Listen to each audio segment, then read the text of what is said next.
Testing 1, 2. Okay, hello, good morning and a very warm welcome to Mallory Park and the second visit of the season by the 750 Motor Club to Mallory Park. We are here bringing you the live stream courtesy of Alpha Live. So you'll hear from Josh Barrett and myself, Ian Sayman, in the commentary box. Also on the live stream you'll hear from Kim and Mogg doing interviews as well.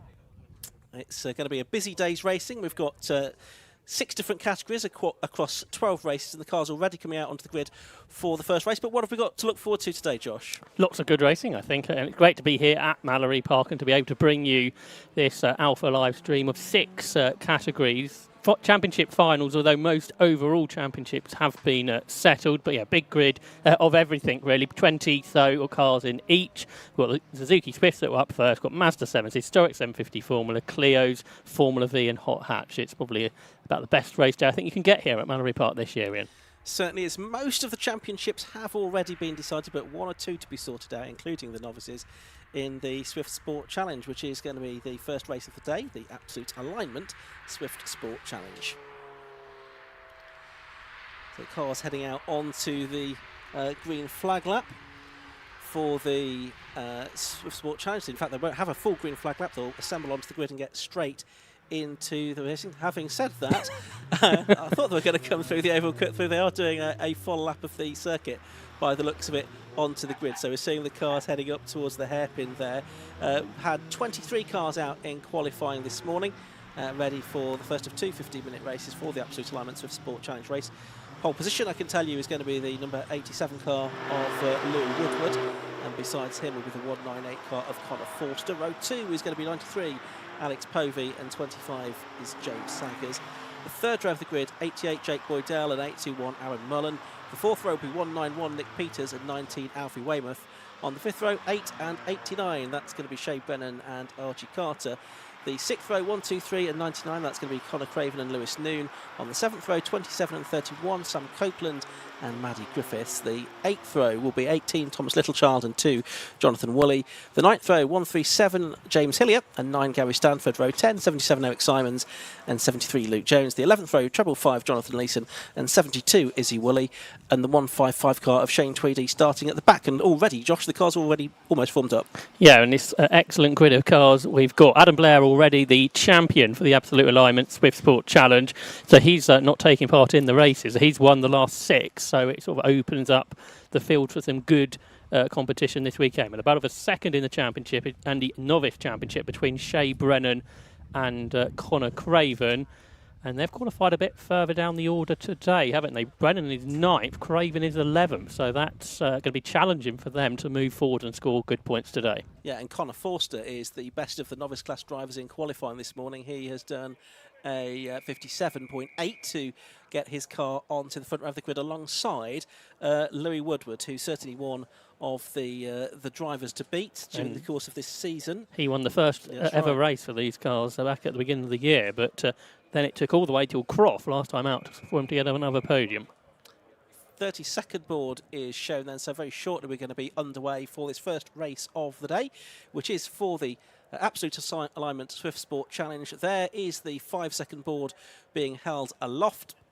15-minute race is probably going to mean 15, maybe 16 laps around this Mallory Park 1.35 mile circuit. Red lights go on, they go out, and the race gets underway. A bit of wheel spin from Louis Woodward on pole position, and it's Connor Forster there from the outside of the front row that's able to get into the lead of the race. James Saggers follows through into second position. Woodward is down to around about 6th place, I think, as they turn in for the first time.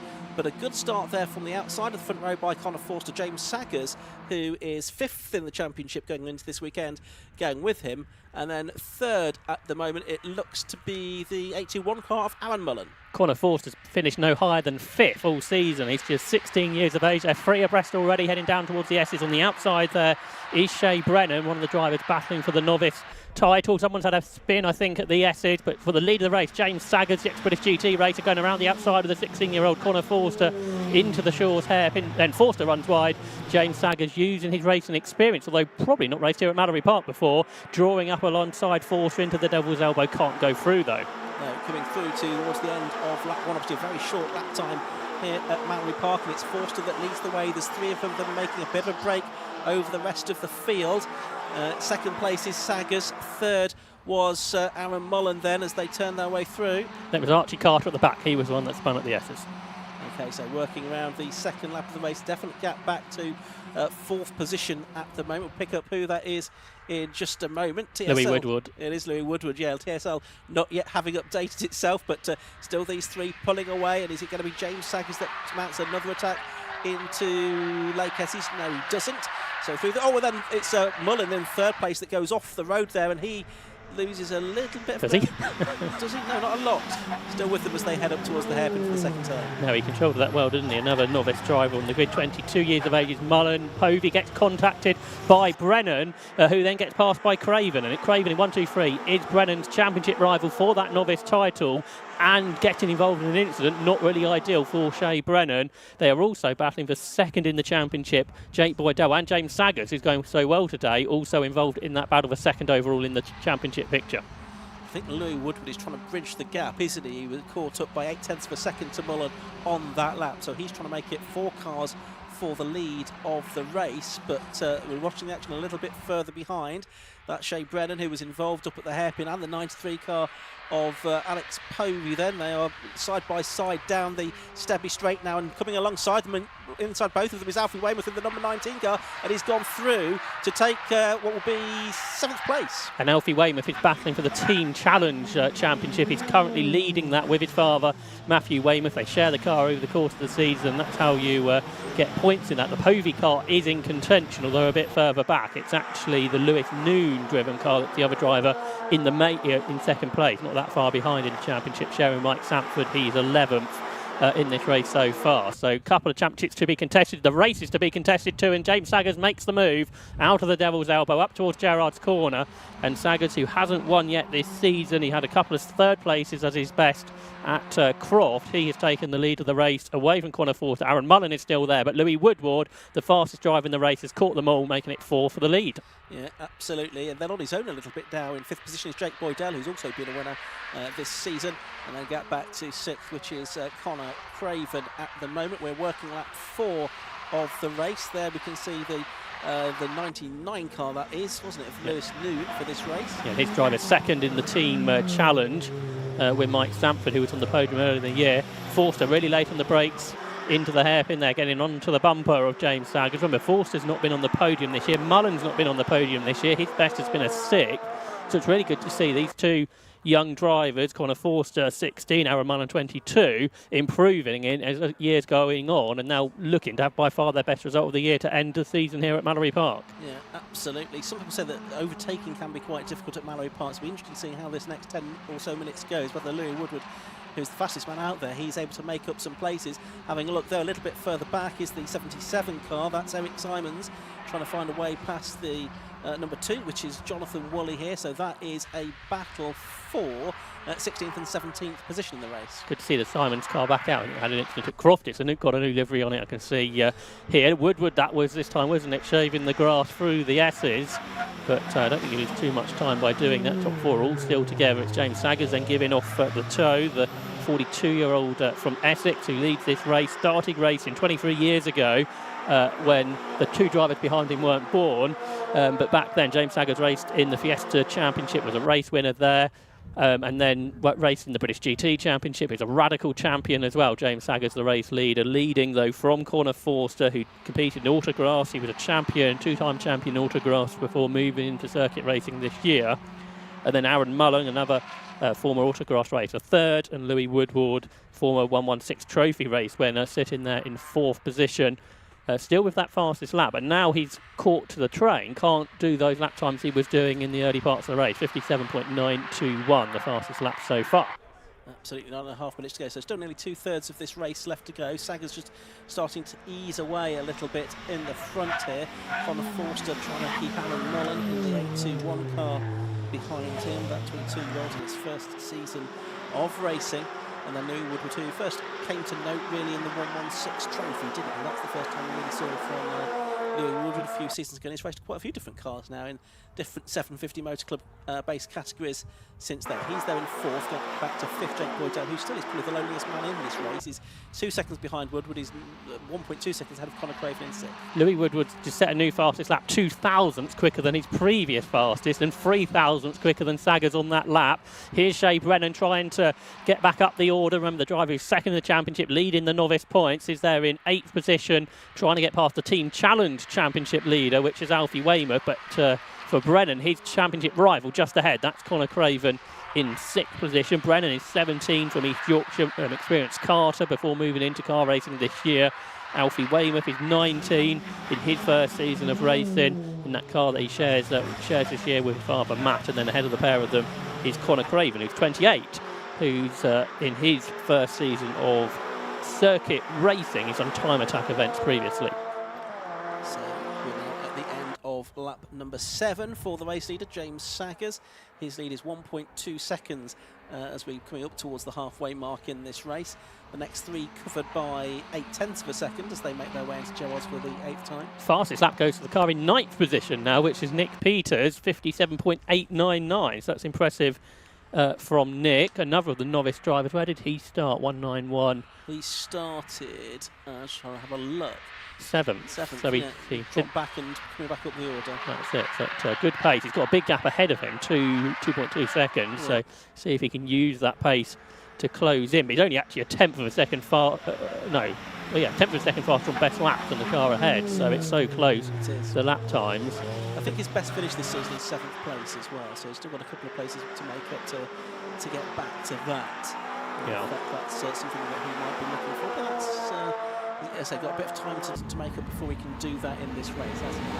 Everyone in the top 20 separated in lap times by 1.5 seconds. So ultra competitive, particularly for the lack of experience most of these drivers have coming to the end of their first season. So Saggers leading. It's actually a little bit more stable amongst the first 4. There's not a lot of sign of moves being made there by Aaron Mullen in 3rd or Lou Woodward in 4th, and obviously Connor Forster, who is 2nd, not able to do anything about it. What's Jake Boydell doing compared to the leaders? No, he's not getting any closer to Louis Woodward. We're watching now the battle for 6th. This is Conor Craven, Alfie Weymouth and Shea Brennan all together there, and these are all drivers that are within that novice class as well. Sweeping right and left through Lakehurst is then climbing the hill. Quite a steep hill this, up towards Shaw's Corner, the hairpin, probably the slowest corner, the tightest corner in British motor racing, but they're turning their way around that now, past the bus stop chicane, which is not used for cars, just for motorcycle racing here at Mallory Park, then sweeping down through the Devil's Elbow, gathering pace all the time onto the Kirkby Straight, named for the nearby village of Kirkby Mallory, and then into Gerrards Bend. Big slide from Aaron Mullen as he turned into Gerrards. He's just set the fastest lap now, 57.814. They're almost on qualifying pace, aren't they, at this point? So the gap comes down between the top 2 by a couple of hundredths, so nothing really close battling down the order though, including 555 in 17th position. That is the car driven by Jonathan Leeson. He's got Archie Carter, who had that off on the first lap, trying to recover, the 18-year-old from Hampshire in his first season of car racing this year. Just ahead of them is Maddie Griffith. She is in 15th, and she's battling with Jonathan Woolley, Jay Woolley, who's in his first race in the Swifts this year. His daughter Izzy is out there as well. And Jay Woolley raced in Stock Hatch a decade and a half ago or so, returning to racing with the 750 Motor Club in the ex-Louise Handley car. Louise, who didn't actually get to race the car this year, hadn't done at Silverstone, but it's good to see that car's been rebuilt in new hands now and is back on the grid. Absolutely right. So we've got 5 minutes of the race left to go. Good battles going on all the way down the order, including this for 15th and 16th spot. Another fastest lap from Forster, so the gap for the lead's down to 9 tenths. He caught just over a tenth that time, 57.755. Yeah, only a tenth faster than Sags, though, because he did a PB. Into retirement, by the looks of it, I'm afraid, goes Eric Simons in that number 77 car. I think it might be leaking fluid, is it? There's some fluid coming off there, and slippery surface flag now being shown by the marshals. Just going past our commentary position here. I think the marshal's saying, pull up just under the bridge. I think that's what he's going to do. Just past our static camera there. He's going to pull up just by the bridge. And everyone's gone off, I'm afraid, Ian, including Craven, one of our novice drivers, championship contenders. And what order the lead is going to be in? James Saggers still leads. It's a much bigger gap now over Louis Woodward. So he's gone from 4th to 2nd. Aaron Mullen and Connor Forster both got caught out in that. Forster's come through in third. Aaron Mullen hasn't come through yet. Now he does in fifth. A real shame for Aaron, who was looking for his first podium, but that does suggest the track is pretty slippery, at least at the Shaw's hairpin, and Izzy Woolley's another driver that's come foul of that. I don't think anyone's hit anything, have they? But it's very much changed the race order. Yeah, we've got 3 3/4 minutes of the race left to go. Saggers, Woodward now the top two, and Forster with the battle up third. Totally changed the novice picture around, because instead of Brennan being 2 places behind Craven, he's 2 places ahead now. You score points on overall finishing position rather than in the class. Car in front's just had a moment. That was Aaron Mullen again, but this is where it's really tricky. Down to the Shaw's hairpin. The drivers know where the fluid is now, so trying to go to the inside of that, which I think is the optimal thing to do at this point. Oh, and there's a little nudge there between Connor Craven and Jake Boydell, almost pushed a pass there, because Connor Craven gets back ahead of Jake Boydell, who he'd lost out to during the course of that lap, and now the red flag's coming out and the race being stopped. And I think the officials, with this fluid being down there, seeing the situation, I think they've probably decided that for safety's sake, with only a couple of minutes or so to go, best thing to do is bring an early halt to that race, Josh. I wonder where that brings the results back to. Is it the previous lap when a few cars went off? I think it'll go back to lap 10, probably. It would be the fairest way to do it, really, wouldn't it? But we'll see what happens. And that's a shame. We were saying how it was good from the Simons team to get the car back out after that incident. Or a car out, at least. That's it. But I think that's expired now, which is a real shame, and a shame to end that race that way, because we had some good racing, didn't we? Some close racing, ultra competitive lap times, and it's been a great first season, hasn't it, for the Absolute Alignment Swift Sport Challenge? There's no doubt about that.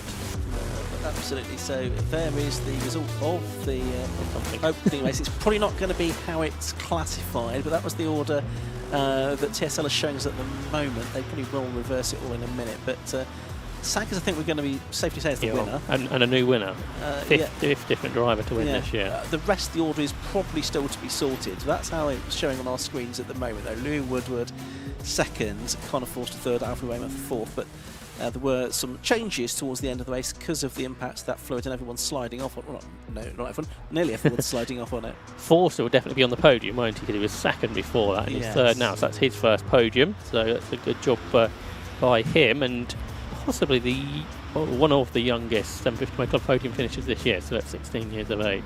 Yeah, so I won't go through that result in full, because I don't think that will be the result, but there's the rest of the cars scrolling through on the screen. If we do get the confirmation of the actual classification, we'll bring that to you, but TSL have not yet updated itself, but they may do that in the next few moments. We'll be able to hear shortly, I think, for those of you on the live stream, not necessarily at the circuit, those following on the live stream, we'll be able to hear from the top 3, or a top 3, talking to Kieran Mogg. In the meantime, the marshals will be busy trying to dress the fluid that's been spilt on the circuit. I can see the safety car is getting into position as well, and that's probably just going to be to take the rest of those cars back round to the assembly area. The recovery truck is there to try and gather up the stricken Eric Simons car from its position under the bridge. And very shortly that will be gathered away. But yes, we've got probably half of the field there, I think, not the whole field, being sorted out. So we've got the recovery truck doing the work. We have now got a classified result being shown on our screens. And it is going back to 11 laps. So James Saggers confirmed as the winner then. Louis Woodward second. Connor Forster third. Matthew Weymouth fourth. Aaron Mullen in fifth. And Shay Brennan in sixth position. Then Nick Peters seventh, so equaling his best result. Connor Craven eighth. Jake Boydell ninth, and Alex Povey completing the top 10. So it went back to 11 laps, Josh. Yeah, so that's unfortunate for those who had the moment on the fluid, and it's interesting it's the two more experienced drivers that didn't. Yeah, exactly. And have come out into the top 2. But good result, as we say, from Connor Forster, his first overall podium. And he did win the novice class at Croft as well, so he's had a good end to the season as Connor Forster, the Cambridgeshire-based double autograss champion in his first season in circuit racing, and he's got a good opportunity again later, hasn't he? He's got good pace, set the fastest lap in that race, and we'll get to start from near the front again, and he's got his first overall podium, so I'm sure he'll be pretty pleased with that, even maybe at this point a little bit disappointed to have lost that second. Absolutely right, but still a great result from him. Probably for James Saggers' first win for a very long time. Yeah, it could well be. He's been sort of finding his feet really in the Swifts, and his results have been improving as things have gone on. He's had 2 podiums before today, hasn't he? And came at Croft last time. Exactly. Yeah. But I think he'd had a long break from racing. He was the runner-up in the European Radical Championship 17 years ago, so that might have been the last time he won a race. And the year before that, 2007, raced a Dodge Viper in the British GT Championship in the very early days of GT3. Something quite different to what he's racing now. The driver from Finchinfield, which hopefully that means he goes to Matt's pub, because that's the next village along. So hopefully we're on in the pub. It's not quite open yet, are we? Matt Suckling, who was here last weekend, or with them 50 Motor Club last weekend at Donington Park.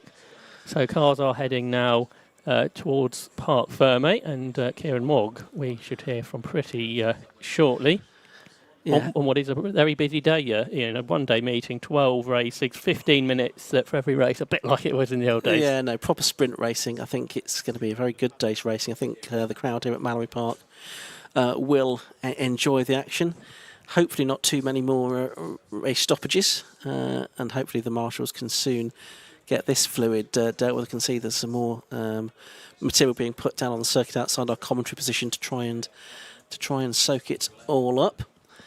And working very hard there. So we can head downstairs now to hear from Kieran Mogg on the live stream for the first time today. Thank you very much. You can see there that James Saggers just jumped out of the car. He's having a massive group hug with his team. We'll see if we can just jump in a second once he's finished this. Obviously, it means a lot after that race as well. Very, very interesting race to start off the day. Certainly not a dull moment. But actually, let's have a quick chat with Connor Forrester. If I can just jump in a second, that was a really hectic race, and you can see that you've brunted some of the stuff there. So talk to us about it. I was just racing. I started on the grid in second. I come out coming into the first corner. I got into first. I was leading for a little bit. Then one went round me coming into the corner. I think it's oil or something, and then they just ran into the back of me, and I managed to get back going. So yeah. And obviously, this new series, first time here at Mallory Park for the series. How is it with these cars around the circuit? It's obviously a very tight circuit, very much on the momentum base of it. Is this a circuit that suits the car? Yeah, perfect. It's all nice and tight racing. What's brilliant for this sort of sport, isn't it? Yeah. It's good, fast around here, but like that corner, it's like flat out. It's kind of scary when you enter it and the back comes out a tiny bit. But it is what it is, isn't it? No, absolutely. Well, congratulations obviously on the P3, and same again later, do you reckon? Maybe. I look forward to seeing. Congratulations. Thank you. Cheers. Cheers. Thank you. Let's have a quick chat now with James Saggers. James, I'll have to jump in a second. Obviously, we can tell there as you jumped out the car, big group embrace with your team. That must have meant a lot. Yeah, it did. Yeah. We as for my wife, my late wife, who we've just lost, so it was quite important to me. And the boys, so I couldn't do it without them and all my family, so it was a good moment. Awesome. Well, it's always the wins that mean the most, obviously. Obviously, in terms of the race, it was quite a hectic race out there and everything. How did you cope with that? It was, and especially when the oil came down on the hairpin, I thought I was going off. I had to pull the handbrake to try and get around the corner. That was good fun. And then, just hope that I could keep it on, which we did, and it kept going. But the boys behind were quick, I couldn't lose them, so next race is going to be fun too. Yeah, obviously, one more race later today. What do you reckon? Yeah, I'm going for another win, obviously. Look forward to seeing it then. Thank you. Cheers. Congratulations. Right, let's have a quick chat with Louis Woodward. There is he? Thank you very much. Right, so, again, very hectic race, very much out there. So, talk to us about it. Obviously got pole in the qualifying. Had a bad start. I think I ended up back to 7th or 8th. Got my head down, obviously, tried to recover. I've done a bit of testing with Aaron, so I was hoping he would move up. He was in 3rd, he's a novice, so I sat there waiting for something to happen, and it did. Slippery into the hairpin, and I could see the line of where the fuel or oil or whatever it was. Drove around it and ended up with 2nd, so good race. Obviously, one more race later today. Do you reckon you can possibly go for the win? Yeah, definitely. Yeah. I'll sort the start out. I look forward to seeing it. Congratulations. Yeah, cheers. Thank you. Cheers, thank you very much. All right, let's pass back up to Ian and Josh for the next race.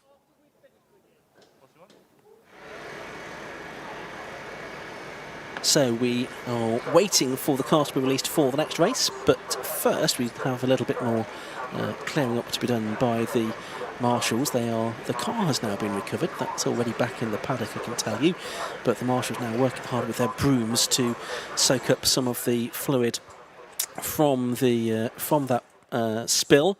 It was dropped by Eric Simon's car in that Swift Sport Challenge race. They've nearly joined the lines up, but then with the cement dust or whatever it is, but they then do just need to sweep it all in to make it ready for us to go racing again, Josh. Yes, and then we will look forward to our second race, but final race before lunch. Then we'll have a lunch hour and then 10 races this afternoon. So a busy afternoon here at Mallory Park. But up next, the JDM Plates Mazda 7 Championship, which was provisionally won at Alton Park last month by Martin West. He won the low-cost championship, 5 years ago or so, and now has won the Mazda 7 Championship, and therefore is elected not to race this weekend at Mallory Park. But before that, let's take a short break.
Yokohama.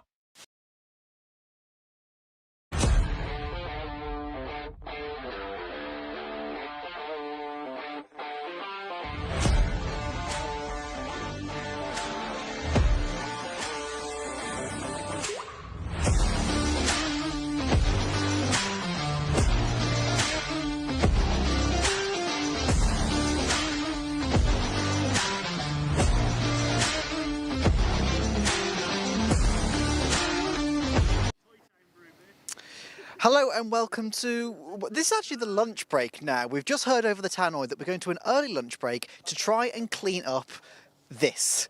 So essentially what's happened is the car that obviously had to stop out during that race, they've dumped a load of oil down on the track, and that's what's caused all of the carnage up at the hairpin. Now, the oil started going up the hill towards the hairpin over there, all the way to the hairpin, down the hill, all the way down the start-finish line. And you can see there as Luke has a look around behind him, down towards the start-finish line. Just look how long they're having to try and clean this up. That is why we're on an early lunch break, because otherwise, we would have been waiting for such a long time for racing to get underway once again.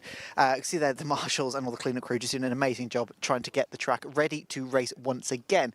Obviously, all this powder going down basically just to soak up that fluid, try to make it as safe as possible for the cars. This is a very, very tight circuit, and obviously, as you've just seen, as soon as there's a little bit of fluid down on the surface, just get that slippery surface flag out, and it just means that the cars going left, right and centre. But yeah, so we've got an early lunch break, so we've probably got about sort of half an hour, 40 minutes or so, give or take, to have a quick walk around the paddock, try and talk to some people, and there's a few people that we do want to have a quick chat to. So let's make our way back into the paddock, and we'll see if we can try and find some people. So, yes, this is obviously Mallory Park. I'll get some quick information up for you. So, it opened on the 26th of April in 1956. That's 69 years ago. It used to be an estate for a couple of hundred years, and then in the Second World War, it became a satellite landing ground, which essentially is like a very small airfield. Then, in post-war, it was bought by a gentleman, and he turned it into a horse racing track, which is why the predominant sort of bit of the circuit is a big oval. This is where the horses used to race. Then the horse racing club went through some financial difficulties, and it then got sold to another guy. But in the process of it sort of having the horse racing on, a couple of motorcycle clubs came and used it as a grassroots kind of track. So after that, and the success that the motorcycling had, they then decided, tell you what, we'll put some tarmac down. So the tarmac went down in 1956, and it has been here ever since. Obviously, this has hosted some of the biggest championships around the UK, and obviously from international championships as well. But it's quite a unique circuit, really, because it's, to be honest, most part of it is actually quite flat, and then you get to the hairpin over there, and we did a run around it last night. The hill just goes like that. It's so steep, and you don't see it on the track cameras that you've been seeing on the broadcast. You can see here one of the Civics just going into scrutineering for something. Anyway, so this is the main paddock, and there's a lake that runs right the way along on the infield, which is an absolute beautiful, beautiful feature for the circuit. I can see there that we're actually showing it on the stream. Thank you very much, Stuart, to our director. Yeah, we can see here, obviously, all the cars in the paddock. And what's quite interesting as well, and slightly annoying, is once you're in the paddock and the racing goes live, you can't get out of the paddock if you're in a vehicle, because there's a footbridge to cross over. But all the cars, all the trucks here, they all had to cross across the circuit to get into the paddock. So, yeah, they're not allowed to leave until the circuit is dead later on today.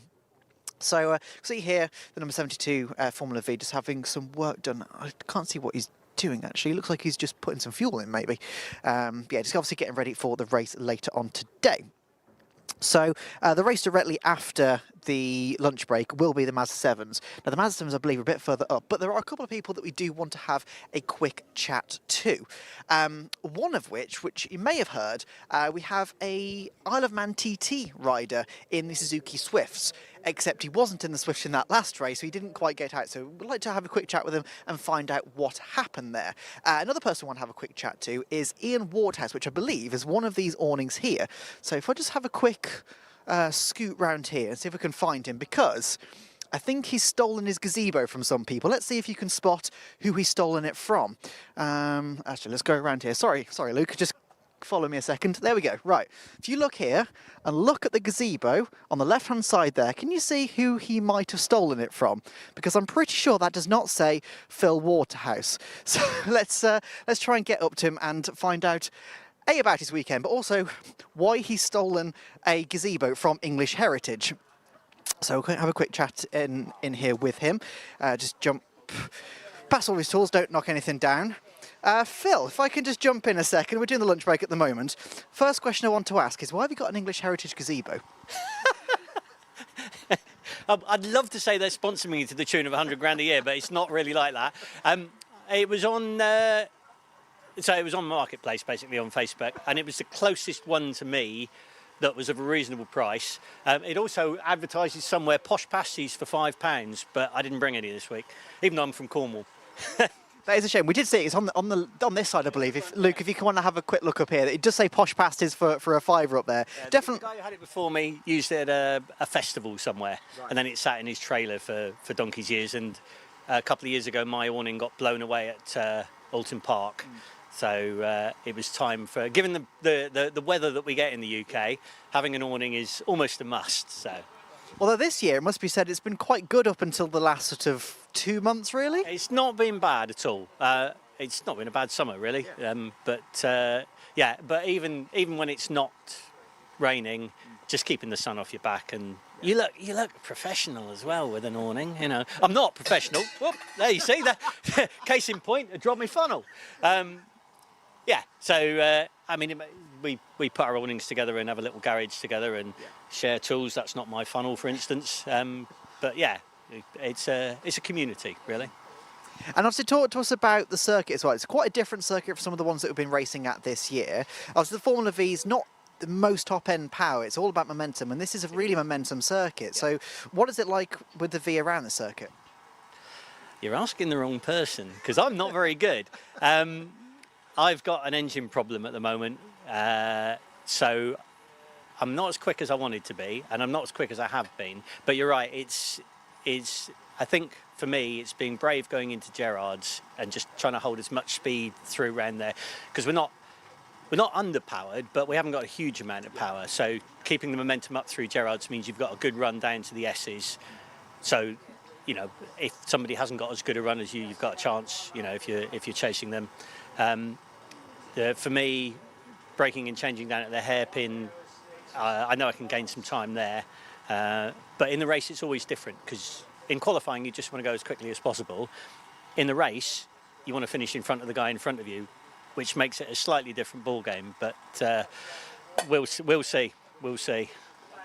And like I say, I'm not very good at this, so asking for tips on the circuit, I'm not the man. Okay, well, let's ask about something you are quite good at then. So you've got a bit of a social following, and I have a small but avid following, shall we say? Yes, and I've actually been following you for a couple of years before I was even doing this as well. Yes, absolutely. So talk to us about, you first got it when you turned 50, is that correct? What, the car? Yeah. No, I've had the car. I started V in 2003 with this car. It looked very different back then. And then I raced on, well, most of the seasons up until 2007, when we had it was the 40th anniversary at Brands, and I had a big accident. It's a long story, but my wife arrived where I was being lifted out the car on a spinal board with oxygen over, and I was encouraged to retire after that. And then fast forward 10 years, I'd always been meaning to fix the car and go out, and then the 50th was coming up. I was 50 at the time, so I just started. I think I had 7 weeks from the time I decided to do it to the festival up at Cadwell. And I was putting a little bit on Facebook, you know, for my friends and everything. And then after Cadwell, people suggested I, you know, create a page. So I did. And basically all I do is take videos of myself in the garage, telling people what I've done, how it's gone wrong, how I think I might fix it.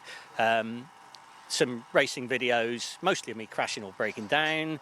But yeah, people seem to enjoy it. I enjoy doing it. Keeps my friends and family up to date, because all my boys are off in other parts of the world, although one's here this weekend, which is amazing. And it helps them keep up to date with what I'm doing, because they never reply to messages. So there we go. Yeah, that sounds like sons and children for you. But yeah, obviously you've been racing for a couple of years since you've been back now, and obviously you've been gradually sort of getting a bit better, getting a bit higher up and everything. How has your progression been since you've rejoined? So when I came back in 2017, it was almost going to be a one-off, but I did reasonably well for me at the festival, and the goal was always to finish regularly in the top 10. That was the goal, and I've got there occasionally. I actually had an overall podium a couple of years ago in Anglesey. Bit fortunate, but you know, it was nice. I did acquire another car a few years ago, a Class A Mark 5 Scarab, same as John Hughes. John's a very good friend of mine, and I helped him, run his car for a few years, so I know the car. So when the opportunity for that came up, I got it, and the plan was to go well in that, and then I crashed it at Silverstone, and it's been in the back of the garage for 5 years now with a bent chassis. And every winter, it's the winter project. Yeah. But as everyone will know, there are other winter projects that need doing, and it's difficult to find the time. So I just keep on in Old Faithful. But the progression's there. It's sort of stagnated over the last couple of years because I've had problems with the engine and things like that. But when it's going well, I think I'm in and around the top 10, and when it's not going well, I'm not. Yeah. And at the moment, it's not going well. But there's 2 races today, so we'll see what happens. So what is the problem at the moment? It's difficult to say. So at the beginning of this year, I had my engine that had been the best one I'd ever got. It was going really well, and I dropped a valve at Donington and completely mullered it. I'd bought a second-hand engine the year before to have as a spare, so I threw that back together for the start of the season, but I've never been able to get it right. And at the moment, for some reason, the left-hand bank is running a lot cooler. It's not working as well. We think it's running a bit rich for some reason. No idea why. So we've leaned up the main jet just a little bit to see if it's better in the race, but time will tell. So it's robbing me of top end. I mean, the fact that I'm slow around the corners as well, it's not helping, but if I had a bit more power, I'd be a bit quicker without having to drive better. I'm a realist. Well, that's always the main thing. But yeah, obviously 2 races, so do you reckon you've kind of got it to a point where you can just sort of deal with it? Well, I've got to deal with it. I'll just keep going. I start the season with the same mantra in my head. I'll keep going until I break the car or break the bank. Yeah. I've come close to both. Yes. But it's the last race, or the last meeting of the season. I've got an outside chance of finishing 3rd in the Class B, but I need to do reasonably well. Yeah. So that's what I'm going to go out and do, try and do reasonably well and stay out of trouble. Sounds great. Well, hopefully we can have a chat after the race as well, Yeah. see if you're high enough up. But obviously, with it being the last meeting of the year, I expect to see that Scarab on the grid next year. Hey, you're not the only one. I shall keep you posted. Yes. Looking forward to it. All right, congratulations. Cheers, mate. Cheers, thank you. All right, so that's obviously in it's a very popular Facebook page. And it's one of my favourite bits as well. So have a look at the badge in the front. It's the Filari. It's not Ferrari. It's a Filari, which is absolutely brilliant with a little beaver on there. A badger, I should say, not a beaver. Why do I say beaver? Anyway, it's been a long season for all of us. Anyway, let's see if we can try and chat with some more people. Yeah, one of the people I did want to try and chat with was so TT rider James Hillary. So he is a number 137, I think, but he didn't make it out for that last one. Now, I'll be totally honest, I don't actually know where his car is, where he's stationed or anything like that, so we're just going to have to try and wander around and see if we can find him. It's not a big paddock, but it's also not a small paddock, so we may find him, we may not, we'll see. But yeah, it's... Obviously, they're still clearing up the mess from the oil deposit from one of the Swifts a little bit earlier on. Obviously, we've got Woodward, our P3 finisher in the last race there. So this is definitely the Swift part of the paddock. But yeah, we're looking for the 137, and I did see the car very briefly before the start of the race earlier on, and it was like, yeah, that car's definitely not making it to assembly. So let's have a quick look around. It didn't look like they were sort of working on it. It looked like they'd just left it, so I don't really know what kind of happened to it. So yeah, we'll just have a quick wander around, see if we can try and find him. I'm just having a quick look. That's 155. That's a 555. So not here. 123. The 99. Okay, so we're at sort of the back end of the paddock now. And actually, Luke, if you swing around, you can see the lake there we were talking about. I know Stuart obviously showed it on the stream a bit earlier on, but yeah, there's this lake that kind of just goes around the infield of the track, which is absolutely awesome. It's a fantastic feature to the circuit.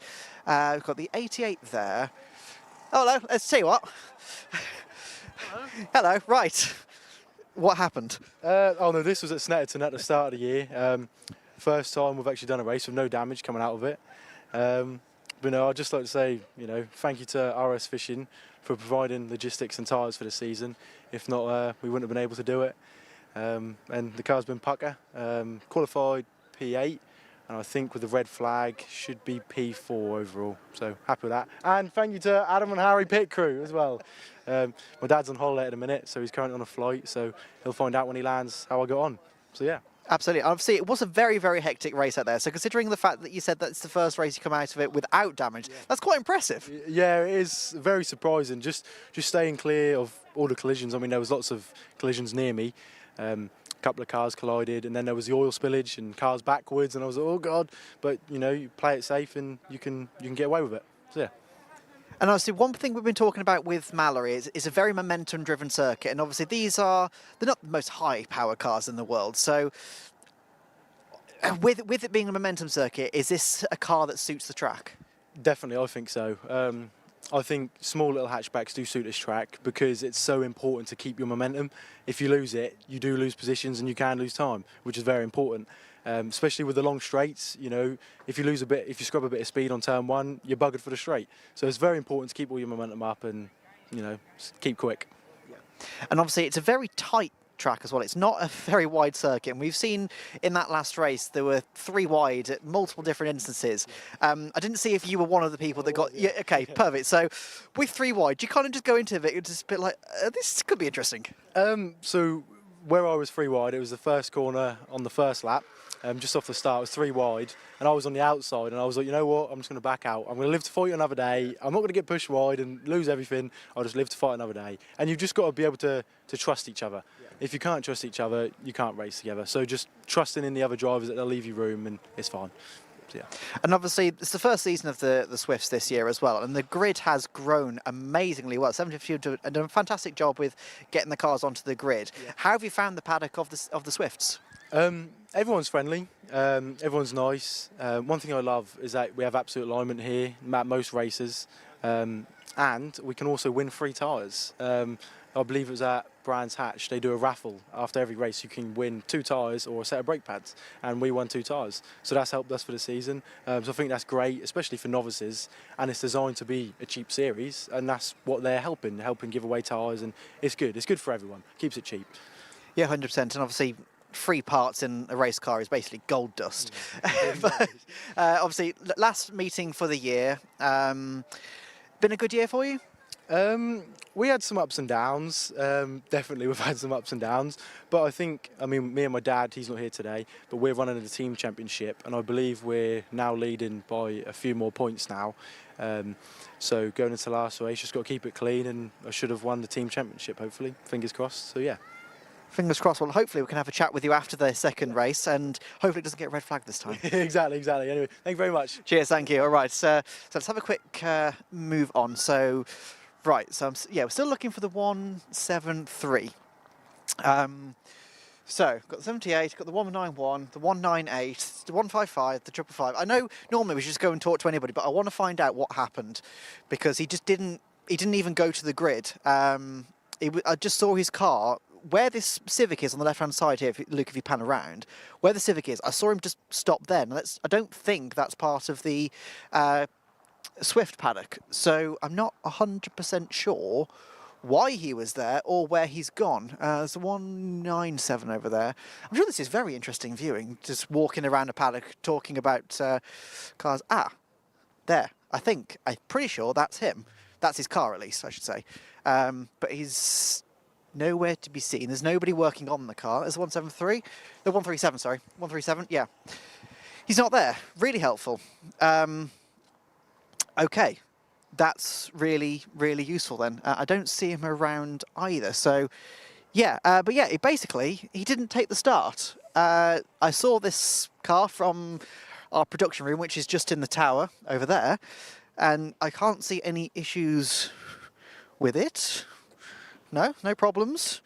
No idea then. I don't know. I don't know why he wasn't in there, but yeah, okay.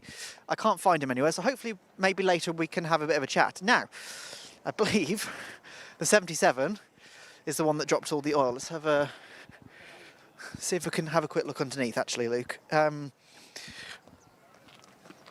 Oh, there's a lot of oil down there. What's happened? Well, I wasn't driving it, it was these guys, but yeah, basically he's bottomed out and put a big hole in the sump.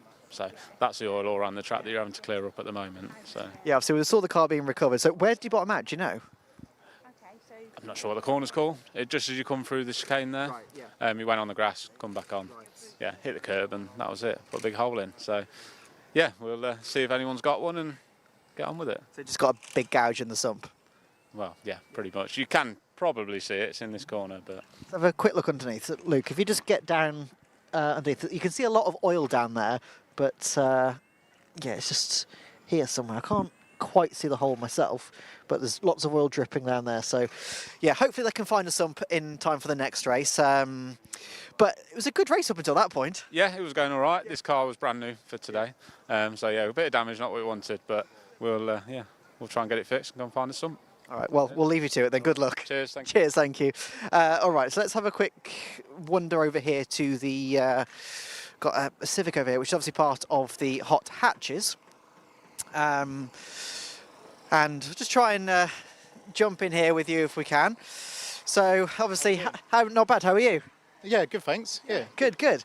Obviously, first race coming up later. What's your feelings towards it? What's your feelings towards Mallory? How are you finding it? So this is despite racing with the club for 20 years, this is my first time I've ever raced at Mallory Park. Right. So I did my first time briefing. Yeah. And yeah, the track is really fast. Yeah. 3 corners fourth gear, 1 corner second gear, and that's it. Yeah. So, and it's bumpy as well. I didn't quite realise how bumpy it was going to be. So yeah, I'm looking forward to it. If I can get it to start.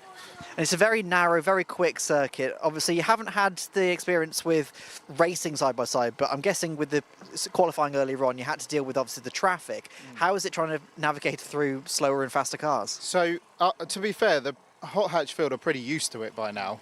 Everyone's really respectful of what line they need to be on, and you can see what class the car is that's approaching you with the number on the windscreen and stuff like that. So it's pretty respectful, but I'm sure in the race the door might get shut a little bit quicker than it was in practice.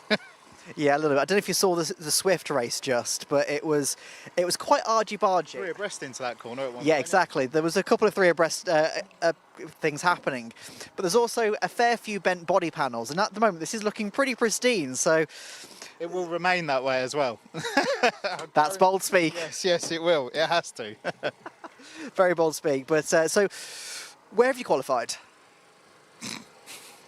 19th, second last in class, having won at Snetterton. So it was pretty appalling. But I've never driven this track before. Yeah. So I was a bit nervous, but yeah. Well, at least the majority of the field's in front of you, not behind. I can have fun catching everyone up. Yeah, that's how it works, doesn't it?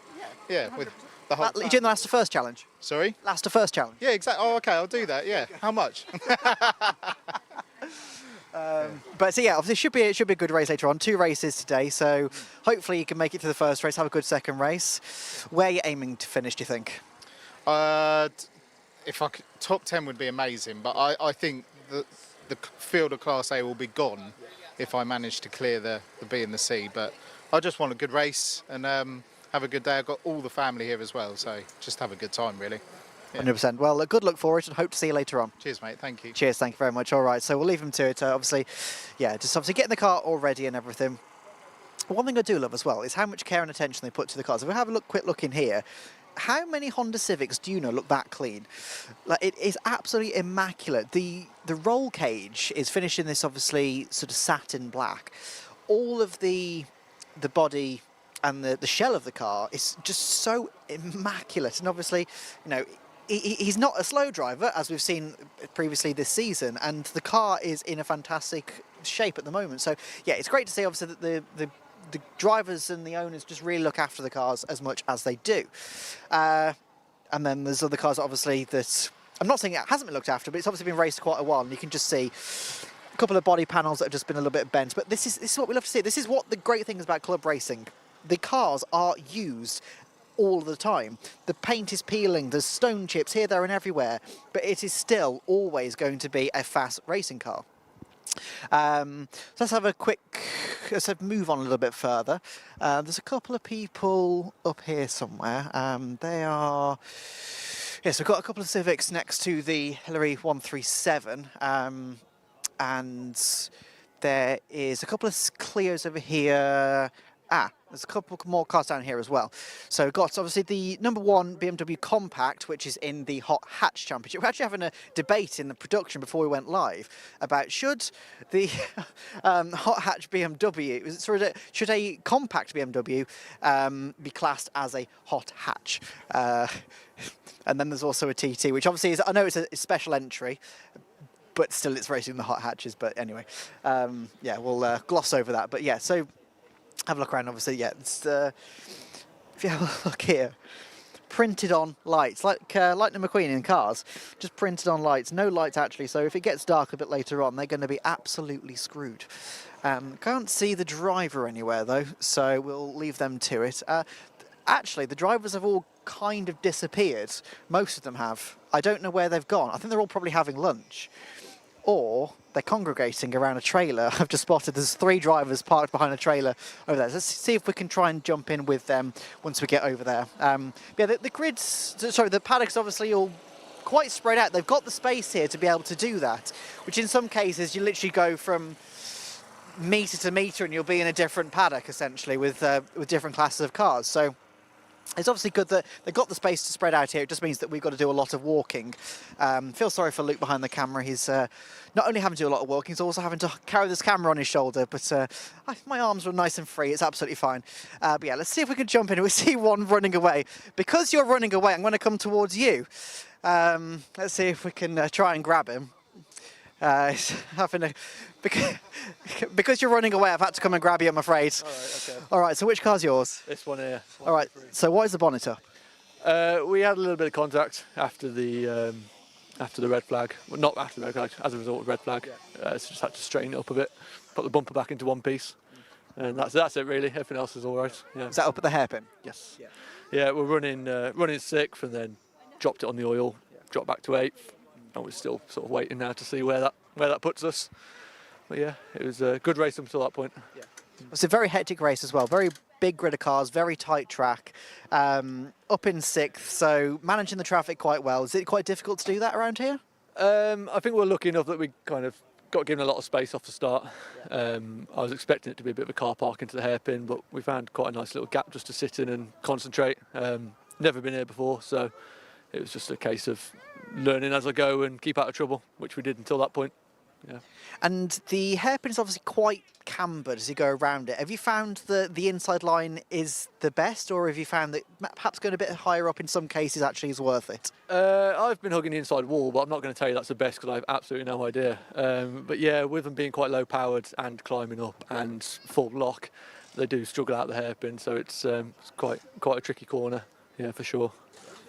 Especially obviously with the fluid down there, it would have made it quite difficult. But obviously, first season of the Suzuki Swift this year as well. How have you found the season? How have you found the paddock so far? Oh, it's been brilliant. Yeah, it's been really good. Racing's been close every race. Cars have been really, really close. Paddock's great, made loads of friends. Yeah, I've come from Time Attack as well, and it's up there with sort of friendly paddocks. It's really, really good place to be. I've really enjoyed it. You carrying on next year with them? We'll see. We'll see. Yeah, it's still up in the air. Might go do something else. Might take a year off, but we'll see. We'll find out. No, fair enough. And in terms of Mallory, you said it's your first time here. How does it now rank? Obviously, you haven't had you've had one race so far in there, and one qualifying session. How does it rank among the other UK tracks? I think for these cars, pretty high. It's a nice, quick circuit.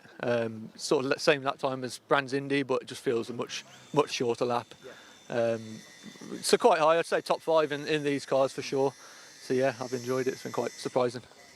And have you found the slipstream as well? Because obviously, like I say, it's a very fast, very momentum-driven track. Down the start finish, down the back straight. How have you found the slipstream? Is it a big benefit, or is it just not really making much difference? I didn't really get to experience it at that race, so I couldn't comment. I found at previous races, especially Silverstone, slipstream was massive. But yeah, I haven't had a chance to find out yet. So hopefully I'll have a bit of a closer race and get dirty on this race. And obviously, for that second race, where's your expectations? Where are you aiming to finish? Ahead of Shea Brennan, because that would hopefully give us a novice championship, but it's still up in the air, the results from race 1, so I think we'll just wait for that to come back and then develop a game plan for race 2. 100%. Well, good luck for that race, and hopefully we can have a chat later on as well. Yeah, I'll try run away again. Yeah, all right, cheers, thank you very much. Cheers. All right, so, yeah, obviously in the run for the Novice Championship, actually, I've got some information on my phone about the Novice Championship, so let me just get it up. So, in the Swifts at the moment, Alistair Blair has completely run away with 133 points. Connor Craven, obviously, we've just have a quick chat with Connor. He's currently on 80 points. Now, Shea Brennan, which is the guy he's just mentioned, before going into that first race, they were both tied on 80 points. Now, that's so. In the overall standings, they are sitting second and third. In the novice standings, they're sitting first and second. And then you also got James Saggers, obviously our race 1 winner, who was on 68 points. That obviously would have given a bit of a boost towards them, but he's probably still going to be behind Connor and Shea going into that final race. But yeah, so the novice championship for the Swifts is still up for grabs. And as we've been saying, it's the first year for the Swifts. The grids, as you can see, the Swifts everywhere. Like, it is absolutely fantastic how it was only Silverstone, I think, it was the first round, which I was at, and we had to go and obviously have a chat with all the Swift drivers, and there was a fair few then, and it's only gone and multiplied ever since then, and that was only, what, 2 months ago, was it? I think something like that, yeah, about 2 months ago, I think it was. My brain's not working, but yeah, they are literally tied on points coming into this final weekend, so really good close racing, as we've just seen Connor mentioning. Right, let's have a quick move on. I don't know how much more time we've got. I don't know if producer Stuart can just let me know in my ear how much time we've got, because I've completely lost track of all sense of time, reality. I've got a little bit, apparently. Okay, so let's have a quick move on. Let's see if we can find anybody else. Yeah, the problem is the drivers have just gone bye-bye at the moment. They've all just disappeared. I think they know, but they always seem to do this. Not just for the fact that it's the lunch break and they go for have lunch, but they like to try and run away from me. One person I have spotted, though, Josh Barrett, one of our commentators. Josh, come on, over here a sec. So obviously you haven't had to do a lot of work so far, yes, but we're talking about that first Swift race, which is incredible. It's been an incredible year, hasn't it, for a first year for a new series. Really competitive, lots of new drivers near the front, teenagers. I'm sure you met some of the young drivers as well. So it's good to have all these new people coming to race. It's interesting to see what might happen next year. 100%, and obviously we're just saying, it's only been going for, what, 2 months, I think, and the grid's already this strong, so it really puts it in a good perspective going forwards. Yeah, so the first race was in May, and I think there were 30 cars for the first ever race, which might be a record. It's amazing. But it's interesting, everyone's sort of done a whole year, no one sort of dipped in and out, but I know there's new cars coming for next year. I think some cars are for sale, so if you're watching at home, you want to get involved, do check out all the stuff online, and yeah, hope to see new people out next year. There's about half the grid are novices, so if we can do that again next year, that'll be amazing. Absolutely. I'm going to put you on the spot here as well. Who's going to win the Novice Championship? That's a good question, isn't it? And that oil changed everything, because Shea was behind. He was involved in an incident, so I don't know if there might be a judicial which could change things. I can't guess. I can't say anything, can I? That's probably the best way of answering, I'll be honest. But yeah, obviously you're just having a quick chat, walk around the paddock. You're fairly well known within the paddock, so have you got any interesting stories you can pass on? It's almost just more meeting up with old friends, because I've been away for a few meetings doing other things, so it's good to see people. The 750 Motor Club paddock is such a friendly place to be, so it's always great to come back. Yeah, basically I'm just meeting with friends at lunchtime. We don't normally get this full hour for lunch, so we're making the most of that. And that is what's so good about this racing paddock. So it's not just about coming racing. You get to meet lots of new people, and people tend not to see each other, except for once a month every year. So it's nice to do that as much as you can. Absolutely, and obviously Mallory Park, it's not a track that you visit very frequently. What is your thoughts on Mallory? It's a great place to come to. I try and remember when I was actually last here. I think it's been a while, but the racing is so close. The qualifying times, everyone's within a 1 or 2 seconds, which means the racing is really good. Mazda 7s are next. They'll be slipstreaming all the way around the track. And it's nice to come somewhere different. It's a very clubby atmosphere here. Most people have got small awnings or no awnings at all. And it's a really busy paddock, and it's a track. I think it's only 5-car race days this year, so it's great to come here with probably the best Mallory Park race meeting. So it's just nice to come somewhere different. One final question then. Obviously, we've got an action-packed afternoon of racing coming up with, I think it's like 11 races or something like that. Yeah, okay. Hopefully. So, which championship are you most looking forward to seeing? Well, it's interesting this weekend we haven't really got championship deciders. Most things have been done, except for Formula V, where last week was different. I think Swift, because it's new this year, is nice to come and see that. Hot Hatch has got a really good grid this weekend, which has been a struggle at some events, so it's nice to have that. But Formula V, single-seaters round here, which is very rare. and it looks to be pretty close. I think looking forward to that this afternoon. All right, awesome. Well, I'll let you get back to it anyway, but thank you very much. Thanks, Kieran. Cheers, thank you. All right, so let's move on. Obviously, Josh Barrett, one of our commentators. Ian Soman is the other commentator. I'm pretty sure Ian is probably still up in production, just eating on his sandwich and watching this, perhaps. But let's see if we can chat with Bart up here in the number 17, the lovely prepared Sax. I mean, look at this, absolutely beautifully and stunning. Like, you'll see some cars at car shows that have a worse engine bay than that, and they barely move. So that is really nicely prepared. Let's see if I can just jump around and have a chat with him. If I can just jump in a second, just admiring your car. It's very nicely prepared. Oh, well, thank you very much. We take the time and make it simple, and simple seems to work. And how long have you had it? Oh, God. We brought it in COVID, so 22? Yeah, we brought it as an ex-rallycross car, and through the years it's been a slow process of building it back up and to what she is today. And how have you found, obviously, the championship so far this year? Very well, actually. We've been very competitive this year. We was able to seal the championship title at Croft last round. So we come here for just a bit of a play and a bit of a warm-up ready for the Burkett, actually next weekend, which I'm entering into as well. Nice, yeah, and obviously the Burkett is obviously one of the 750's sort of standout events, which is, like I say, next weekend at Silverstone. Well, I won't be there, but you'll be there, and a couple of other people will be here there as well. So talk to us. Burkett is a very different style of racing to what this sort of is. So, is there one that you prefer over the other? It'll be my first time. Oh, really? To be honest, I've only ever done sprint racing, so it'd be a bit different to me and the car to have a bit of a endurance stint, per se. But we're working it out, and we're so used to doing 15 minutes and weighing in the fuel and weighing out the fuel for the weight, and it's going to be probably a fill a tank and see what happens. Yeah, pretty much. Obviously, it's a longer race. It's 6 hours, I think it is. Yeah, 6 hours. Yeah, so it should be quite interesting to see how you get on there. But any expectations going into it? Not particularly. The group of us are doing it. We're going for a bit of a laugh and to see how we get on. If we find her in a competitive position, we'll keep trying. Absolutely. And obviously for today at Mallory, obviously you've still got 2 races to go. I say that as if you already had a race. You're in a qualifying so far. I've only had 1 race. But how have you found Mallory? Is it a circuit that suits this car? Yeah, very much so. All the weight's on the front end, so you're basically sideways everywhere to try and, I say control it, but it's controllable compared to, and it's lightweight, so the Class A and the B cars are almost chasing in the corners, which is quite interesting. So it should be good, as long as I get a good start and everything goes well. I'll play with some cars in the corners. And where are you starting from? P2 in class, and I don't know what that is overall. I just know it's my class. All right, well, look forward to seeing you there. Good luck. Cheers, thank you. Cheers, thank you. All right, so yeah, that's obviously one of the hot hatch championships. Now, there are actually some Mazda 7s in the assembly area as well, so I'd imagine we'll be going somewhat soon. A couple of the Clios here waiting as well. Just over 15 minutes until they go racing, so we'll probably round this out in sort of 5 or 10 minutes or so, just so we've got time to, we need to eat as well, whereas everybody else has been eating, and probably give Luke's arms a bit of a break. But let's go and have a wander. We've got actually some of the historic 750 cars here as well. Now, the historic 750 cars, obviously one of 750's standout championships. And one thing that they've got this year, today, is they've got the handicap race. Now, the handicap race, basically, I'll try and explain this as simply as I can.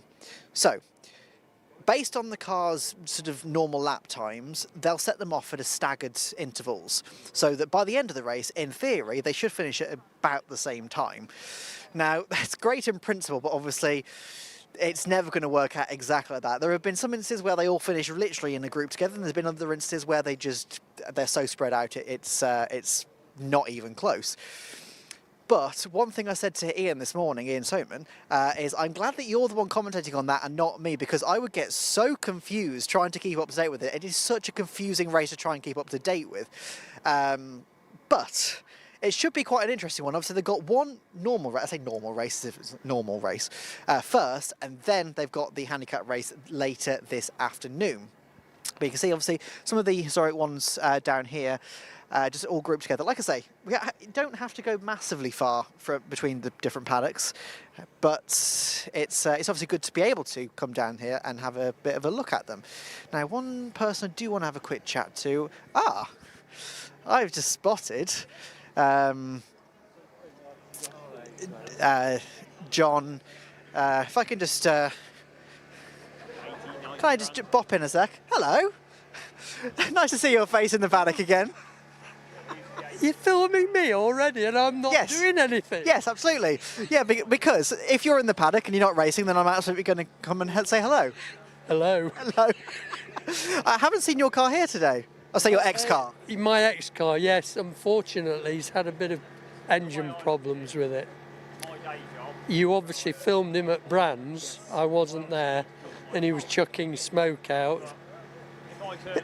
He'd forgotten to tighten the oil filler cap up on the sump and drained all the oil, run the bearings, poor lad. So he's struggling to get bits at the minute. Yeah, that's obviously not exactly a Honda engine that you can just get bits from your local shop or anything. No Climax engine, they're a bit difficult to get parts. Yeah, that's a big mistake. Obviously, he's got winter to get it back in, but obviously up until that point, he was doing really well with it. Oh, he's a great talent. He's going to upset everybody like I did. As modest as ever. No, it's obviously it's a shame not to see you on the grid anymore, but I know that you'll be back. Oh, one day. Okay, looking forward to seeing that then. What's you going to build a new car? Well, I'm building an Austin 7 at the minute, which I've been building for about a decade. Well, I suppose now that you don't have an active race car, but is it a bit more of a get up and go to actually get it done? It is, yeah. And have a look at the other cars, see what they're doing and spying a bit. Yeah, so we're doing a bit of a Sebastian Vettel and just going, what are you doing with that one? Yes. If only. Oh dear. Well, when go and speak to the proper people. No. Okay, one more question. When do you reckon it may be finished? Oh, what year are we in? 2005. Clear off. All right, we'll leave it. Good to see you as well. All right. Yes, obviously he was in the one of the cars that. It was racing a good couple of years, and he just basically won everything. So, obviously, gives everybody else a chance to have a bit of a win. But obviously, shame to not see him on the grid. But good to at least hear that he's just preparing another car now. I have just been told in my ear that we are good to wrap up this little walk, which I don't know how long we've been going, to be honest. I feel sorry for your arms, Luke. But we've been going 45 minutes. Well done, well done. So yeah, as we can see here in the assembly, we've got all of the Mazda 7s getting ready. So these cars are very much known for their slipstreaming, and with Mallory being a very fast, very momentum-driven circuit, I can imagine this is going to be a really interesting race. Well, we're going to a quick ad break, but coming up next are the Mazda 7s.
Park. We've had Kieran Mogg's paddock walk during the lunch break. Very extensive, lots of different drivers and other personalities that he managed to find in the paddock. It was a slightly early lunch that we had as well because of an incident in the opening race of the day, which was for the Swift Sport Challenge, where some fluid was spilled comprehensively about around a third of the lap. The marshals have done good work to try and get that soaked back up again. And somewhat belatedly, in a few moments' time, we'll have the cars released out onto the circuit for the first race of 11 this afternoon. Between now and 6 o'clock, we're going to have the Race Parts Historic 750 Formula Series, the VSG Crypto Clear Sport Championship, Sustained Fuels Formula V Championship, PBS Brakes Hot Hatch Championship, all of those twice. We'll have the second race for the Swift Sport Challenge, but the first race of the day will be for the Mazda 7s. We'll have that in a few moments' time. They are going to have an extra green flag lap as well, these cars, because of the fluid that was put down. So Clerk of the Course Dave Weston has popped into our commentary position here to let us know about that.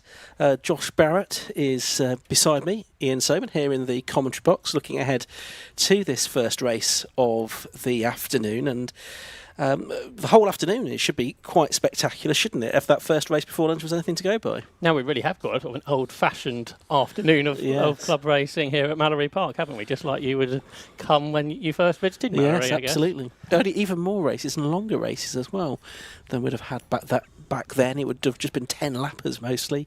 These days most categories will get 15 minutes, 16, 17, 18 laps possibly for the quickest cars. A bit different from that point of view, but yeah, real good mix of categories that we have this afternoon. Anything particular that you're looking forward to, Josh? I think it's just the fact that it's everything, isn't it? We've got historics, we've got single-seaters, we've got sports cars, we've got saloon cars, basically everything that you would want out of a club race meeting in the UK we have for you, which is excellent. All the grids are good, as I mentioned earlier. They're all sort of about the right number, aren't they? There's no capacity grid for Mallory Park. It's just the right number of cars. And just to have that mixture, it's everything. It's competitive. There's several cars within a second in every single category. And it was a good opening, before they all went down at least, a good opening to the day with those Suzuki Swift. We saw some good clumps of cars all battling. You said some people say you can't overtake so well at Mallory. We saw quite a bit of overtaking in that race. Lots of side-by-side action at the very least. And Mazda 7s, they're going to overtake for sure, aren't they, for our next race? Yeah, lots of slipstreaming we should have in this category, which those cars will be released out onto the circuit very shortly. The only thing about today, it's everything coming to an end, isn't it? It feels a bit weird that it is the final sprint racing day of the season for the 750 Motor Club. Odd that there's not more riding on it. There's a lot of these championships that are here today that have already been decided. There are a few things still to be sorted out, notably Formula V and some class and novice championships as well. But a lot has been sorted out already, hasn't it, before we've got here? So we're not quite as frantic with our spreadsheets as we might have expected to be at this time of year. Which means we can enjoy the racing. And being here at Mallory Park, things would have changed on the last lap of races anyway, wouldn't they? So it makes life a little bit easier. It's certainly just a bit less stressful than it might otherwise. It was disappointing. Obviously, we didn't get on the championship deciders on Sunday at Donington Park when it was very, very foggy indeed. It was, yeah. And by the way, if you did try and tune in to see us last Sunday, I wondered where we were. No racing at Donington Park because of the fog. That was a shame that we lost to sort of the final round of several championships there as a result of that. So yeah, things like Club Enduro, Tegiwa, Type R Trophy came to a slightly premature conclusion, didn't they? Which was a shame. And I was just thinking back to the Plum Pudding meeting last year here at Mallory Park on Boxing Day. Fog also brought that to a premature conclusion. Hopefully that won't be the case this time around, because 750 Motor Club again running the car races this Boxing Day at Mallory Park. So look out for that. Races for sports and saloon cars. Always a great atmosphere here at Mallory Park on Boxing Day, and a big crowd as well, with races for motorcycles as well as the cars.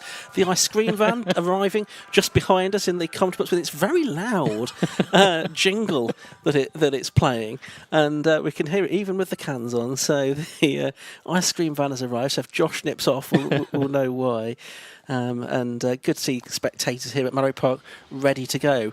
And I think they are about to see some racing action, because very shortly the cars are going to be released out onto the circuit for the first race of the day, or first race of the afternoon, I should say, which is for the JDM Plates Mazda 7 Championship.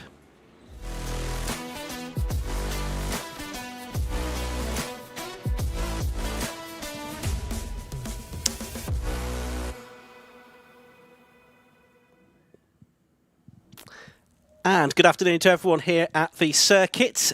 We are back with you. We've been talking on the live stream for the past few minutes, but hello, welcome to Mallory Park, everybody who is here today. We took a slightly early lunch break because of an incident in the first race where a lot of fluid was put down, which needed to be mopped up, and therefore the officials took the decision while that was being done to have a slightly early lunch break. But we are ready to go now with the first of 11 races this afternoon for the Mazda 7 Championship. Up first, we've also got races for Historic 750 Formula, the VSG Crypto Clear Sport Championship, the Sustain Fuels Formula V Championship, and the PBS Brakes Hot Hatch Championship, not to mention the Swift Sport Challenge having its second race of the weekend as well. But the cars now being released from the assembly area out onto the circuit. They're going to do a lap to the grid, they're going to stop, then they are going to have an extra green flag lap, and that is just to allow the drivers just to suss out what the grip level's like with that fluid that went down in that Swift Sport Challenge, the first race of the day before the lunch break, and then we'll be underway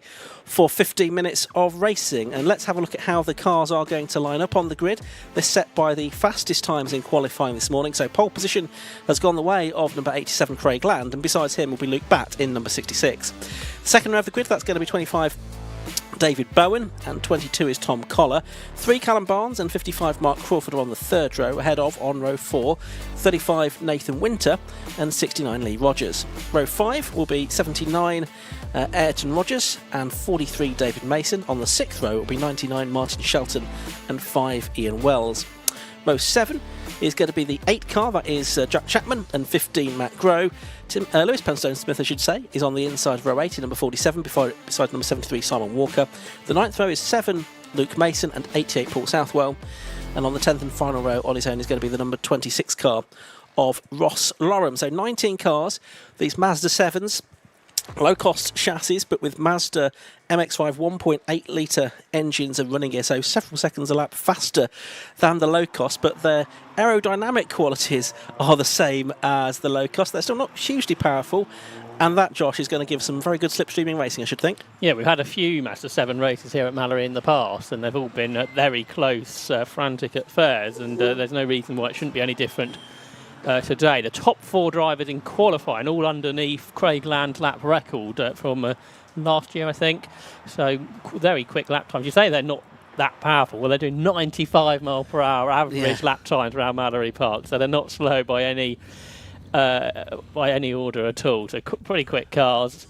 Some of the quickest cars, maybe the quickest cars we've got here this weekend, contesting with Formula V and Hot Hatch, all very similar lap times. Yeah, I mean, it's a high 50, wasn't it, for Craig Land in qualifying, and bear in mind the Formula Ford 1600 lap record around here is in the 47s. I think that's still with Jamie Spence. I think so, yeah. Need to check that. And so only sort of 3 seconds off a Formula Ford 1600 lap time, which is always a good benchmark, I find, when you're comparing lap records. What have we got to look forward to in this race? Because the championship has already been decided. That was sorted out at Alton Park last time, wasn't it, Josh, in favour of Martin West? Yeah, that's right. So Martin West, provisionally the champion. He's not racing today. He's here, though. I've seen him in the paddock. Yeah, that's good to hear. Lots of his mates on this grid, of course.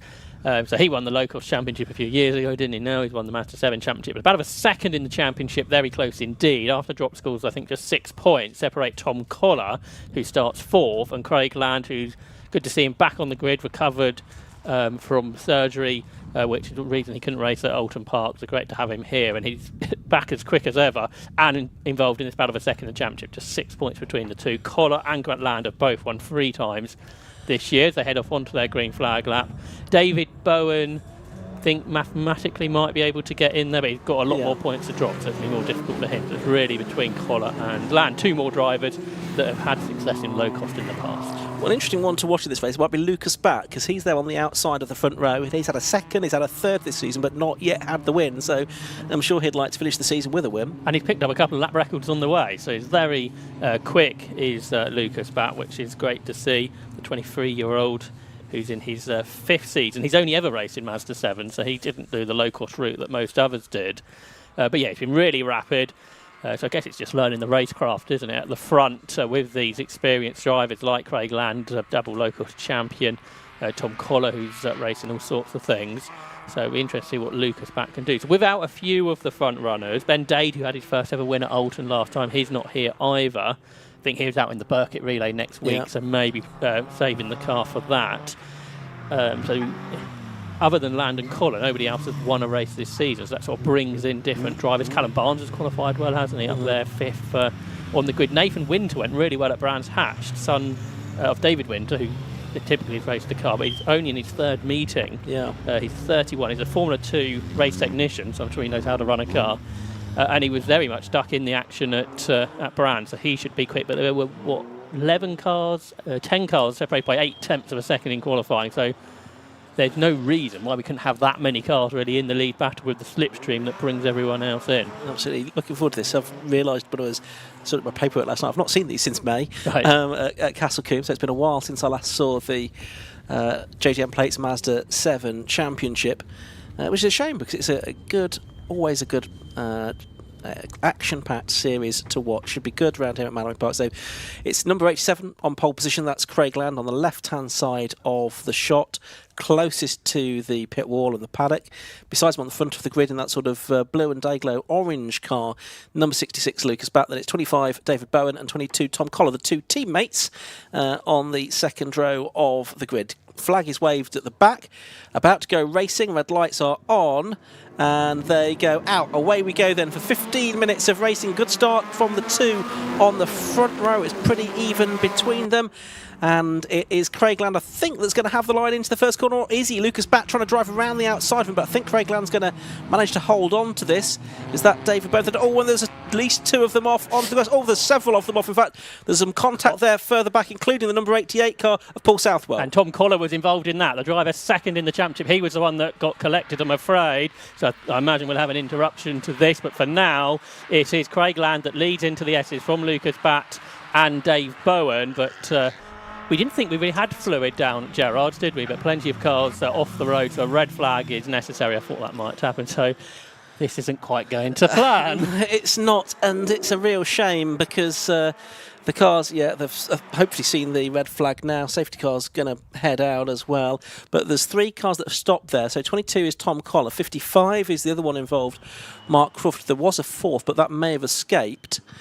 The cars are stopping down on the grid beneath us, so in single file. So the marshals will try and get them back gridded up into the order in which they initially started the race. You can see the race rescue unit is now heading out onto the circuit down to the scene of the incident, as would always be the case in any kind of red flag incident, just to make sure that all the drivers are okay, see if anyone needs assisting from their cars, but it looked like, I think, drivers were out of the cars there. There's a bit of bodywork, not unusual, an unusual sight in Mazda 7s on the side of the road there. What we didn't see really is how that started, did we? Because Tom Collar on the second row was off, but there were people going off further down the road. And we didn't think there was any fluid at that part of the circuit. Well, no, because the fluid, you can see, for those who are watching on the live stream, on the sort of brown line on the left-hand side of the circuit, that's where we think some kind of sawdust material has been put down to soak up the fluid. But that should have stopped at the bridge, because that's where the car pulled off. It started just before the hairpin, but went off, I think, at the bridge.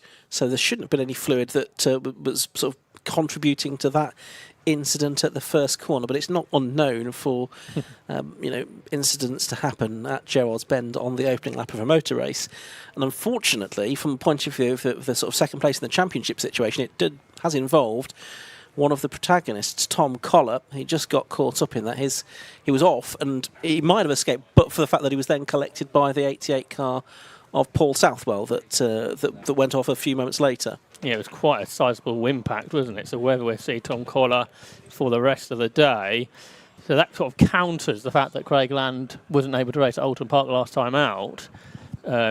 So Collar's got more points he can bring back into this, but Craig Land is in probably the optimal position in that second place battle in the championship. OK, we've got a little bit of clearing up to be done, and while that is happening, we'll take a short break.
Yokohama.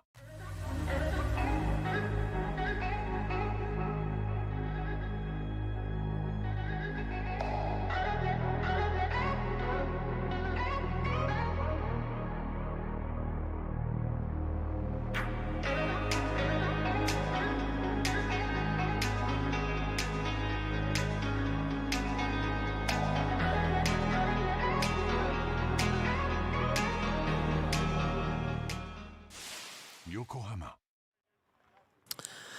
So we've had a red flag at the start of the JDM Plates Mazda 7 Championship here at Mallory Park. There was an incident that ultimately involved 3 cars, but I think now all of the drivers are now out of their cars, which is great news. They've got the medics, we've got the ambulances on scene. Drivers will head to the medical centre at least for checks. And we'll hopefully be able to have a restart of this race shortly. But of course, the first priority is for the safety of the drivers involved with that incident. And it was quite a nasty shunt, wasn't it, on the opening lap of the race there, at the first corner, in fact, Josh. Yeah, it appears there was an initial incident between Tom Collar and Mark Crawford, and they both went off onto the grass. And there was a secondary incident later, which then meant there was a much larger contact than you would ordinarily have. So, yes, scary-looking incident, unfortunately, but good to hear that all the drivers are now out of their cars and will be checked over by the medics here at Mallory Park. And I think the medics now left the scene. Yeah, and the recovery trucks are heading out now, Yeah. so we're now into the phase where we've established the situation with the drivers, and now we can pick up the 3 cars that were involved. One that got close to getting involved was Simon Walker in the number 73 car. He was also off on the grass, but I think managed to avoid getting collected. So hopefully he'll be able to take the restart, but it looks like we'll be at least 3 cars down for the restart. We've not yet been given any news of how long that race will be, and indeed whether there'll be another green flag lap, but we'll hopefully get that information updated very shortly. I'm sure the officials up in race control from where we are, because we're a bit lower in the race control building here at Mallory Park than we are usually when we're commentating, and they'll be working out how long this is going to take to deal with and the impact that has on the rest of the day, because there are still, after this, 10 more races to fit in between now and 6 o'clock, where we do have a strict curfew here at Mallory Park, and I've got a feeling we're going to be using pretty much all of that time today. But I can see one of the ambulances now back out to the medical centre. There'll be another one, I think, coming around shortly as well. But this Mazda 7 Championship season, we're saying it's already been decided in favour of Martin West, but it's been quite, in spite of him winning it early, it has been quite competitive. Lots of different drivers have had wins this season, and multiple wins as well. 3 different drivers with 3 wins or more. Yeah, so the 3 drivers at the top of the championship, West has had those 5 wins, but he's been mega consistent. He had 5 wins, 4 seconds, 2 thirds and a 4th. There'll be his 12 championship point scoring rounds, so that's why he can't be overhauled this weekend. Because even at Oulton Park, when it was very, very wet indeed, he went off on lap 1 at Druids, dropped outside the top 10 and got back to the podium. So that was a real championship winning drive from Martin West. But Tom Collar, when he's really returned to full-time racing, he's had 3 wins, 3 seconds, a couple of thirds and a 4th, plus a 6th and a 9th.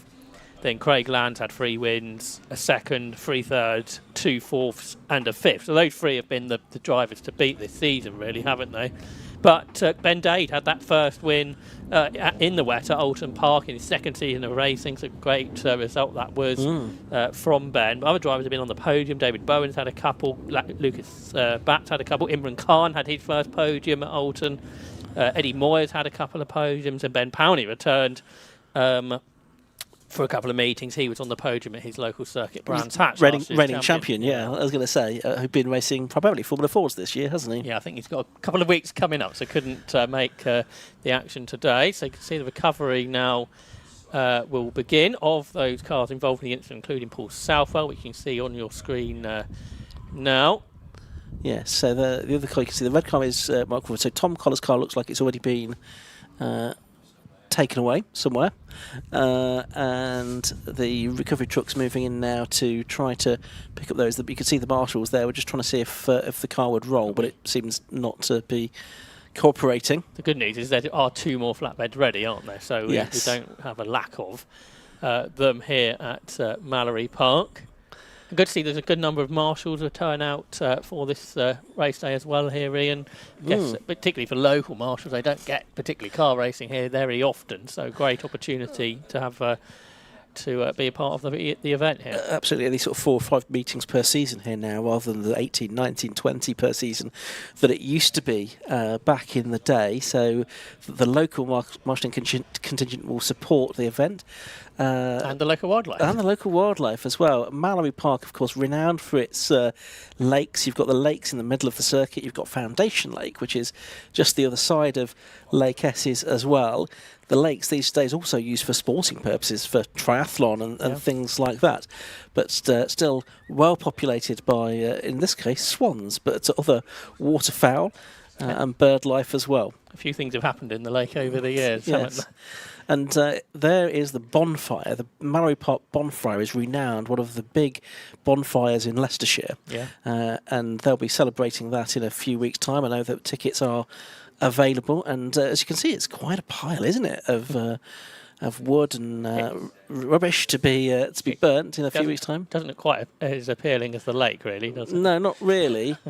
And let's hope there's no late additions to the bonfire through the course of this weekend's racing either. We're back to the cygnets, the young swans there, aren't they? Enjoying whatever it is that they can find under the water level. I've seen a variety of wildlife. There's been ducks sadly killed mid-race. We had a problem with races being delayed when this is not wildlife really, but litter. That's the word I'm looking for. Litter of kittens was found in a tyre wall. We've had that at Mallory Park. That delayed racing on one occasion. But yes, the wildlife is a great feature of Mallory Park. This circuit set in the Leicestershire countryside. Great spectator facilities. Some nice steep banks to roll down and get muddy in if you're so minded. They might be Dave Bowen's children, possibly. They've got Aon Motorsport. Aon Motorsport Topson, I see.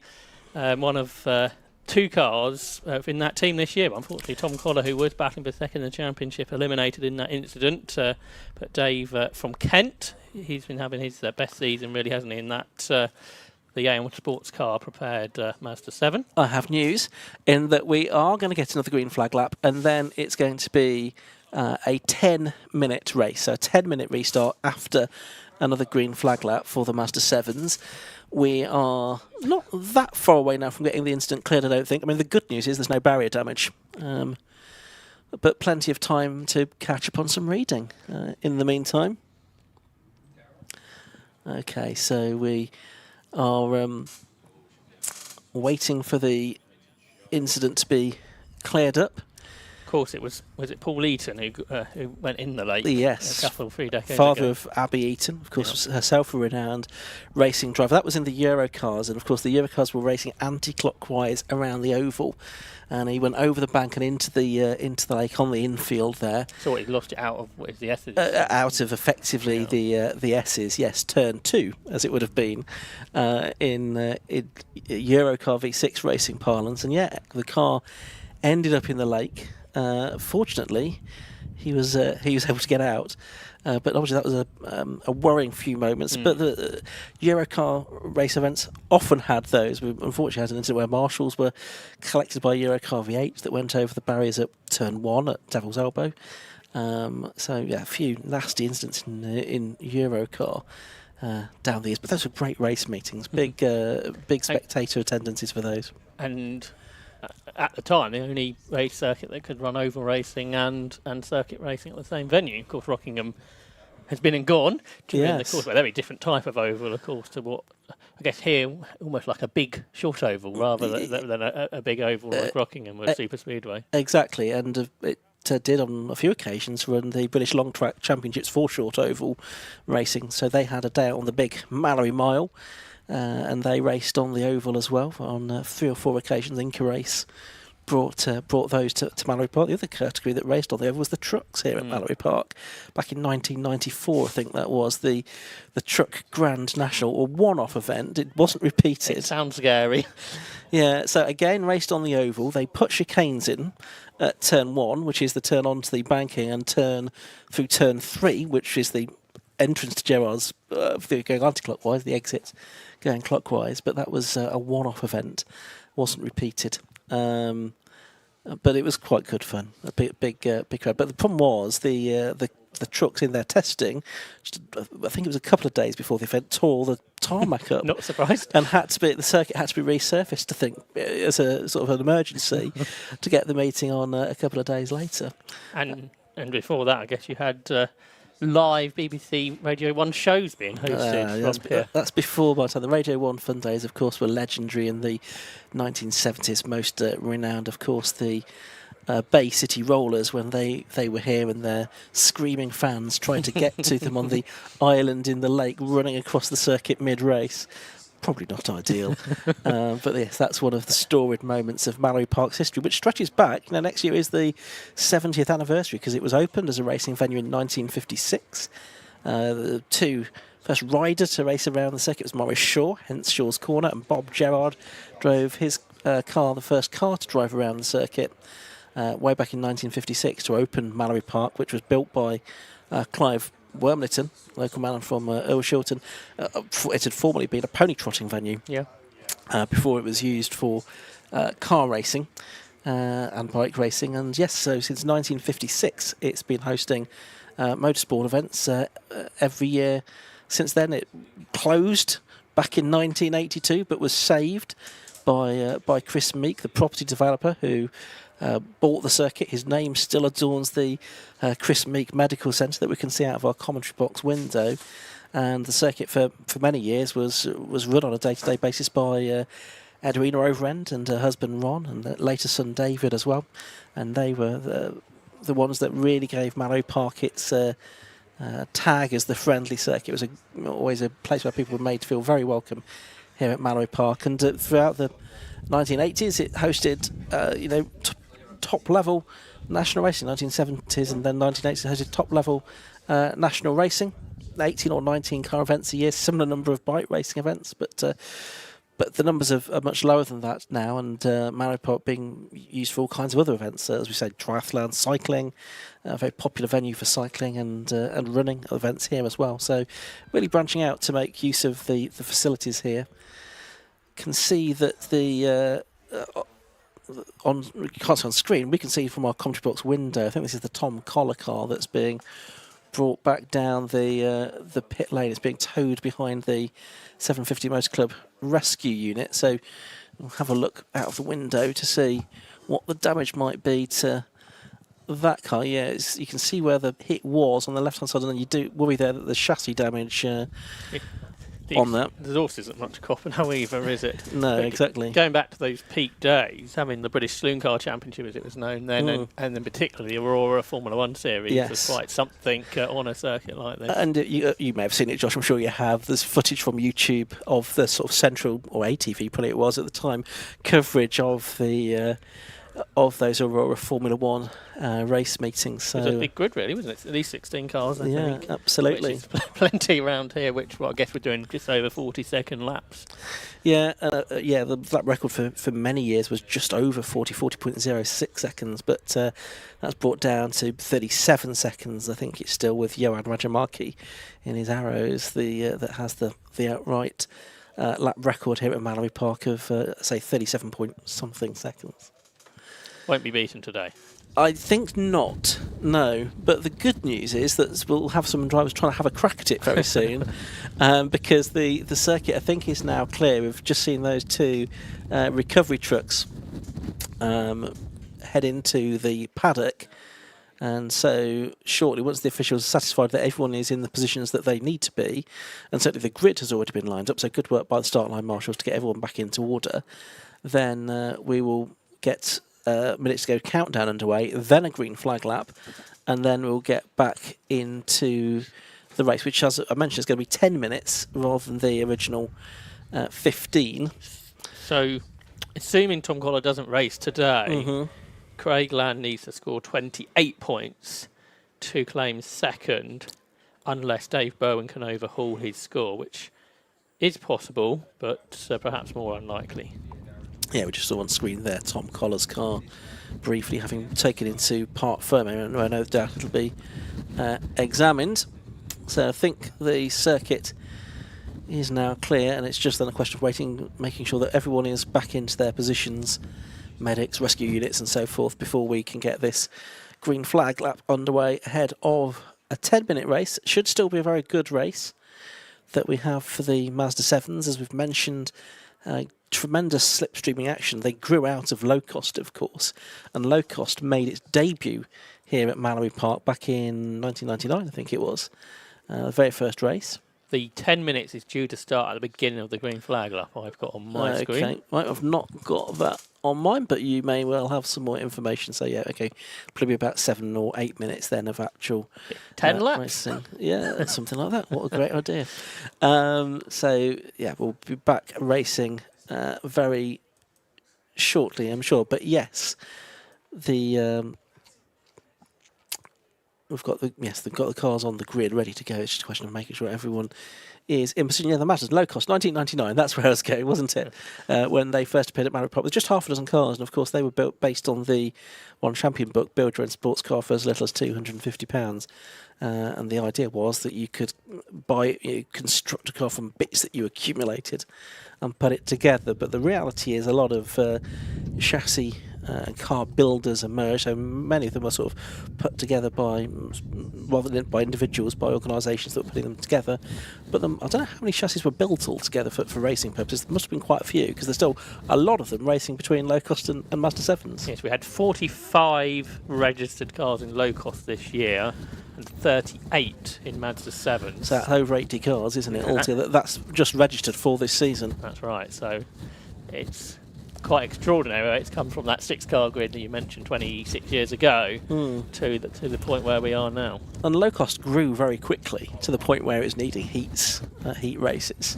And actually, I think it was a very good decision actually to create Mazda 7s. Initially, they raced within sports battles and very quickly got their own grids, because it gave people in low cost somewhere to go. A lot of people did convert their cars, didn't they? And the probably always was that low-cost grids would dwindle, but they've stayed pretty stable, haven't they, for a few seasons now? And this year's probably been the strongest year for low-cost, with 30-car grids at basically every event.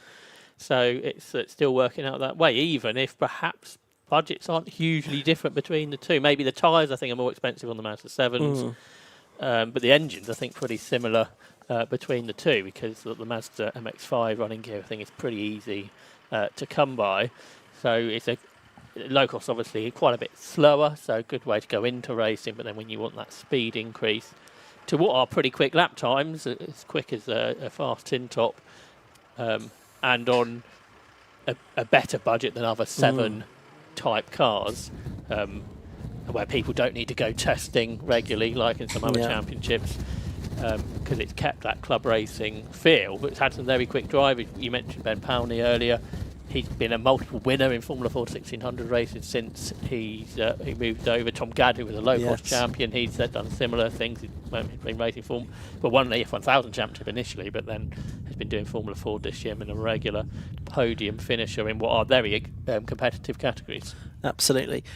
By the way, if you want to read about what it's like to race and run one of these cars, one of the drivers on the grid, Ayrton Rogers, who lines upon row 5 of the grid today, he wrote a book about his sort of first full season in Mazda 7s. It's called One Tyre Fire. You can get it from Amazon and other such places. It's worth a read. It gives you an insight into the life of a club racer. So that's well worth a look. So do keep an eye out for that. You say order it online and have a read about that. That's well worth doing. I see he was out qualified by his father, Lee, today, who will have raced here, I'm sure, in pickups. Not on this, but actually may have raced on this particular configuration, because I think pickups have used the oval and the full circuit here at Mallory Park over the years. So he may well have done both in pickups. Ayrton is involved in the battle for 5th in the championship, which would, if he was 5th or 6th, give him an end of season at the award at the 750 Motor Club Awards in I guess there'll be in a couple of months' time or so. February, yes, there is a date for them. I'm not sure if it's been made official yet, but made public yet. But Ayrton's had a 4th as his best result this season. His father Lee's only had a best result of 10th, so for Lee this could end up being one of his best results of the year. Right, the countdown is on. Right, okay, so we're not too far away from racing. 2 minutes to go. 2 minutes to go. Which may not be 2 minutes. It may not be 2 minutes. It always used to be back in the day, but now we try and get more racing in and less minutes to go in.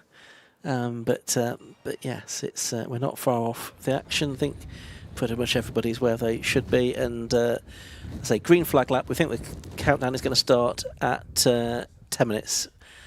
The 10 minutes, I should say, when the green flag lap begins, and then they'll regrid. That'll be probably 7.5 minutes of racing, something like that. Reminder that it is Craigland on pole position in number 87. The driver from Nottingham. There is the green flag, yes, and the countdown has begun. So 87 Craigland on the pole position. 32-year-old data and systems executive. Been racing cars for 7 years now. Did 15 years of karting. Before that, a double low-cost champion. Besides him is number 66, Lucas Batt, the 33-year-old stonemason from Chesham. Been racing since 2021. This is a car built by Dave Boucher, who's built quite a few cars, I would think, over the years. The second row of the grid will still have 25 David Bowen on it, but he'll be the only Aon Motorsports entry now, the 39-year-old from Paddock Wood down in Kent. He's run Escort rally cars, big into radio control racing as well. His car is one that used to be driven by Ollie Batten. No Tom Collar on the outside of the second row. Third row, we should still have Callum Barnes on the inside there. Number 3, the driver from Whitley Bay. And then next up it's going to be not 55 Mark Crawford, so we'll move on to the inside of row 4, Nathan Winter. As Joshua was saying earlier on, he's only in his third race meeting. And then it's going to be 69 Lee Rogers on the outside of row 4. So the car's well off onto their green flag lap now, Josh. Yes, I feel like we're going to have a lot of drivers that are going to score their best results of the season today, which will make lots of social media posts, so that's good stuff, in the JGM Plates Mazda 7 Championship, because of the missing Martin West, of course, and a few others we've already mentioned, plus Tom Collar not racing today. That's certainly going to allow for perhaps some best results of the season. And Mallory Park sometimes throws up that anyway, doesn't it, with the nature of the circuit, not so many corners sort of to learn, and being super competitive lap times because of that, and being a very fast track. I think some drivers who are in their first race today have sort of taken aback driving the track for the third time this morning how quick it is. Right, so we've already counted down to just under 8 minutes. Green flag waves at the back, waiting for the red lights to go on the Master Max surfacing bridge. There they go out, and the race gets underway. Craigland makes a better start this time than I think he did the first time around, so he should arrive at Gerrard's Bend first rather than side by side with Lucas Batt, although Lucas is going to try and take the fight to him. But no, it's Craigland leading, Lucas Batt second. I think it's David Bowen in third place. This time they get a little bit further at least than they did at the first attempt round. The double apex right-hander at Gerrard's Bend they go for the first time, and it's Craigland already trying to put some daylight between himself and Lucas Batt as they head down to Lake Esses for the first time. And David Mason is battling with Ayrton Rogers for 5th, and Mason has got that position, so he's made a very good start from row 5 of the grid. There were a couple of missing ahead of him, but that's a great start from David Mason nevertheless. But Craigland has got this small gap over the rest, side by side, a few in the middle there. Much tighter line out of the hairpin used by Dave Bowen. Not sure, it's fairly effective, isn't it, because he's pretty close to the back of Lucas Batt's car through the Devil's Elbow for the first time. But Craigland's got a couple of car lengths advantage, but that may not be enough to pull away in a race like this. So into Gerrard's Bend for the second time, half a second lead for Craigland, I should say, over Lucas Batt. Still that battle going on further down the order. There's the 5 car. You can see Ian Wells, the driver from Aldershot, going through. That's the pale blue car for the man who's a garage equipment engineer.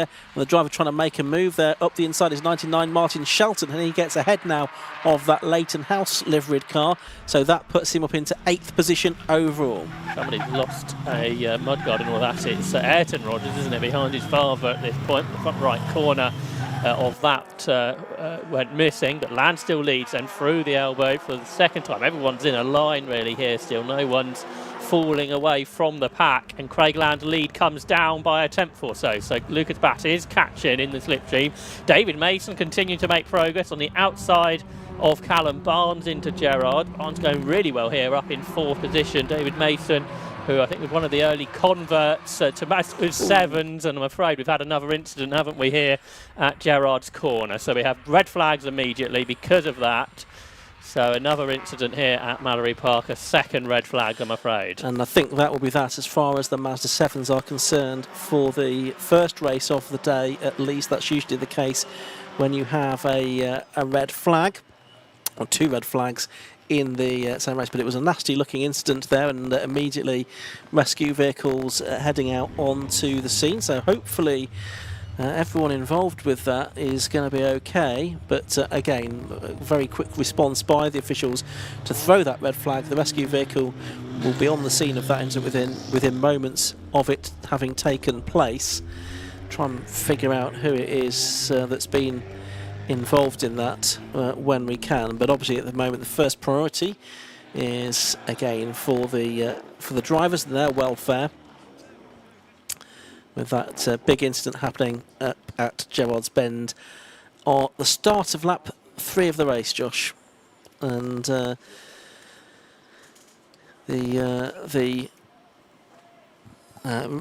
medics now on the scene. The rescue vehicle is there as well. And again, drivers will be getting the best possible attention. Yeah, that's right. So it's rather a busy time. Qualifying went all so smoothly, didn't it, this morning? But for one, Gerard is taken. It's YouTube famous, isn't it, Gerard's corner? But it's taken rather too much action in this Mazda 7 race today, which is it's unusual to have quite the type of incident I think that we've had in this race, Ian. Yeah, absolutely. I think there was some airborne element to that incident, but the incident. We've now got the second ambulance on the scene as well. And again, the officials will be keeping a close eye on this. There you can see the cars heading back into the paddock at the end of the race. They're not going to get a restart to that race now.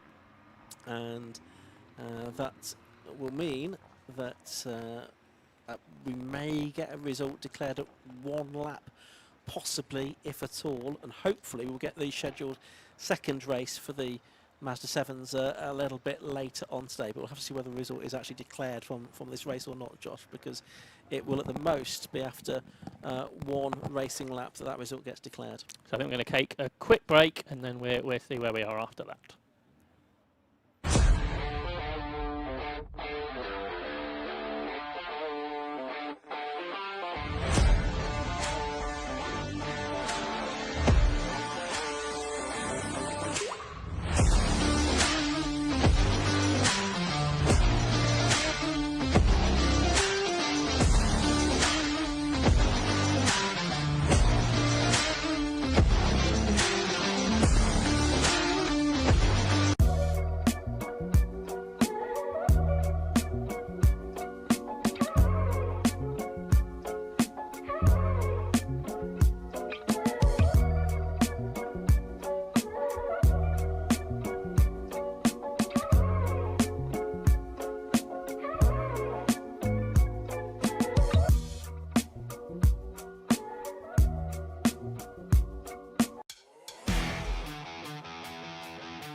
So we're still under a red flag situation here at Mallory Park at the moment in the second attempt at starting the Mazda 7 race. I'm afraid also ended in a red flag. Also, another incident at Gerrard's Bend at the beginning of the race. We are, though, before we do any more up here in the commentary box, we're going to head downstairs because Kieran Mogg, I think, is back down in the paddock, and he's going to try and find some drivers to talk to. Thank you very much. Yes, now all of the cars have headed back into the paddock, so unfortunately Craig Land has disappeared somewhere over in that direction. But I am with Lucas Batt now. Lucas, obviously, a bit of a hectic race on both starts. Obviously, most of it was kind of happening behind you, but obviously you had fastest lap at the time, provisionally P2. How was it going?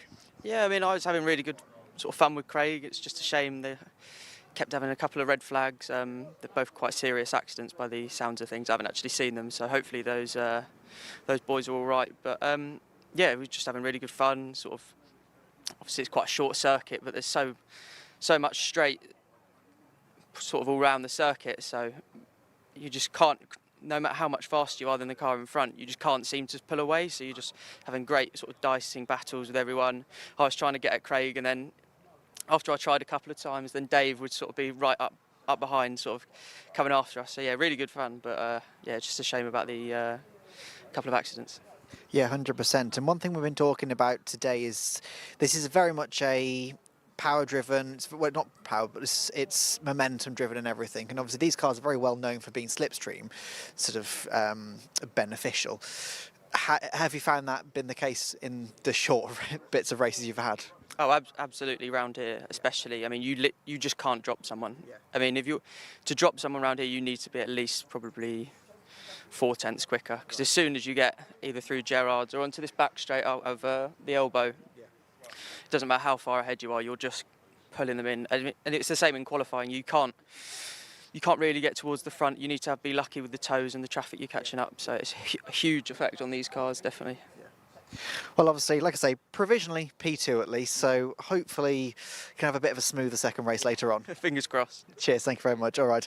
Now, David Bowen, provisionally P3 as well. I'm saying provisionally because, yeah, we heard, so I can't remember who it was saying that it may be a non-result.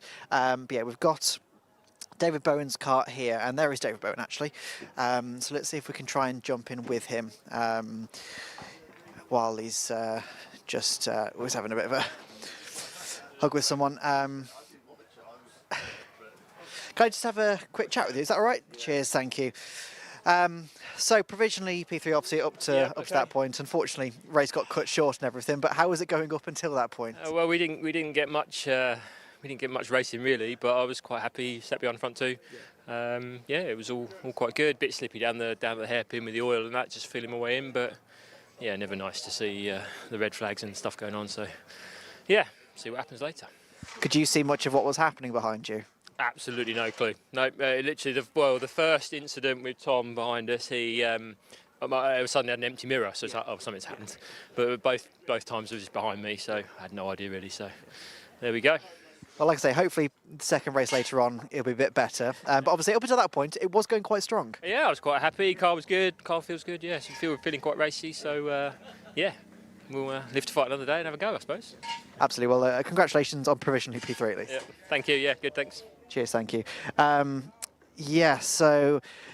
Yeah, unfortunately, obviously, all the cars are kind of just spread out at the moment. Like I say, Craig Land has just sort of disappeared down that end of the paddock. I'm not exactly sure where he's stationed at the moment.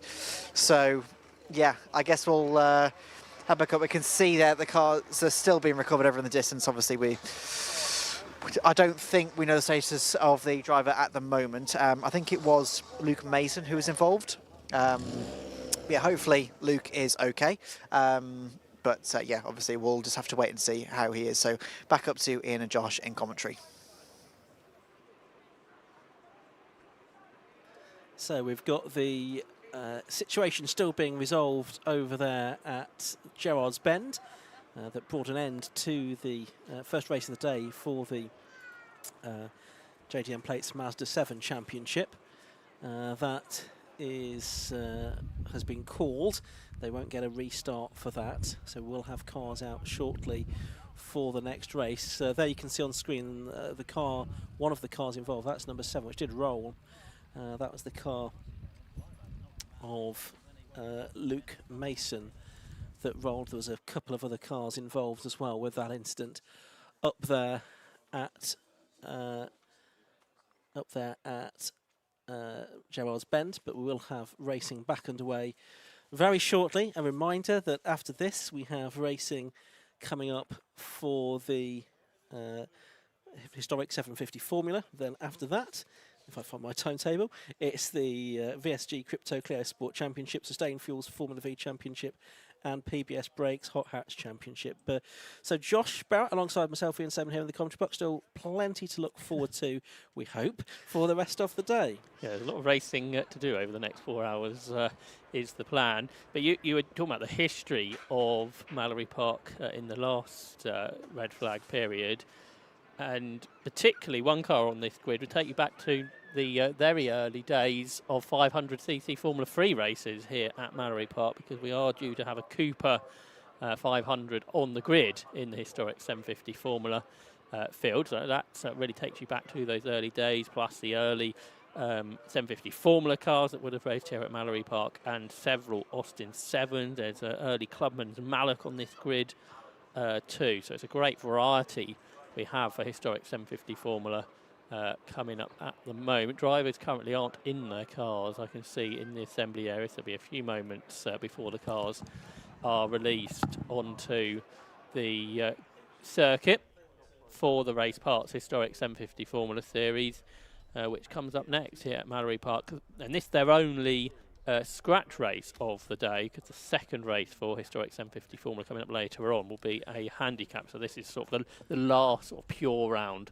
of the series this season. Yeah, so I think the circuit now is pretty much clear. Recovery truck leaving the scene, and again it's just a question of making sure all the ambulances, rescue units and medics, doctors are all back in position before any cars can be brought back out onto the circuit. Again, you can see the recovery trucks taking cars into the back entrance to the paddock in between the two lakes there, and the cars will, I would imagine, be taken to Parc Fermé for sort of inspection after that quite heavy incident in the Mazda 7s. So we'll look forward hopefully to seeing those cars out again later on, but the next race of the day we'll have the cars out shortly for the historic 750 Formula series. So just a series of races rather than a championship, and it's the category that harks back to the early days of the 750 Motor Club, which was launched back in 1939, aimed at the impecunious motorsport enthusiast. That's how it was framed, and it got the name 750 Motor Club because it was all built around the 750cc engine that you'd find in an Austin 7, which was one of those cars that, if you were an impecunious motorsport enthusiast, you'd have back at that time. Unfortunately, it was badly timed, of course, the launch of the 750 Motor Club, just in time for World War II, and so that meant there was a bit of a hiatus before there was very much racing. It was 1949 when 750 Formula was created, the longest continuously running Formula and Championship in the world, and this, the sort of historic version of that. It caters for older 750 Formula cars and cars built to a pre-1976 historic Formula specification, using the Reliant engine, which was used for many years, but we also have Austin 7s in this and other cars from that era as well. So most of the cars on this grid are either Austin 7 engined, I think some Climax engine cars, and Reliant engined historic 750 Formula cars as well, which we'll see out on circuit shortly, because I can see now drivers, I think, are getting their helmets back on in some cases. I think they're being told that it's going to be not too long before they are able to be released out onto the circuit for their first race of the day, Josh. A car on the grid I've not seen in this before is the Jomo, which Ben Sims has won in Jomo chassis in historic Formula Fords of recent years, but obviously built a 750 Formula car of the era as well. And Ian Elliott has brought that out. That's a Reliant engined car. So good to see some of these cars from the 1960s and 70s coming back out into racing in historic 750 Formula, which has been pretty good news story category over the last decade or so. Absolutely right. Historic 750 Formula, previously known as 750 Trophy. I think the historic 750 Formula branding or rebrand helped to really position it as an entry point into historic motorsport, really. Make it a bit more marketable and sellable, and there's been lots of work done behind the scenes to get cars out of garages, barns, sheds, wherever they've ended up over the years, and back out onto the racetrack. So numbers have gone a resurgence. Lyndon Thruston amongst the people sort of working hard behind the scenes to promote historic 750 Formula, and yeah, a great entry of around 20 cars here for the races today. We've had more than 20 cars on occasion this season as well. It sort of varies depending on which meeting you're at, doesn't it, Josh? Yeah, that's right. So I think very shortly we'll have the cars heading out onto the circuit for the Race Parts Historic 750 Formula Series.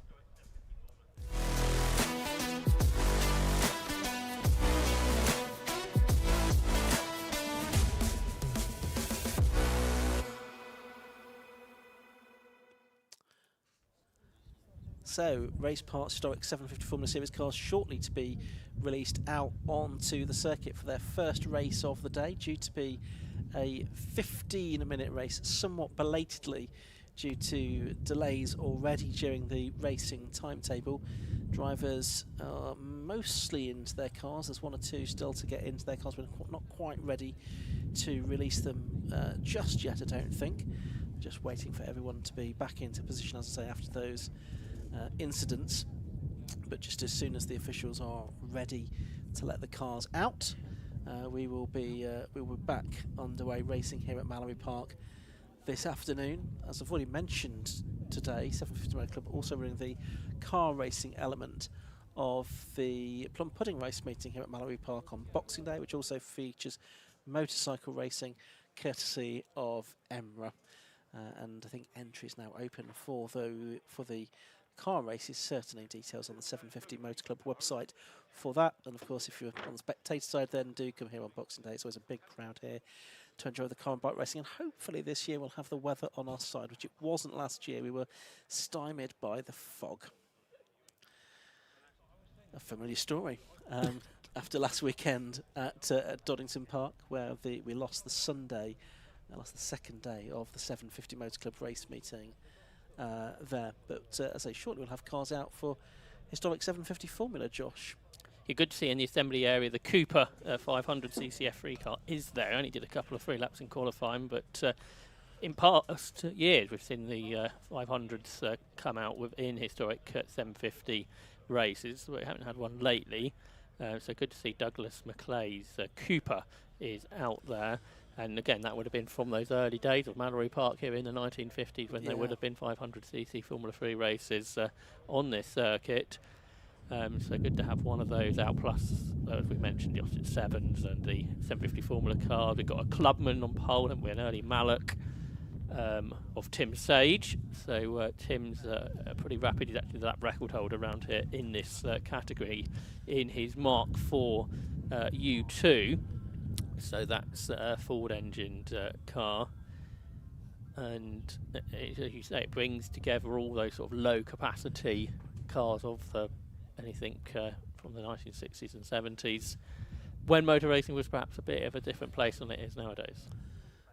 Absolutely right. So good news is that we've got marshals on the start line. We're still waiting for everyone to get into their positions. Obviously, we have to have a certain level of rescue and medical cover and so on and so forth. And obviously, after two heavy incidents, people have been sort of deployed dealing with those. But as soon as everyone's back in their correct positions, having dealt with the fallout, if you like, from the incidents that we had during the Mazda 7 race, then we will be able to get cars out onto the circuit for the historic 750 Formula Series. As Josh has mentioned, this is, of course, the final event of the season. It's been interesting this year how the race results in the scratch races have been pretty well spread around, probably helped by the fact that John Village only did the first event of the season before selling his car, didn't he? Yes. And it was picked up by a new owner, Samurai, who then won the next race at Alton Park.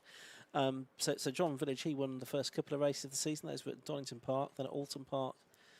Sam Wright and Greg Catton in the Dyson shared the victories there. At Cadwell, it was Jörg Schneider that took the sprint race, and Graham Wilson the handicap race. Brands Hatch, you were there for that one, weren't you? Sam Wright and Tim Sage took the wins. What do you remember of those races? Yeah, really good racing at Brands. Probably one of the highlights of the day, actually. I think we had a 6-car battle for the lead. Really good stuff. Sam Wright, I think, retired from the second race. We haven't seen him since. So that car being repaired, I suspect, for next season. And then Croft was the first double winner since the opening round, wasn't it? Yeah, Richard Verheyden won both of the races there in his car that's known as Miss Moneypenny. It's a Race Kits Merlin. That's one of these recreation cars, if you like. Race Kits Merlin, built by what's the guy's name? I forgot his name. Martin Kemp. There we go. Martin Kemp, the one behind Race Kits. I think the Kemps have sold the business now, haven't they? Yeah, I think that car would have been built. Sure. In their ownership, and it's a self-prepared car by Richard Verheyden, but it is a sort of to historic 750 Formula regulations. It's got a Reliant engine in it, 850cc. And Richard travels from France, doesn't he, to race the two Swiss drivers not here this weekend. Jörg Schneider, who you mentioned, won at Cadwell, and Joe Zosho. So we've had a good international feel to this grid over this season as well. But Richard, I think, the only overseas driver today. But he has qualified second, just a tenth of a second off of Tim Sage's Mallory. So very close at the top. Richard Carter actually qualified his supercharged horse in 7th, 4th overall. So that was a really good effort from Richard. The driver from Cornwall, former Castle King Formula Ford 1600 driver, but he only returned to racing a couple of years ago. He's in a 1930 single-seater supercharged ex-Don Rawson car, so Richard Carter qualified that really well this morning, only a couple of seconds off of the post-war cars. Hopefully we'll have cars out soon. The circuit is ready to go. The issue is medical cover at the moment. So with doctors having been deployed as part of the dealing with those incidents, it's just making sure we've got the appropriate medical cover to comply with the requirements of the circuit licence in order for us to continue racing rather than anything that needs doing on the track at the moment. I feel like we've had a 750 Mile Club meeting here before. We've had a lot of races in a short space of time, so it is possible that we can still get the remaining 10 races in. Yes, it is. Depending on how soon we can get underway. Absolutely right. But it's going to be just a few moments more at least while we make sure we've got the appropriate cover in place here at Mallory Park, this final event of the season for the 750 Motor Club. I know attention very much well and truly turned already to planning for 2026. I'm sure we'll see details of provisional calendars out very soon indeed. I know other organising clubs have already been announcing those, and I'm sure drivers will be interested to find out where their championships are going to be racing in 2026 Before that, we have the Burkitt Relay next week, of course, and the entry list came out yesterday. I think there's 65 or something like that teams on the plan at the moment. Yes, so that's the Burkitt 6-hour relay race, which takes place at Silverstone on the full Grand Prix circuit. That's next Saturday, and again we'll be bringing that to you live streamed on Alpha Live, so do look out for that on YouTube and via the 750 Motor Club website. Watch out for the links to that. I'll be with you for that one alongside Marcus Pye and Lewis Beals to bring you coverage of that event, which is always one of the great landmarks of the club racing calendar. Traditional curtain close for the club racing season. Of course, there's still motor racing that goes on after that. Things like the Walter Hayes Trophy the following weekend at Silverstone and Race of Remembrance at Anglesey in November. But it's always a great focal point of the club racing season, the Burkitt 6-hour relay race at Silverstone. The entry list at the moment, just having team names, makes you wonder what might be in some of these teams. Okay, anything particularly intriguing you? Le Mans Impossible. Okay. It doesn't really give too many clues, does it? No. We have 3 random races teams this year, so 750 Motor Club are going to be busy running those. Lots of familiar teams. Danny Hobson's got a team of Civics, I would imagine.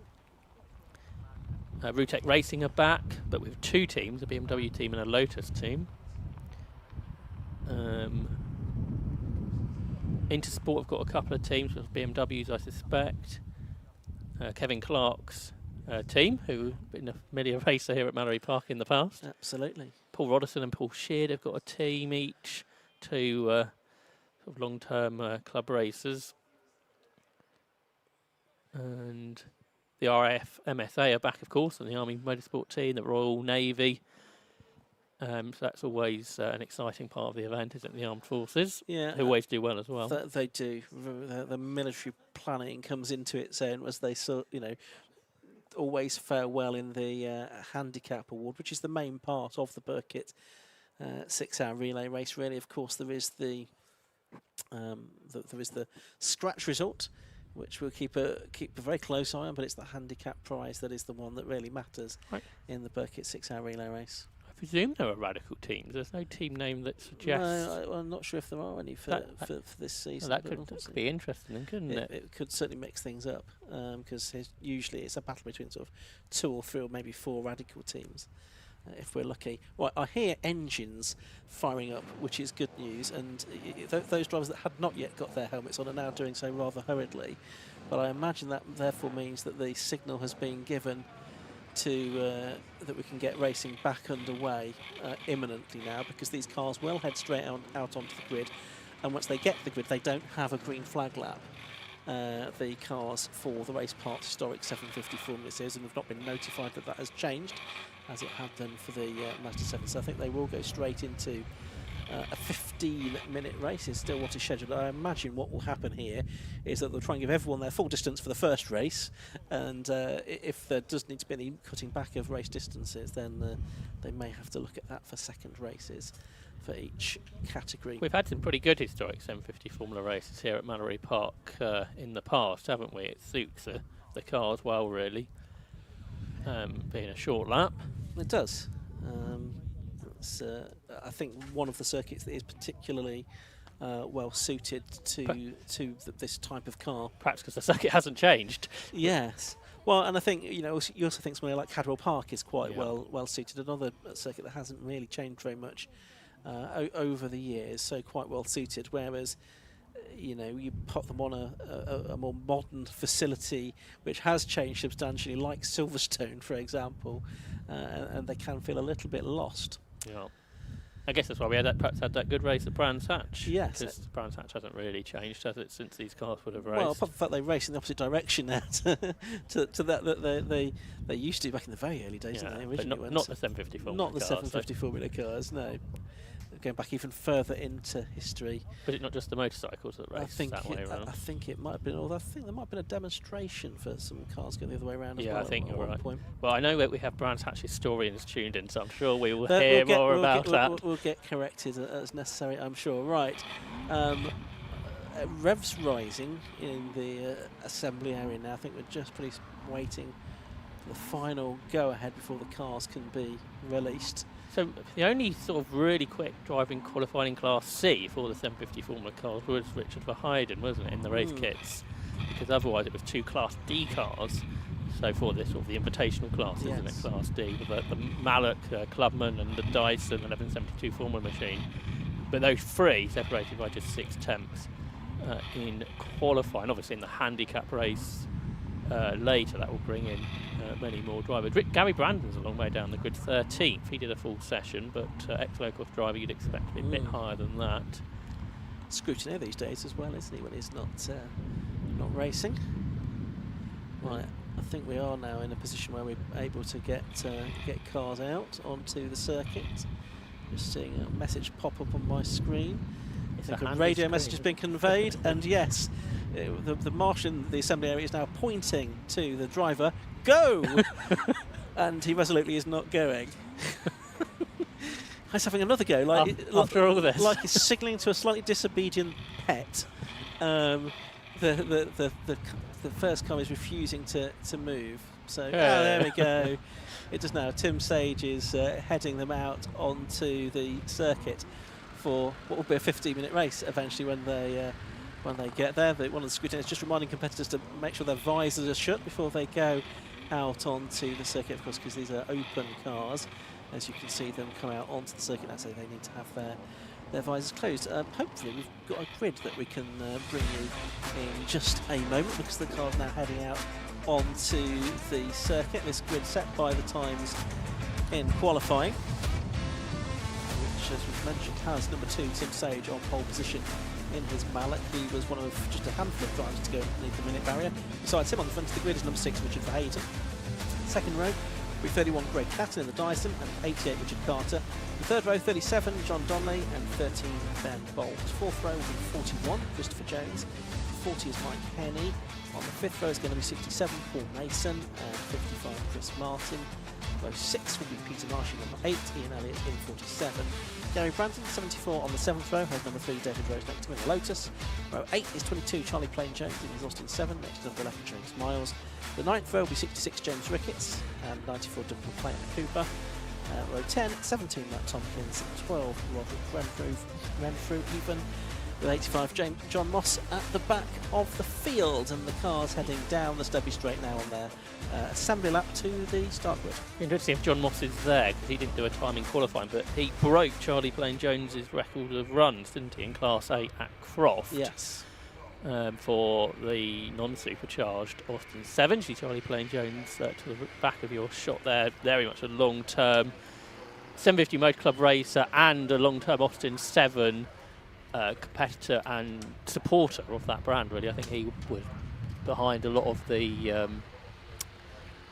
celebrations for the 100-year anniversary a few years ago, wasn't he, Charlie Plain Jones? Yes. Not just for the racing cars, but for road variants as well.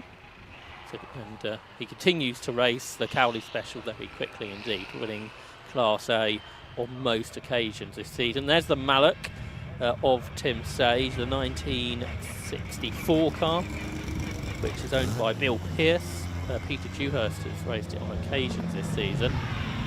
And then Richard Verheyden, the driver from France, in the Reliant engine car. A new car to Richard this season, but he has raced in Austin previously in historic 750 Formula.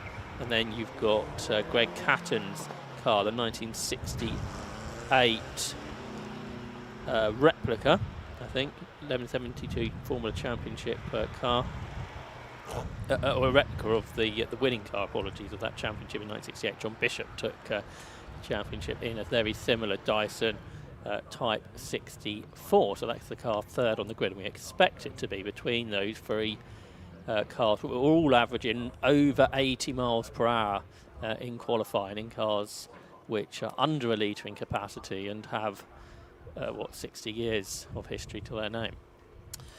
So we've got the cars lining up on the grid, 15-minute race. We are about 50 minutes, unfortunately, behind the scheduled start time for this race, given those earlier delays. So fingers crossed and touch wood for a clean run-in for the rest of the day. Race Parts Historic 750 Formula Series, they will get going underway pretty quickly once they're all gridded up. No green flag lap for these cars, as we've mentioned. Good to have that Lotus 11 on the grid, isn't it? The 750cc Lotus 11, which is pretty rare for a race car. It certainly is. David Rose's car, that. This meeting last year, I think he debuted that, didn't he? I think it was, yes. He's done a full season this year. Scored, I think, a top 6 finish at Croft last time out. Yeah, so that's a particularly beautiful car on this grid. Is that John Moss there at the back, I think? So it looks like he might have made it. It might be. Right, minutes to go, board is now shown. Green flag is waved, and very quickly I think we'll be into racing action. Red lights indeed are on. Out they go, and the race gets underway. For some better than others, the Dyson is very slow away of Greg Catton. He's going to be almost at the back of the field by the time he gets going. So it is going to be Richard Verheyden that's going to sweep around the outside into the lead of the race then. He makes the best of the starts. I think it looks like it's Sage in second position then, as they're making their way around Gerrard's Bend for the first time. So it's a Class C car leading, Class D car in second place. Third at the moment is the number 13 car of Ben Bolt, the Centaur Mark 16, and he's got one of the quick Austin 7s coming up behind him. That's the number 88 car of Richard Carter. He's in Class B, which means he's in the supercharged class. Yeah, that's right. So John Donnelly between he and Bolt. Bolt was on the podium at Croft. That was Greg Catton on the grass, heading down towards the Shaw's hairpin.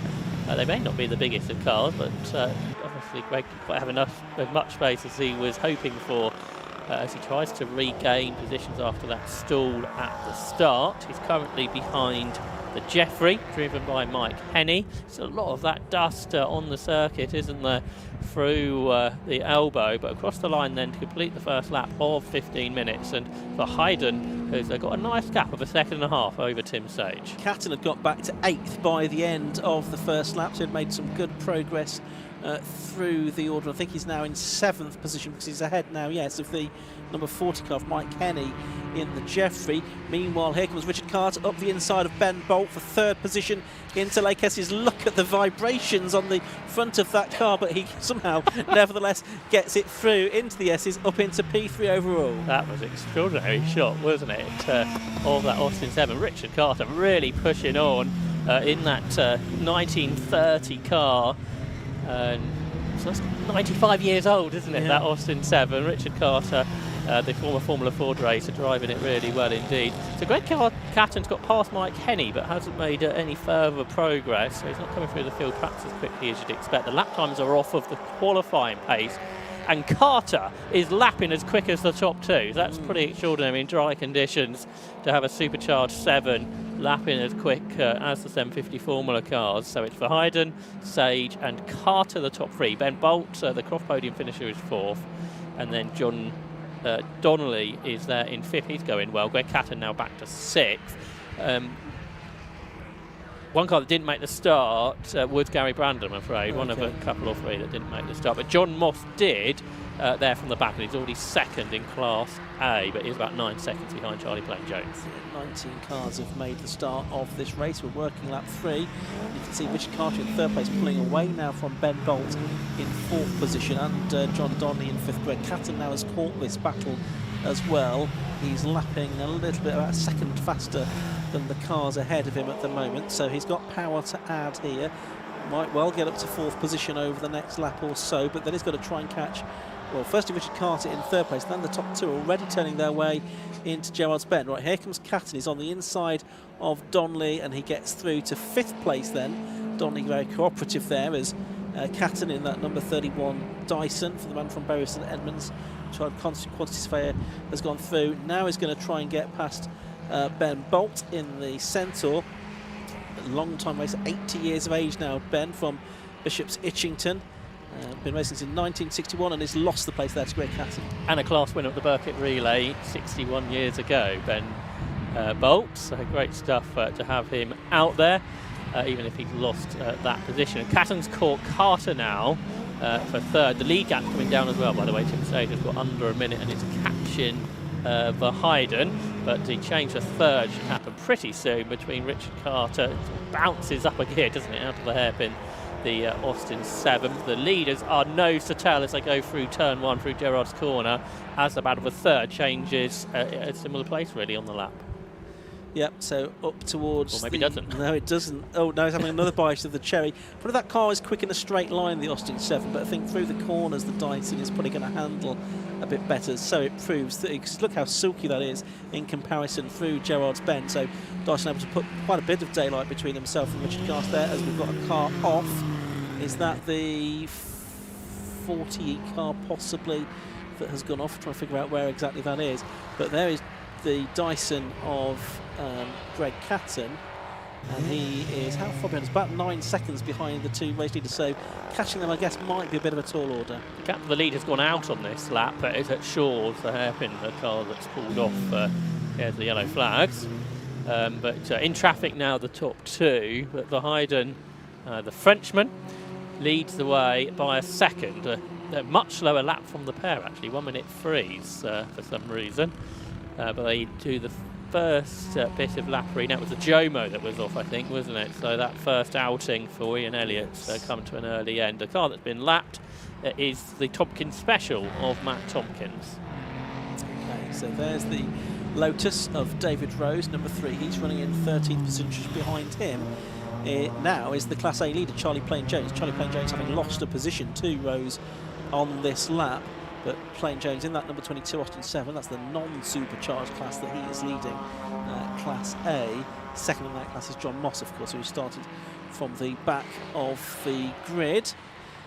As we're watching here, who's this? John Donnelly now trying to make a move on Richard Carter for 4th position. This will be. He's already got past Ben Bolt by the looks of it on this lap.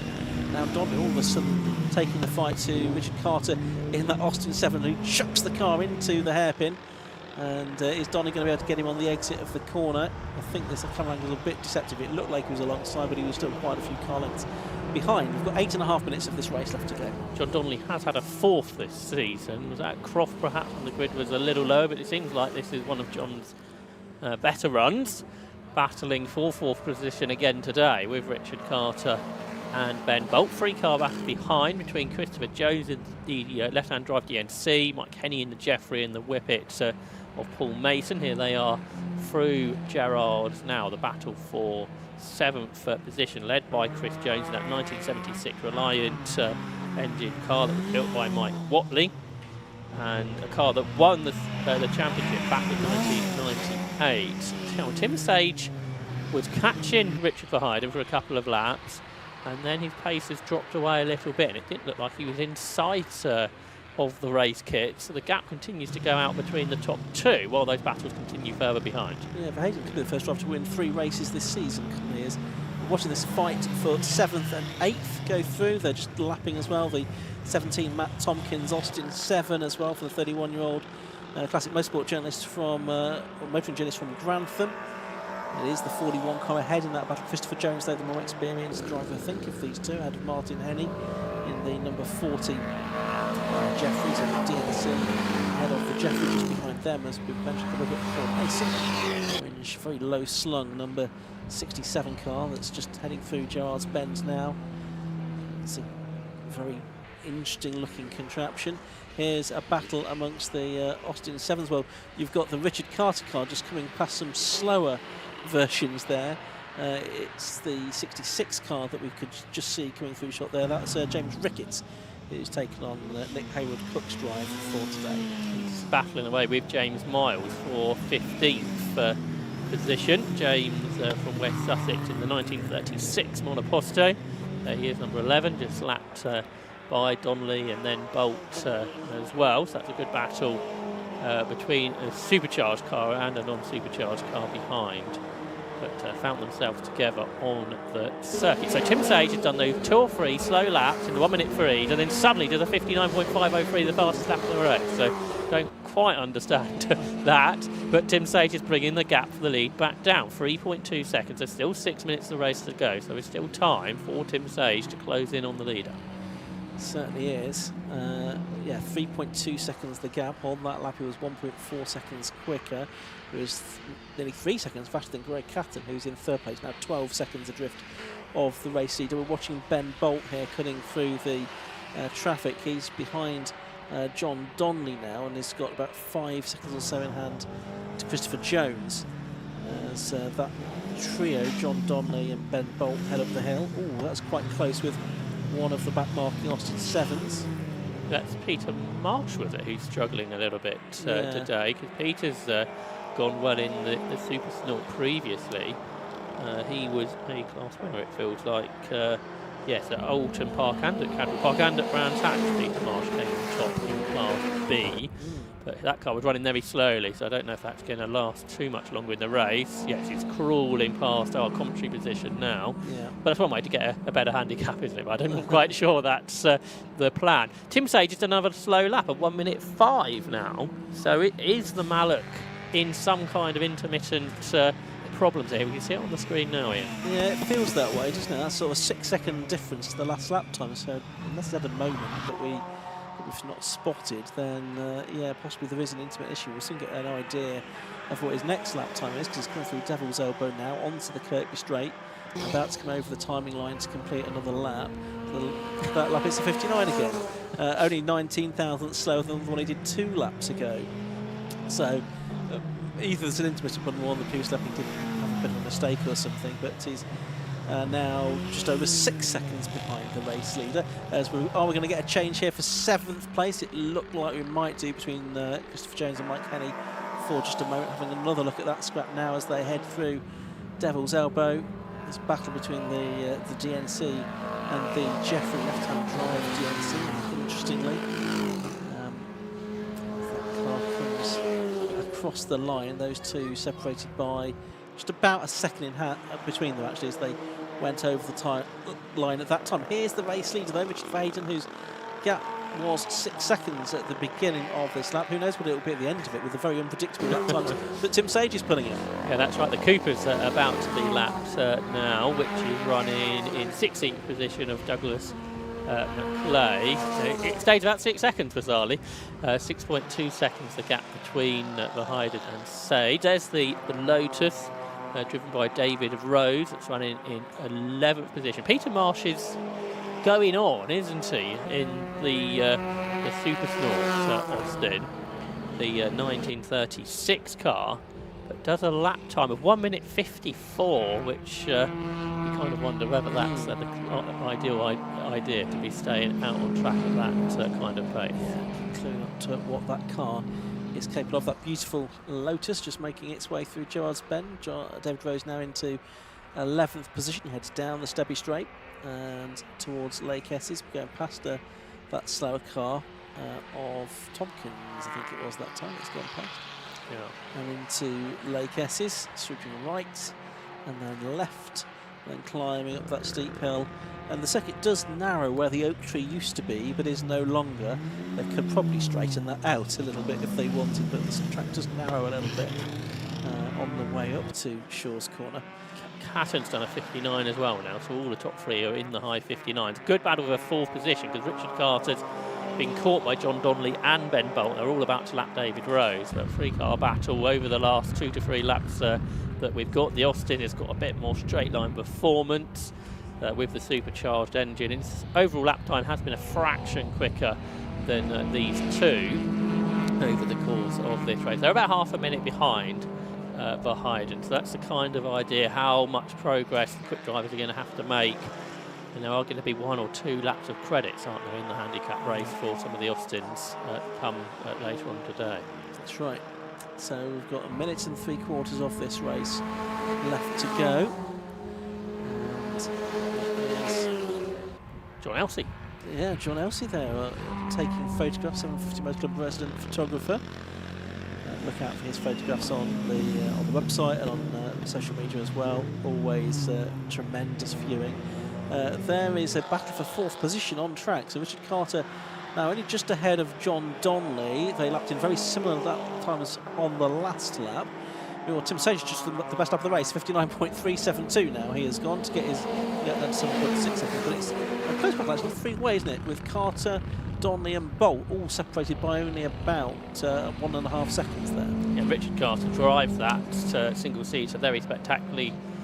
Looks like a mini Grand Prix car pre-war, doesn't it? Like a small ERA or something like that. And Richard drives it really well. We've had some pretty visual evidence of sort of the movement in the suspension of a car that is over 90 years old. Behind Ben Bolt, down the inside of John Donnelly. This is for 2nd in Class C. Runs a little wide, does Bolt. Suddenly Tim Sage is on a 58.0. That's 1.5 seconds quicker than he's gone previously. That's way quicker than qualifying 2, I think. And not as quick as his own lap record, although the car might be running quite a different specification now. That is the most bizarre race, isn't it, that Tim Sage is having? It is. It's with a complete fluctuation in the lap time. For 10 seconds on the clock, these drivers are going on to their final lap. Yeah, they are. So last lap of the race, this battle going on to its last lap, already sort of halfway round the lap, I think, is, if not more than that, is Richard Verheiden. He's going to be heading into the final corner very soon. Still watching this battle, though, for 4th position. 3 quite different cars involved there. with Richard Carter still at the head of that group in that supercharged Austin 7. Meanwhile, the checkered flag is now about to go out, and it does so out of our commentary box window. I can see, so Richard Verheyden it is that takes the checkered flag to win the race. So congratulations to him, a comfortable win from Tim Sage in the end, but not as comfortable as we thought it was going to be. The gap was more than halved on the last lap to 2.7 seconds. Let's see if we can pick up this battle again, though, for fourth. Greg Catton's over the line in third place. Fourth place still under doubt. The lapping, I think that's James Miles, isn't it, that they're going past on the way up to Shaw's corner. They all managed to clear him into the hairpin. So I suspect the order is going to stay the same as it has been as they come down to Food Devil's elbow. It is going to be Richard Carter that will take fourth and win Class B. Ben Bolt fifth and second in Class C, and John Donnelly sixth and third in Class C. But an entertaining race that, Josh, for the historic 750 Formula cars. Yeah, and some battles on the circuit which should resume in the handicap race, because they should be on the same handicap, shouldn't they? So they should have another race-long battle over whatever duration we're going to get for the handicap. But well, it was nice to see a checkered flag, wasn't it? It was. We've not seen one of those yet today, have we? 18 of the cars made it to the checkered flag. I think the 47 car was the one that didn't, which was the Ian Elliott Jomo. And I'm seeing also, maybe there's one that the 7 car also need to push back. That might be 47, I think. Yeah, 47, I think, probably needs to push back. That's right, just looking at our screen. So, we'll get... Sorry, Josh? The other good battle for 7th. 3 cars separated by 8 tenths at the flag, which was led by the DNC of Chris Jones. So there were 2 or 3 real good battles in the pack. Charlie Plain Jones won Class A again. He was 20 seconds ahead of John Moss by the checkered flag. Let's see if we can have a quick look at the results from that race, because it will be heading very quickly down to the paddock, and Kieran Mogg hopefully to grab a word with some of our successful drivers. I don't think we're able to look at the results. Just quickly go through them. Richard Verheyden, the winner. Second was Tim Sage. Third was Greg Catton. Fourth, Richard Carter. Fifth, Ben Bolt. Sixth, John Donnelly. And the class winners, Tim Sage in Class D. Class 6, Verheyden. Class B was Richard Carter, and Class A was Charlie Plain Jones. Yeah, indeed. So those the results from the first historic 750 Formula race. The next race for them will be the handicap race, and very shortly we'll have cars out on track for the VSG Crypto Clio Sport Championship. First of 2 races today for their final 2 rounds of the season. But we can head now down to Parc Fermé, and we'll hear from Kim and Mark. Thank you very much. Yes, as you can see, we've got the class winners here, and we're going to have a quick chat firstly with Richard Verheyden. If I could just jump in a second. Well, not quite dominant, but pretty decent. Yeah, it wasn't too bad, was it? During the qualifying, I had a misfire coming out of the hairpin. I'd love to say I knew what cured it, but something cured it. It went like a rocket. Absolutely brilliant. Had a bit of Tim in my rear view mirrors for the beginning first few laps, and then he just disappeared. I don't know, maybe I got faster, maybe he got slower. Let's see. Race 2 is going to be a fun one. We've got a handicap race, so that's going to be very exciting. I mean, that one was quite exciting, especially just for us as viewers anyway. So with later on trying to go through the traffic, obviously you've had a bit of a taste of that in that last race. How was it? Well, seeing the same drivers 3 times is new for me. Well, outside of the paddock. Yeah, that felt very fast. I'm really looking forward to the next race. I love a good handicap race. Awesome. Well, congratulations on the win. All right. Thank you very much. Cheers. Thanks. Let's have a quick chat with Tim. Tim, let's talk about halfway through the race, you dropped back, was it 6 seconds a lap or something? What happened there? I think there was back markers. I can't remember exactly, but all I know is Richard went off like a rabbit, and normally, I sort of keep up with him and catch him, but he's on it today. He's brilliantly driven. It's fantastic. Yeah, I was going as fast as I could. And for the race later on today, what can we expect? Handicap races, I'm easily confused. Anyway, and a handicap race confuses me. I treat it like a practice session, really, and just see what more I can get on each corner. I wouldn't expect any results from me from the handicap race, but you never know. You never know. Absolutely. Well, congratulations. Look forward to seeing it. Thank you. Cheers. Cheers. Thanks. Have a quick chat now with with Richard. Richard, very, very quickly, because the cars are out on track. Obviously, you've received a lot of praise about that car, being very, very quick, only 2 seconds off these boys. That was amazing. I mean, seeing as it's on drum brakes and old suspension and me being older, no, I'm delighted with that. The cars perform well. It's brilliant. And expect the same later on as well? I can handicap race, so it's down to skills at overtaking. I'm not pushing it. Look forward to seeing it. Congratulations. Thank you very much. Cheers, thank you. Now, the Clios are out onto the track. So, coming up next, we have the Clios.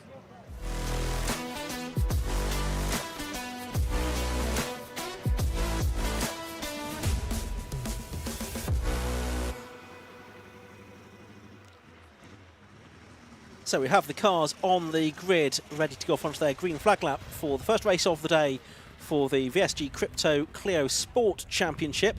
It's going to be another 15-minute race. They're all 15-minute races, or scheduled to be at least today. So they do get a green flag lap, these cars. We'll be able to give you the grid for these in just a moment. But the main championship has already been decided as far as the Clios is concerned. Green flag, you can see waved at the back. So very shortly they'll be off onto their green flag lap, where we will have, if we have a look at the grid then, the car of Joshua North lining up on pole position. Very good qualifying session for Joshua. Did a lap time of 54.379 in qualifying, and that put him about a tenth of a second faster than anybody else. Darren Ransom it was that's going to line up alongside him on the front of the grid for this one. Both of those in the 197, so it's going to be 35 Joshua North on pole position, besides him number 30 Darren Ransom. Second row of the grid is going to be 18 Mark Witherington. He's in the first of the 182s, the older cars, and besides him is number 56 Chris Lawrence. Third row, 12 Matt Hipkins and 7 Lewis Richardson. On the fourth row it's going to be 55 Justin Griffiths and the treble 9 car of Stephen Richardson. On row 5 it's going to be 29 Joey DePrato and 11 David Redshaw. Row 6, 31 Chris Page and 28 Taylor Norton. Row 7, Pete O'Connor in 72, only did a few laps in qualifying. I think he had some problems. 33 Christina Lowe. The 8th row, 82 Paul Clark and 32 Graham Bishop. And at the back, 57 Matthew Poncia and 36 is Steve Croxford. So Josh, with the championship already decided, what have we got to look out for in this race? The Class A championship is up for grabs. Lewis Richardson is very much the favourite for it. I think a top 6 finish in the class today will be enough, but Chris Page and Joey DePrato are also contesting the Class A championship. Second overall, Richardson is in a very close battle with Darren Ransom, just 3 points after drop score between the two, but they score points within their own class. Richardson's second in Class A. And is Darren Ransom? Oh, he's on the front, isn't he? He's second in Class B, so that is going to be contested throughout the day. Second overall in the VSG Crypto Clio Sport Championship. Massively competitive qualifying session, all but one car, separated by 1.4 seconds this morning. Jack Kingsbury, the champion, he's elected not to race. He's had 6 wins this year. Darren Ransom's won 4. Pete O'Connor and Justin Griffiths have won a race each. And Josh North, who's on pole today, got his first ever podium outright at Brands Hatch last time out. It was 2 months ago, these drivers last raced. There's the 5-second board. Ready to go then for 15 minutes of racing. Lights go out and the race gets underway then. It's a pretty even start from the 2 on the front row. Good start too by Chris Lawrence from the second row of the grid. So can he make progress up towards Gerard's Bend for the first time? He's trying to do it, trying to go around the outside. He's certainly up to second place, so he's got ahead of Darren Ransom, but Joshua North has managed to hold on to his pole position. Paul Clark is spinning around. There was another car with a bumper hanging off, I noticed. That was Chris Page. It was Chris Page's bumper that was hanging off. Thank you, Josh. I think there was a 197 off on the inside. Yes, and it is still there. That is the 11 car, which will get going again. And that is the car of David Redshaw. There's Lewis Richardson around the outside looking to win the Class A title in this race. There's Chris Page with a bumper missing, or not missing, but not where it should be. It's North that leads, and second is Lawrence, third is Ransom. Mark Witherington, who's not won in Class A before, he leads that just ahead of Lewis Richardson, the Class Championship leader. And then Matt Hipkins, I think, is up next in 6th. Then Justin Griffiths, who's also got damage to the rear of his car. So there's been a bit of contact at the start of this race. It would appear on the way up towards Gerard, but everyone is running at the end of one lap. And Chris Page could do with that bumper coming off before too much longer. Otherwise, I think you will likely see a black and orange flag to warn him that he needs to call into the pits, which is not the work for a moment here at Mallory Park to get that bumper just pulled off, really. But it's Joshua North leading. It's a 1:97.123 for the more modern cars. Second is Chris Lawrence, who made that good start. He got ahead of Darren Ransom. Then Mark Witherington is still ahead in Class A for the 182s. He's there in fourth position overall. Fifth is Lewis Richardson in number 7. Matt Hipkins completing the top 6, but it's nose to tail amongst the first 3 as they head around Shaw's Corner, and Mark Witherington not letting them get away too far. And this is the first time we've raced at Mallory for a while in this championship. So it's the 197th, their first outing at Mallory Park. Teammates side by side for a moment there. Taylor Norton and Joey DePrato, the 2 drivers in their 20s. David Redshaw has pitted. There's the black and orange flag for Chris Page, so that's going to hurt Chris Page's championship hopes as they might have been. But Josh North going away up front. There's the reason for the black and orange flag. Clearly, really, what could be a dangerous moment, that rear bumper. So that's going to be for the pit lane. But out of a second, though, Chris Lawrence, who hasn't had a very good year, really, has he? The former champion. He's not even been on the outright podium this year. He's there in second, ahead of Darren Ransom, who's the driver who currently sits second in the championship. But it's Josh North, who started the year in a Class A car, had an accident at Crofts, so purchased the ex-Jason Pelosi Clio 197 and been really quick in it at Snetterton and particularly at Brands Hatch when he was on the podium. But he's pulling away here at Mallory Park, and now they're side by side for second in. Yeah, as they head down towards Gerrards Bend, start lap number 4, and it's Lawrence on the inside, but Ransom trying to go around the outside, and now switches back to the inside line, realises he can't go through there. They're letting North get away a little bit as they're battling. Mark Witherington is able to stick with them. He's got about a second or so back to Lewis Richardson, who is second within that class, but as Josh was saying, really just needs a solid set of results this weekend to wrap up his class championship.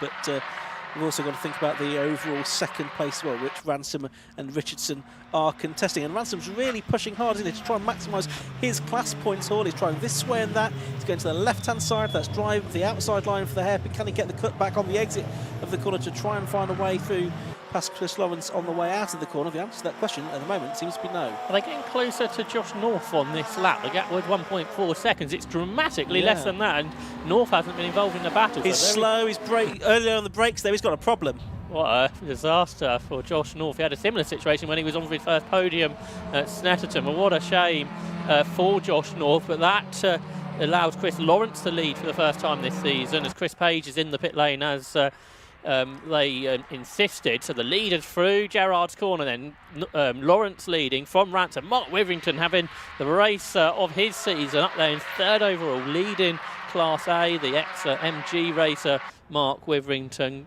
having by far his best performance here in a Clio in third place. And really Lewis Richardson, I imagine him, would just like to have a calm opening race this weekend because it looked like he was going to win the championship at Brands Hatch, had a problem in the opening race, didn't finish that, so then it went to race 2. He got involved in an incident on the first lap, so still didn't win the Class A championship.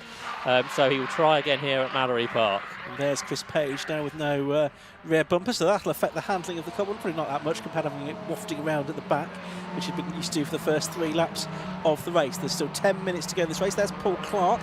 He's trying to come back through the field after that first lap spin. He's actually going ahead of David Redshaw there, who's been into the pits and is several laps down. Here's the fight for the lead as it now is then. Chris Lawrence against Darren Ransom. We saw Joshua North pulling off into the back entrance to the paddock a moment ago, and that's elevated Mark Witherington up into an overall podium position, and if he finishes there, it would be his first. Ransom clipped the grass coming out of the S's, so he's still pushing on, trying to get past Chris Lawrence again with 4/10 of a second at the start of the lap. They now turn their way through the Devil's Elbow to complete lap 6 of this race. They're lapping in the 55-second bracket, but at this stage Ransom's not put a big challenge on, so it's still as it is. Witherington still there in third place, leads the class by 1.2 seconds from Lewis Richardson. Third in Class A is Lewis's dad, Stephen Richardson, who's having his first outing of the year. He is driving Greg Hill's car. So only a couple of car lengths between the two leaders then. Ransom still trying to find a way past Chris Lawrence here with 8 3/4 minutes to go. It's 56, Chris Lawrence the leader. 30 Darren Ransom in second. 18 Mark Witherington in third. Best result so far this season, 8 so far for him. And 7 Lewis Richardson in 4th position. But Ransom, you can just tell from the body language of this car, he is really determined to get through. He's not going to take and contend and just sit there for second, is he? He's really going for the overall win. Chris Lawrence with the advantage there as Paul Clark making up another position, getting past Graham Bishop now, gets up to 13th after that first corner movement.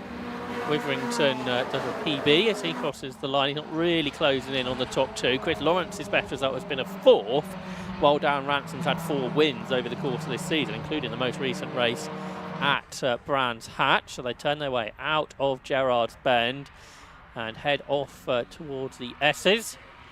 And in the front order, we've sort of had that sort of suggestion here that it's difficult to overtake, and it's sort of coming in here, isn't it, in the front runners. It's been very close, but we haven't seen a big challenge as of yet.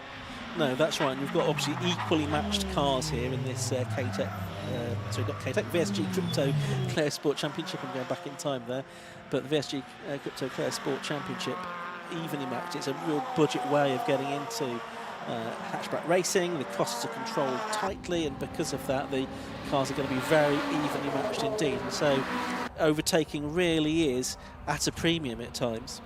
Looks like Pete O'Connor's in a 182, which we weren't expecting. Okay. It's not suggested that on the timing screen either, that he's in that class. So perhaps after the problems he had earlier, he's reverted to another car. But he's up to 7th, so he's made good progress from 13th on the grid. Yeah, and was the champion in the 182 last season. As we're watching now the 30 car of Darren Ransom again, just looking to the right-hand side, trying to find a way past Chris Lawrence there.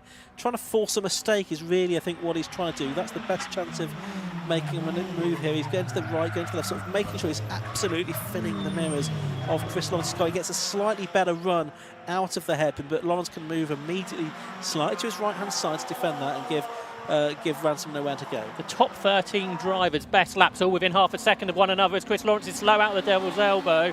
Did he make a mistake there? Because he's back up to speed now, so Darren Ransom goes through. But yeah, 13 drivers plus Josh North makes it 14, all within half a second on best lap times. So Chris Lawrence it is now that goes into the lead of the race. Way round. Sorry, it's Darren Ransom, I should say, that goes into the lead of the race. In the number 30 car, the driver from Hastings getting the better of Chris Lawrence, who's been pretty successful over the years in Clio racing. Well, he's a champion as well, isn't he? Absolutely. In 182s again. That's right. And Mark Witherington still there in 3rd place, looking set for by far his best result of the season. Is down 2 seconds clear of Lewis Richardson, so he's eked out a gap there. And then Pete O'Connor will be that's 3rd in the 182s rather than 5th showing on the screen in the 197s at the moment, because it looks like he was actually in the 182 this weekend. Over the line again come the leaders with 5.5 minutes left to go.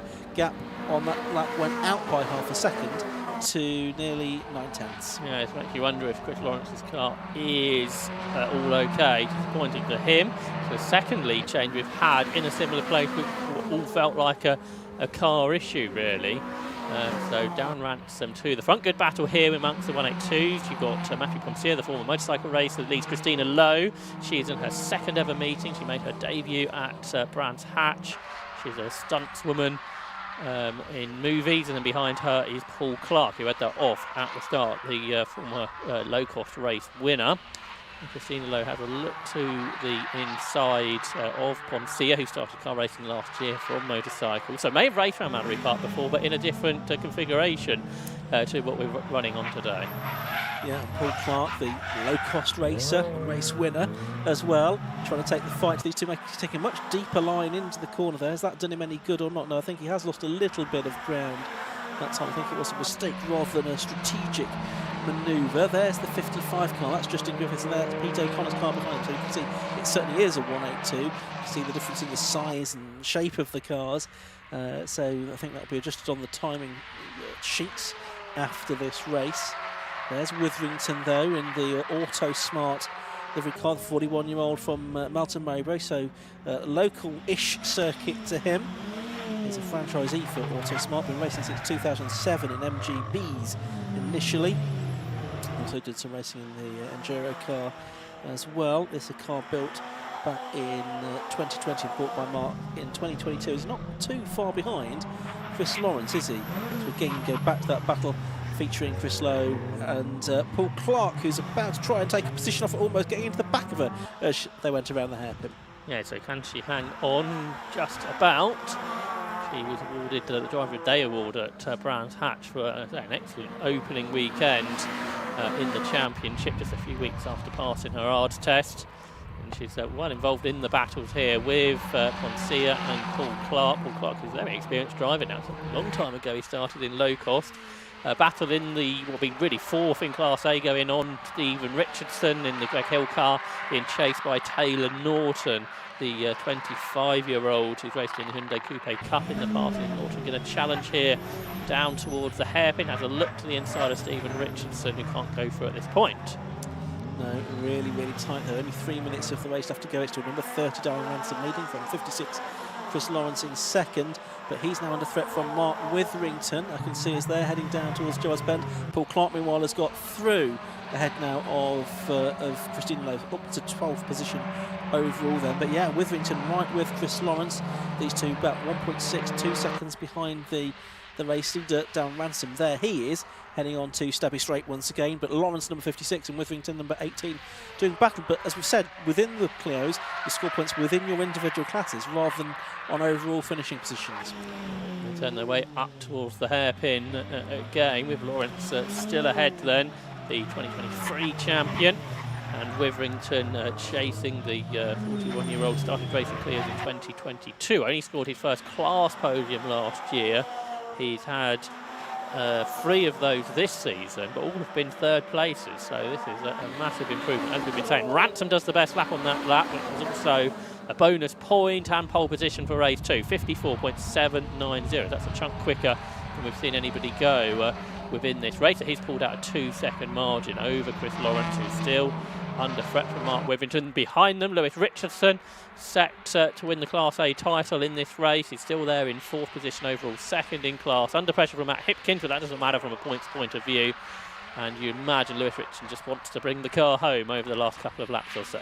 Yeah, absolutely right. So Hipkins just in behind him there in the number 12 car, but in a different class. Chris Page going past our contact box. He's still circulating, but of course he lost a lap having to head into the pits to have that bumper taken off, which is a great shame for him. He was one of the contenders for the Class A Championship. Now, is Richardson going to lose a position on track there, because Hipkins got a little bit of an overlap on him coming out of the hairpin that time. It didn't really turn into anything else though. Darren Ransom has gone on to not his last lap. He's going to have 2 more laps to go, including the one he's just started. Last lap ball has not yet been wielded by Stuart Dungate outside our commentary box window. As we watch that fight go on between Justin Griffiths and Pete O'Connor, and there's now some damage, it wasn't already there, to the Griffiths car. It was there on the first lap, but it's got a bit worse. So it's certainly nowhere near as bad as Paul Clark's car, as Chris Page's car was earlier. Race 2 grid set by fastest laps. I think the grid's going to look quite different to race 1, because there's some drivers like Paul Clark further back who've done a very good lap time here. But for Darren Ransom, looking for win number 5 of the season, is a couple of seconds ahead of Chris Lawrence, who appears to be back up to speed now after that blip he had mid-race when the car slowed on the exit of the Devil's Elbow and he lost the lead of the race. They go through to complete 16 laps, a couple of seconds between them. Mark Witherington there in 3rd position. So they're all on for really good results, really, aren't they? Ransom for another win and best results of the season for the 2 behind. Yeah, last lap board is very much out then, as we're watching this battle for the 6th go round. Justin Griffiths and Pete O'Connor around Gerard's Bend. They're chasing after Matt Hipkins and Lewis Richardson. So we've seen that the majority of the field is still within half a minute of the race leader. I think everyone, all the top 14 within 26 seconds. And 14 drivers have done a lap within 7 tenths of the best lap of the race. So it shows how competitive this championship is. There is our race leader though, Darren Ransom up towards Shaw's Corner for the final time. It is the last lap of the race. The clock has counted down to 0. He went on to this lap leading by just a shade over 2 seconds, so fairly comfortable. Checkered flag is made ready and it goes out now, so it's a win for Darren Ransom. He takes the checkered flag. He's very pleased with that. Chris Lawrence takes 2nd place. Flash of the lights, a great result. An overall podium for Mark Witherington. He takes 3rd, and a class win as well. Lewis Richardson in second place within class, so that's the kind of solid result that he was looking for. Matt Hipkins 5th, 6th Justin Griffith, 7th Pete O'Connor, 8th Stephen Richardson, 9th Taylor Norton, and 10th Joe DePrato. Josh, just having a look at the spreadsheet, do we think that that's enough as yet for Lewis Richardson? Yeah, I think he just needed a top 6, so that's certainly done the job. Lewis Richardson, the Class A champion, and I reckon there'll be just a point between him and Ransom for the second overall spot heading into the second race this afternoon, so that's all to play for. So a look at the results. Yeah, Darren Ransom then the winner after 17 laps of racing, 2.7 seconds he stretches his advantage to in the number 30 car. Over in second place, number 56, Chris Lawrence. Third place to number 18, Mark Witherington. He won Class A. Fourth to number 7, Lewis Richardson. Second in Class A, but doing enough to wrap up the Class A Championship for this season. Fifth to number 12, Matt Hipkins. Sixth to 55, Justin Griffiths. 672, Pete O'Connor. 8th to 999, Stephen Richardson. 9th was 28, Taylor Norton. Rounding out the top 10, Joe DePrato with Paul Clark, Matthew Foncia, Christina Lowe and Graham Bishop. All of them, those 14, within 27 seconds of the overall winner after 17 laps of racing. So that shows how close it was. And a little bit further back, a lap down was Steve Croxford. So was Chris Page and David Redshaw.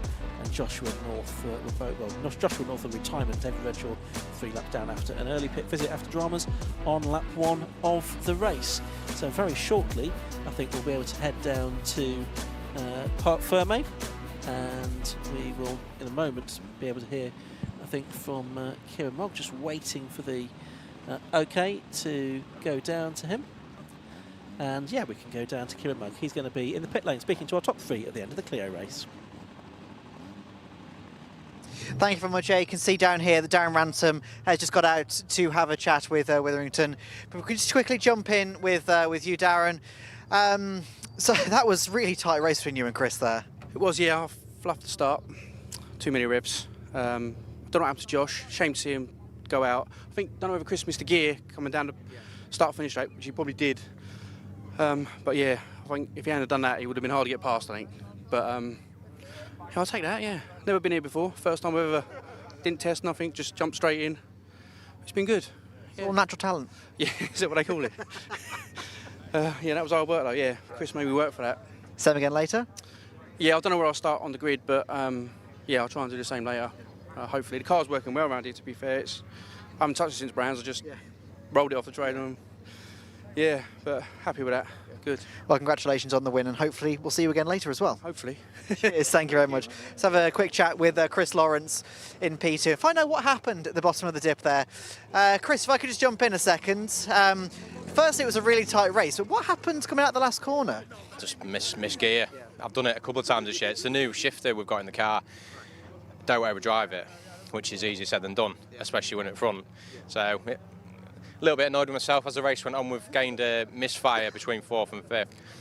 It happened in qualifying, so we just need to get to the bottom end of that. But the car's there. I finally turned up. It's took all year, so it's about time, innit?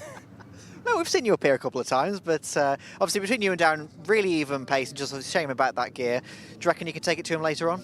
I'll give it a good go. I'll try and get off the line like I did for that one. That was a good start. That was my plan. That plan went together. And then, yeah, it's just the pressure when you're at the front, just trying to keep calm, but it happens to everyone. It's just how it goes. So congratulations on the P2. Cheers, thank you. Thank you very much. I'll have a quick chat with Mark Witherington.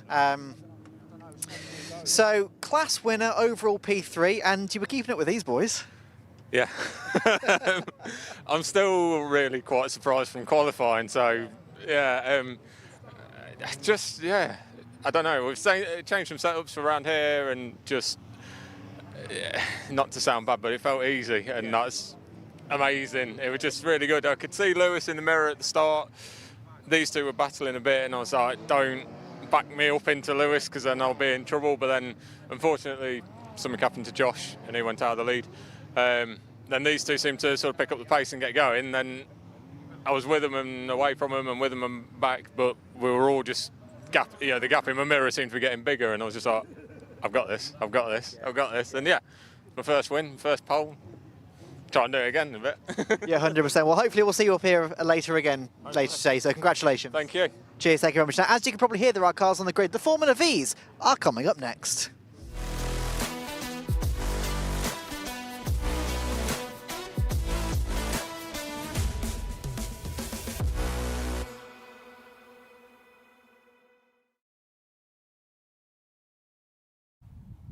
single-seater action of the day then. First of 2 races today for the Sustain Fuels Formula V Championship. The cars already forming upon the grid ahead of their green flag lap before their 15-minute race. And it is, or should be, a full grid. 24 cars, the maximum number of single-seaters that we can start here these days. We had 24 in qualifying, so if they're all there, we've got a full grid today. Last couple of cars just coming into position. This is one where the championship is still to be decided, Josh. I think there's 3 drivers in contention, mathematically at least. Yeah, that's right, and they are on the third field on the grid. So Matt Harbott's the championship leader, then Leon Frost and John Hughes also contesting it. I think Harbott will need to beat the other 2 in this race if he's to secure it in race 1, so it's a chance it will go to the season finale. So off they go on their green flag lap. We'll see if we can have a look at how this grid is going to line up. Then there's 1 or 2 that are slow away on the green flag lap. Notably, I can see the number 15 car of Mike Holden. I think he's got his hand in the air now, so he's got problems. But the grid, 93 Leon Frost is on pole position, so he's done what he needed to do with a good solid lap in qualifying, 51.088. John Hughes, number 27, returning to Formula V this season. He's lining up alongside him on the front row of the grid. Matt Harbott, who's the man in the ascendancy coming into this weekend, he lines up third. And inside of row 2 in car number 1, beside him is someone that you can never rule out, number 61, Pete Belzy in the Spider. Row 3, number 72 is Colin Gregory, and 44 is the car of the Irish driver Dan Polly. Row 4 of the grid, 87 is Jack Wilkinson, and 55 Peter Studer. Row 5 is number 11, Ben Cressy in the ex-championship winning Storm, and Lewis Scholes in number 50, the ex-Stevo car. Row 6, Paul Manins is in number 46 in the Shane. Next to him is number 19, Emil Kostomainov in the Gap. Row 7 of the grid has 3 and 15, 3 being Vaughan Jones and 15 Mike Oldknow. The 8th row, 66 and 47, that's for Wardhouse and Matt Topham. The 9th row is 75 Mark Egan in the Ray and Simon Foley in the Maverick. Row 10, 48 is the car of David Story, and it's David Huckle in number 14. Sam Engineering 28 on the inside of row 11 has number 7, Richard Walsh beside him, and it's Chris Wilshire in 59 and John Cressy in number 22 to round out the field, Josh. So the other championship to be decided here is the Class B cars, and Simon Foley I think just needs to finish a race today to do that. I don't think the only car in trouble though was Mike Oldknow, was it? David Story might have also been in trouble on that green flag lap. The former front runner in the Star of Mallory, former 1600 championship back in the 1980s. Right. So it's a shame if he can't make the start. Yeah, regular racer in the Star of Mallory, Leicester-based driver, 66 years of age now. Yeah, did 750 Formula as well back in the early 1980s. And I say Star of Mallory as well as a well-known name in that championship. So this should be a pretty intriguing race, shouldn't it? It should. It's the race with the most riding on it today, possibly in terms of the championship. Matt Harbott on home territories from Markfield, not too far away from here. So he'll regard this as one of his 2 home tracks here in Donington Park. But he's got work to do, hasn't he? If he wants to settle it in this race, he needs to get past Leon Frost in the Dominator and John Hughes in the Scarab that he raced 15 years or so ago. Right, we're ready to go. Green flag's waved at the back. The revs are rising, the lights are on, and out they go. And it's a good start by Leon Frost. It's not a good start by John Hughes. Matt Harbott gets away pretty well. And it's going to be Leon Frost leading into the first corner, or is it? Harbott up to 2nd place, certainly. Hughes is down to 5th, which is Belzy 3rd, and Colin Gregory up into 4th position. So he's made a good start in the number 72 Shane. But it's Leon Frost with the best of the starts to this race, getting ahead, or holding on to the lead from Matt Harbott. But Harbott fast down the back straight, down the Stubby straight. Can he challenge into Lake Esses? I don't think he was able to. Still going to be the blue car. Yes, the blue Dominator ahead as they head through Lake Esses and up towards Shaw's Corner for the first time. Well, they had a pretty intense battle at Brands Hatch, these 2. There was contact. Harbott ended the race in the gravel, not due to contact, but Moore went down and he went off on it, and that really meant he didn't win the championship there and then. But going with them is Belzy. Hughes back to 4th. So he's recovering well, the former runner-up in the championship several years ago. So they're absolutely together in the top 4. Hughes to the outside of Belzy up towards Gerrard's Corner. Leon Frost has held on to the lead here. Big lock up behind from Dan Polly in the web. Both front tyres completely locked up before turning into that corner. Not exactly a big braking zone, is it, at Gerrard's Corner. Pete Belzy's held on to 3rd, though. He has for the moment, but the red car of Hughes going to have another nibble. Having a nibble for the lead is Matt Harbour, almost getting an overlap there with Leon Frost. The two AHS dominators right together there, and it is side by side for third. And is Hughes going to go through on the inside line at the first part of the Lake Essex? It looks like he might have done. And Harper is still trying to get alongside for the lead, but Belzy is duking it out. He's trying to go around the outside. Will he get the switchback now? Hughes has gone through on the inside. There's 5 cars together a little bit further back. This is great Formula V racing. Absolutely right. We didn't have a very good at Brands Hatch. We had a great battle for the lead. Here it looks like we've got battles all the way through the field.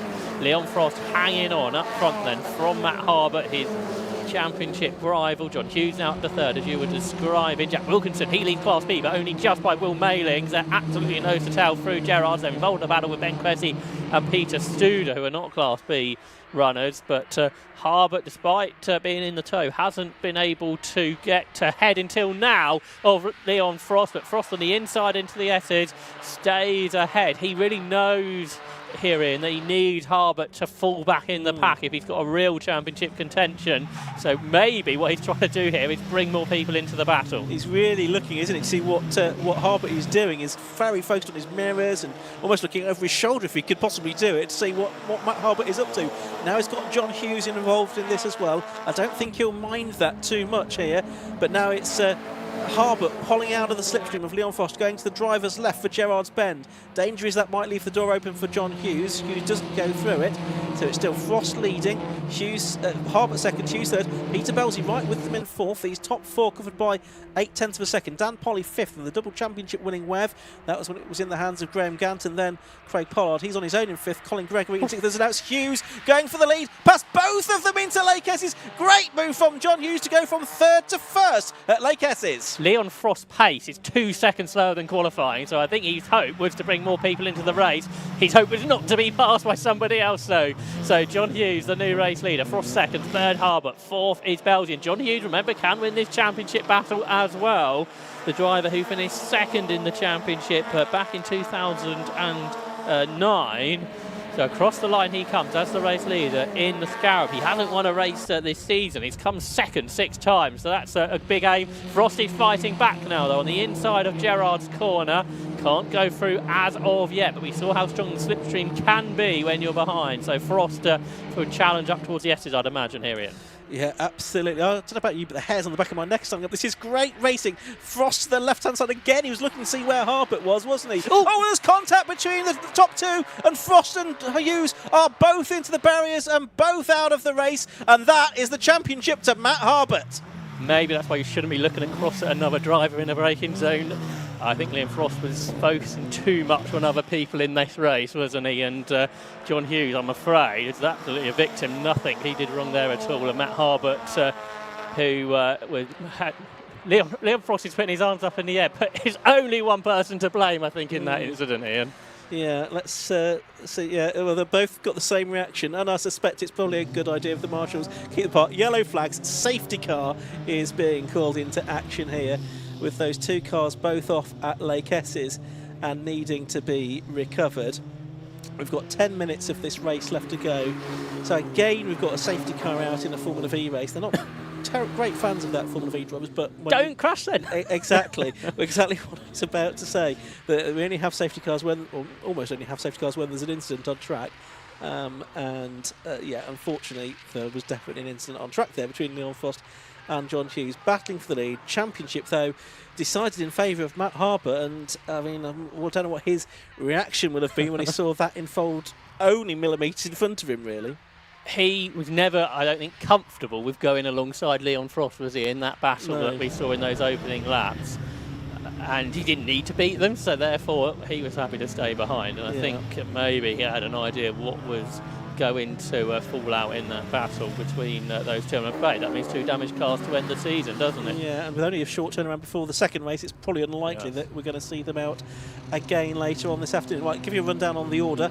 The leader is number 1, Matt Harbert. Second is number 61, Peter Belzy. In third place, it's number 44, Dan Polly. Fourth is number 72, Colin Gregory. In fifth, it's number 11, Ben Cressy. In sixth, it's number 46, our Class B leader, Will Mailings.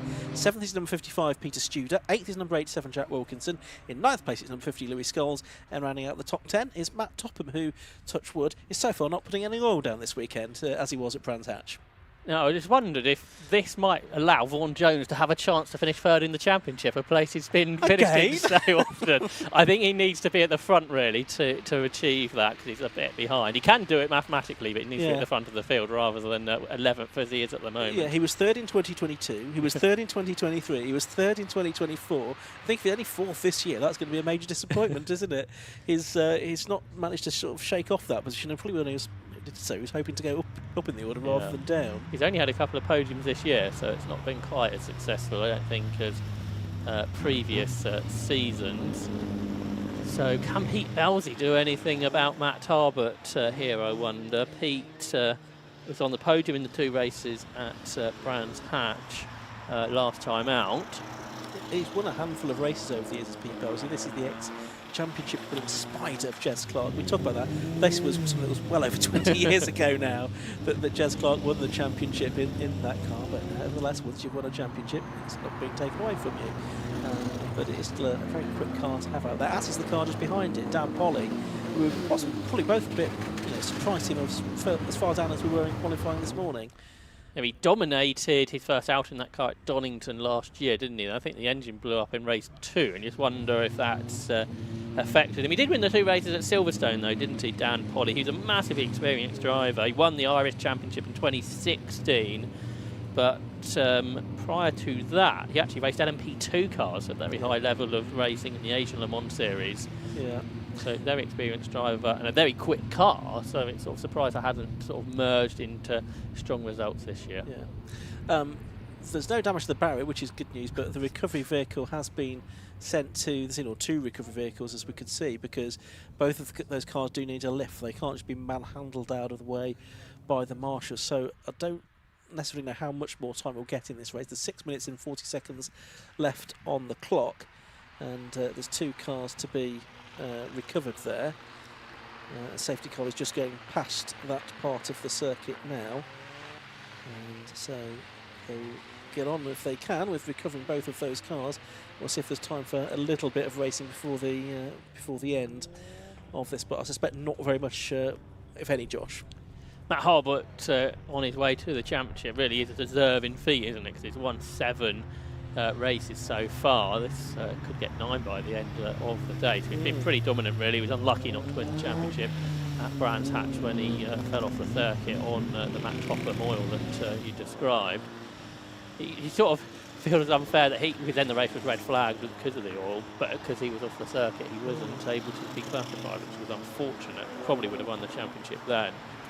And he's kept himself out of trouble in this race. It's another back-to-back champion that we've had in the Formula V Championship. Yeah. Previous one was James Harridge in 2020 and 2021. Before that, it was Paul Smith in 2015, in 2016 and 2012 and 2013. Before that, Martin Farmer in 2010 and 2011. Martin spending more time racing on his feet this time rather than behind the driving seat. Simon Foley's still going, so he's on course for a Class B title if he finishes this race. He's actually last for the Class B cars. That won't matter if he finishes. Will Mailings, his championship contender, is leading the way. The 18-year-old who started racing halfway through last year in the ex-Martin Snarey, the ex-Martin Snarey Shane. Yeah. It's the ex-Harridge Maverick that Cy Foley is at wheel of the X6 base driver. He's currently down there in 15th position, but doing what he needs to do. He had class wins at Croft and then 4 on the bounce, 2 at Snetterton and Anglesey, that really put him in a strong place in the championship within Class B. His cars, of course, 1300cc air-cooled VW Beetle engines that power these. Formula V inaugurated back in the late 1960s. And that's just a little bit before Formula Ford in the US now. I think it's basically going to be a bit longer, isn't it, before these cars get recovered, because they can only recover one of them at a time, I think, is the problem that we've got here, because there's 2 of them that tangled. So it's going to be a very limited amount of time that we get for any restart, because there's only 4 minutes to go now. Of course, and change. Best lap of the race, that went to John Hughes, didn't it, before the incident. Did a 52.021. So much slower than they were doing in qualifying because of the battle that they were involved in the type of racing, I think that Liam Frost was sort of ensure. It was weird, there was only 4 cars in the battle because of that, really. You'd expect more cars would have been able to contest the lead battle because of that, but it wasn't happening. Yeah, the lap record for these cars is a 50.40 for Craig Pollard. Now, that's one of the relatively few lap records in a way that's comparable because it is on the same tyres.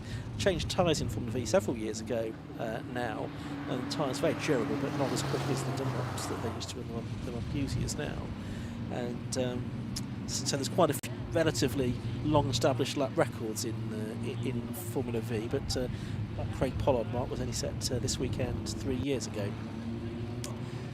In the car that Dan Polly's at the wheel of course. So it's absolutely. And Craig's gone on to race in F1000, winning the championship some last year. Questions about the nose cone on Peter Studer's car, kind of a 55. So I'm not sure if we can have a look at car 55 in the front of that car, but might have been involved in an incident somewhere along the line.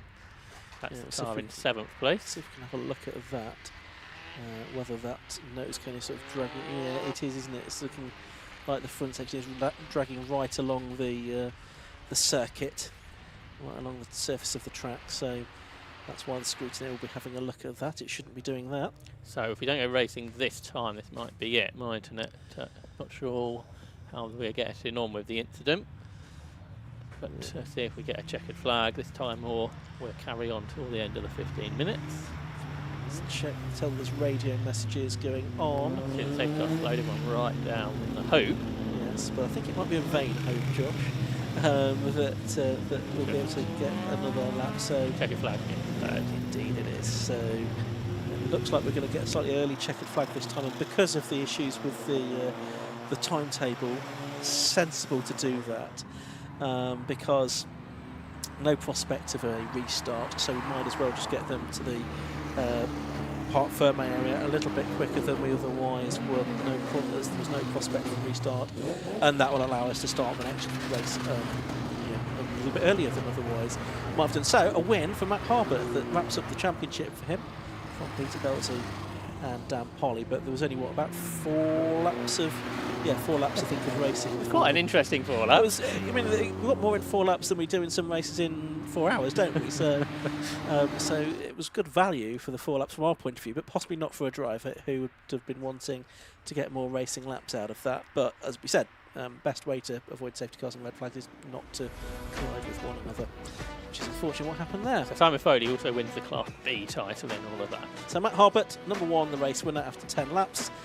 Finishing nominally 1.7 seconds ahead of number 61 Pete Belzy second, 44 Dan Polly was third, 72 Colin Gregory was fourth, 5th number 11 Ben Cressy, 6th number in Class B was number 46 Will Malins, 7th was 55 Peter Studer, 8th was number 87 Jack Wilkinson, 9th was number 50 Lewis Scholes, running out top 10 was number 47 Matt Topham, then it was Vaughan Jones, further back you may see him, Emma Costa North, Phil Waterhouse and Mark Egan. And we go back a page, we get to our Class B champions, 32 Silent Foley, Sal Engineer, David Tuckle, Chris Wilshire, John Cressy. They were the other finishers in that Sustain Fuels Formula V Championship race. All being well, we'll have them out for a second race a little bit later on. I think the cars are being brought into Parc Ferme, so with a bit of luck, here at Mark will find some drivers to talk to.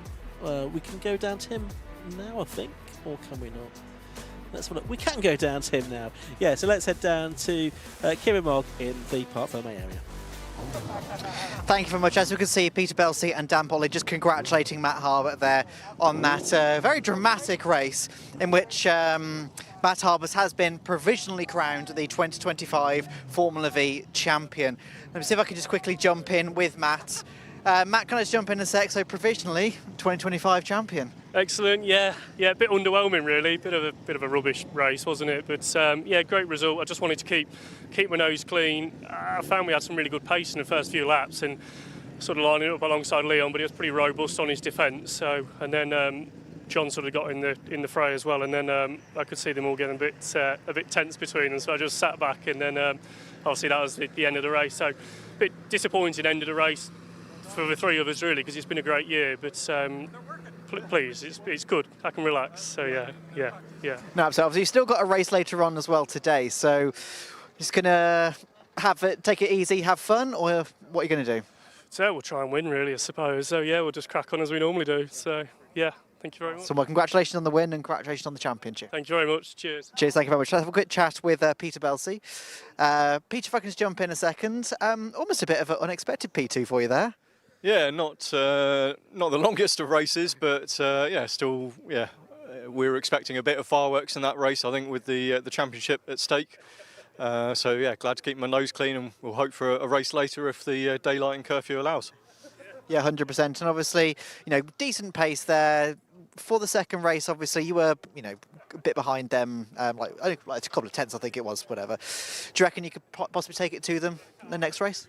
Yeah, I think if I can stay in the tow, we'll see. I was certainly keeping with them in that battle, so hope to have another go later, proper go. Absolutely, well, congratulations. Thank you. Cheers, thank you. Let's have a quick chat with Dan Polly now. So, Dan, can I just jump in a second? Again, bit of an unexpected podium for you. Yeah, I'm not going to say no to it. After the disaster of qualifying earlier, I'm happy to finish third today.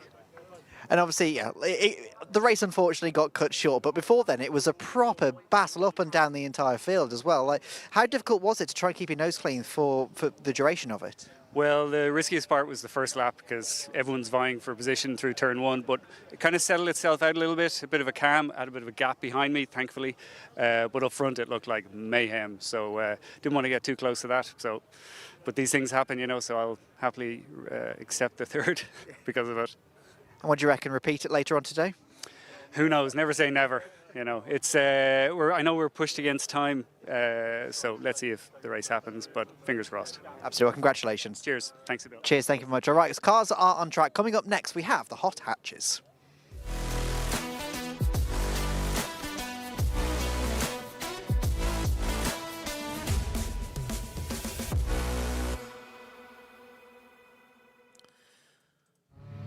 So the cars on their way out onto the circuit for the first race of the day for the PBS Brakes Hot Hats Championship, but problems on the way out of the assembly area for Lewis Barker, number 15, the Class A driver, who has been a winner this season.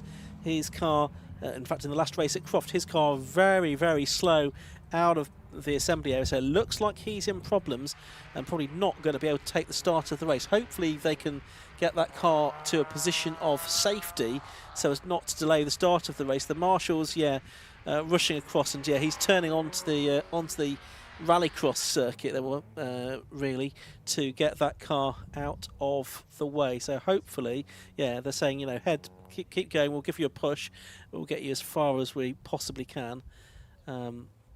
And we'll then be able to get the race underway without too much delay. There is another green flag lap for these cars once they get around onto the grid. Another good field of cars for the PBS Brakes Hot Hats Championship. It runs in 3 different classes. The class is based on power to weight ratio. So Class A is for cars of up to 200 brake horsepower per tonne. Class B for cars of up to 175 brake horsepower per tonne. And Class C up to 145 brake horsepower per tonne. So 3 different classes. We've also got the invitation class Audi TT of Shay Kavanagh, who has relatively recently switched to that car. But of course we're now got a grid with no pole position driver, Josh. Lewis Barker was also in the battle for the Class A Championship, wasn't he? Just 11 points behind Lewis Ellis. So that he can potentially have pretty strong championship implications for Lewis Ellis. You can just see on your shot there, 52. Almost, this means he will win the class championship, it would seem.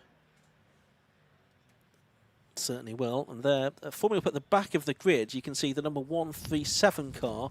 That is the car of James Hillier, is it not?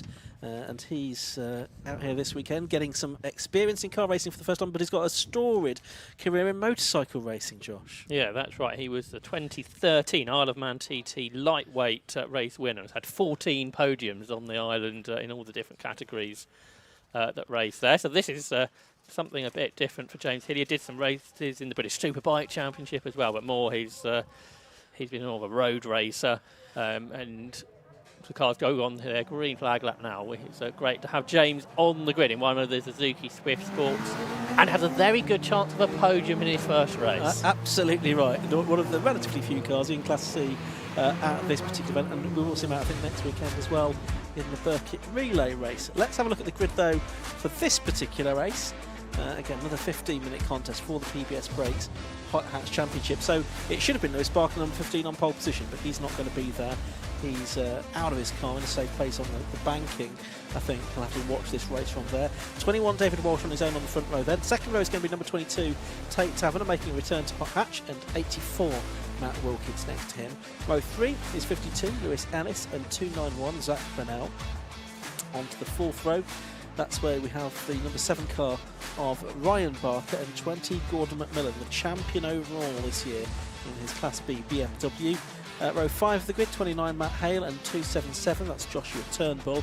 Row 6, Andrew Idwin in number 67, and 93, Shay Kavanagh. On the 7th row, 226 is Lee Rickard, and 300, Joshua Bavin. On the 8th row, 13, Stuart Kennedy, and 120, Rudy McMillan, that's the son of Gordon. The 9th row is 116, Matthew Morgan, and 1, Joshua Hilton. On to row 10, that's where we find the 750 motor for number 14, Trevor Gregory, and 197, Craig Turner. 78, Matt Warren, and 17, Will Bartup on the 11th row. 12th row, 118, Matthew Duffel, and 95, Mark Jones. And at the back, as we've said, number 137, James Hillier on row 13 of the grid. So that's how it's going to line up, Josh. Again, should be another intriguing race. The pace was very strong in qualifying. So Lewis Barker was half a second under Dan Sylvester's lap record in Class A. Gordon McMillan in Class B was 1.8 seconds underneath the lap record. And Josh Hilton was 1.3 seconds under the Class C lap record in qualifying. They don't set those lap records in the qualifying session, but it shows that the pace today very strong in this PBS Brakes Hot Hatch Championship, which has got a really strong grid to end the year. Okay, so we've got the cars forming up on the grid then for... I say what's going to be a 15-minute race. There we have David Walsh on his own on pole position, number 21. Tate Taverner in the 22 car has a clear piece of track ahead of him, so we'll see if he can make good use of that. And then you've got Matt Wilkins next to him. Type R Trophy champion from last year, returning to 750 Motor Club.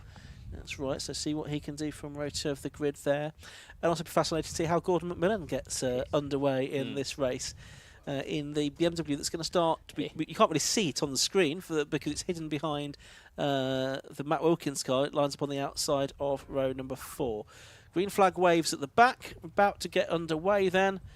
Red lights go out, we are off and running, and it is a good start by Matt Wilkins actually. And it's side by side, there is McMillan getting almost side by side and almost touching one of the other cars there. It was off on the grass. Shay Kavanagh in the Audi TT is off on the grass on the way up to the first corner. Some bodywork has gone for a Burton, not quite sure who that belonged to, but there's a bit of bodywork flew up into the air, but that's Wilkins I think that's got into the lead of the race from the outside of row number 2. Is it? Yeah. Yes, it is. And then it's Tate Taverner second. David Walsh has gone back to third from first on the grid. There's another car on the grass out of Gerrard's, but he's back on again. There's Gordon McMillan, the champion. He's been on the grass as well at the start of this race. But Wilkins then leading in his Civic Cup spec car. In second is Tate Taverner. Third is David Walsh. Fourth is Lewis Ellis. Going for the Class A champion. Massive moment for Matthew Morgan on the grass. Fully backing it in motorcycle style, but gets into the corner okay. He's just got past Rudy McMillan, having his first outing in this Honda Civic that the family have had for a couple of years. But flying then across the line at the end of the first lap is Matt Wilkins, the Type R Trophy champion from last year. Oh, big moment from David Walsh and his newly purchased car, the Scott Smith machine. I think he is going to get the car stopped eventually. But a big moment for the driver who was in third place. Yeah, absolutely. So a gap now opens up between second and third. Lewis Ellis is in third position, Tate Taverner in second. Battle further back. This is up on the inside of Gordon McMillan, the number 7 car. Should be 67. 67 it should be. 7 Ryan Barker, is it? Who's not yet? Ryan Barker, number 7, who's not showing on our screen. He's got a transponder issue. That's what's confused us. Yeah, 7 Ryan Barker trying to get up the inside of Gordon McMillan there, and there's a spinner. It's the Corrado, Stuart Kennedy. He was off at Crofts and he's been off at Mallory Park as well now, but rejoining the circuit, having had a big moment coming out of Lake Esses. He's back on the track by the time he gets up to the hairpin, thankfully, but a bit of a heart in the mouth moment for him. Lap 2 is completed. Matt Wilkins is ahead by 7 tenths a second from Tate Taverner, and then it's Lewis Ellis in third, Gordon McMillan fourth, and Ryan Barker in 5th, though it was when he came over the line. Big squeeze on the inside of the devil's elbow for Trevor Gregory for a moment. So Gordon McMillan is still fourth, but yeah, Zach Burnell's gone through, hasn't he? Ahead of Ryan Barker. Zach, who's in a podium finisher in the Western Supermare Beach Race. Not many 750 Weight Club members have done that, but he's under pressure from Barker, who's fighting back. The Sheffield driver in his first season of racing can't come through. Then the Mini with the supercharged car. You can have forced induction cars in hot hatch now, and Matt Hale out in the supercharged Mini Cooper, going well here in 7th place. Absolutely right. So he's 6th in class because Gordon McMillan, there you can see G-Mac, as it says on his window. He's in Class B, 4th overall. Set a lap record of 1.3 seconds under the previous mark by Joe Orgales, so huge pace from Gordon McMillan in that 2.8 litre compact. Yeah, absolutely fantastic effort from Gordon McMillan, taking the fight to these more powerful Class A cars here. Shame Alex Foden hasn't finished the season because they had a really good battle, those two. They were trading wins in Class B. Foden in the Clio, but I think business commitments took him out of the Croft round and therefore was elected not to race here at Mallory. Yeah, that's a shame because it could have been a good battle for the championship overall and in Class B involving those two, couldn't it? So there is G-Mac in 4th place still with Zakatak Bernal behind him for the moment. Then it's Ryan Barker 6th, Matt Hale 7th in the Mini. Then 8th over the line is Lee Rickard in another Class B car, one of the Tagiwa Type R Trophy spec cars. And then Andrew Idwin got a big dent in his passenger door now after that incident with Matthew Morgan early on, and Matthew Morgan completing the top 10. The Corrado going through as well of Stuart Kennedy in 20th position after experimenting a few laps ago. There's Will Bartup, who I think is on course now to finish 2nd in the championship overall in his Citroen Saxo, the Class C champion. Burnell has now gone through ahead of McMillan, and Ryan Barker might be able to do similar here down towards the hairpin, and does. Meanwhile, there's Will Bartup. He's battling up against Class A cars, much more powerful car. Trevor Gregory just ahead. Matt Warren is alongside him. But Warren will go through. The Class C race is being led by Josh Hilton. He has set a new lap record, 1.4 seconds under David Drinkwater's previous mark. So that's pretty mighty. It certainly is. Really good stuff.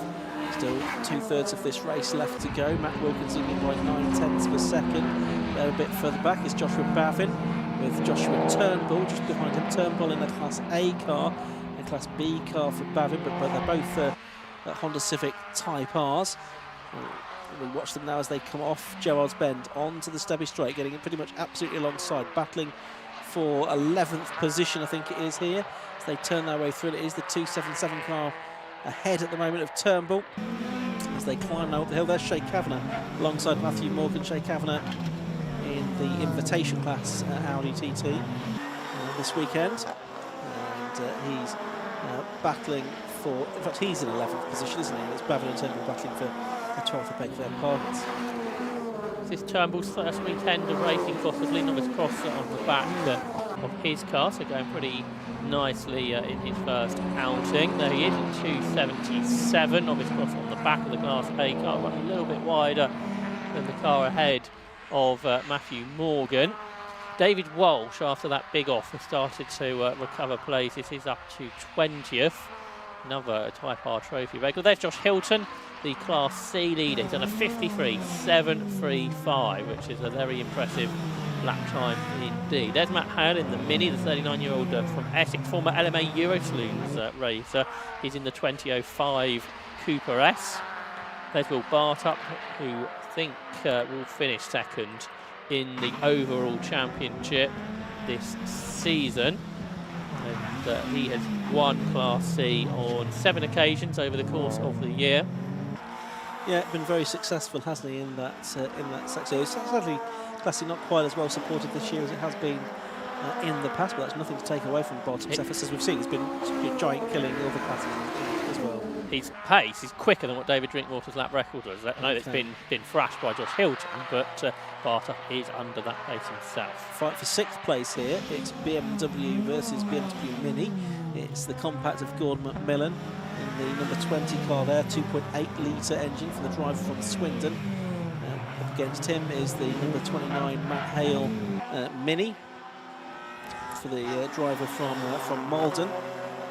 So So a very close battle between those two for 6th position in 2 different classes. Of course, about 4 seconds behind the cars in front of them, and they've got at least a couple of seconds in hand over Lee Rickard as well now. So it really is just a battle between the two of them at this stage. There's a good battle going on for the lead of the race. There's just 3/4 of a second between Matt Wilkins and Tate Taverner, who's on the grass, going past the traffic.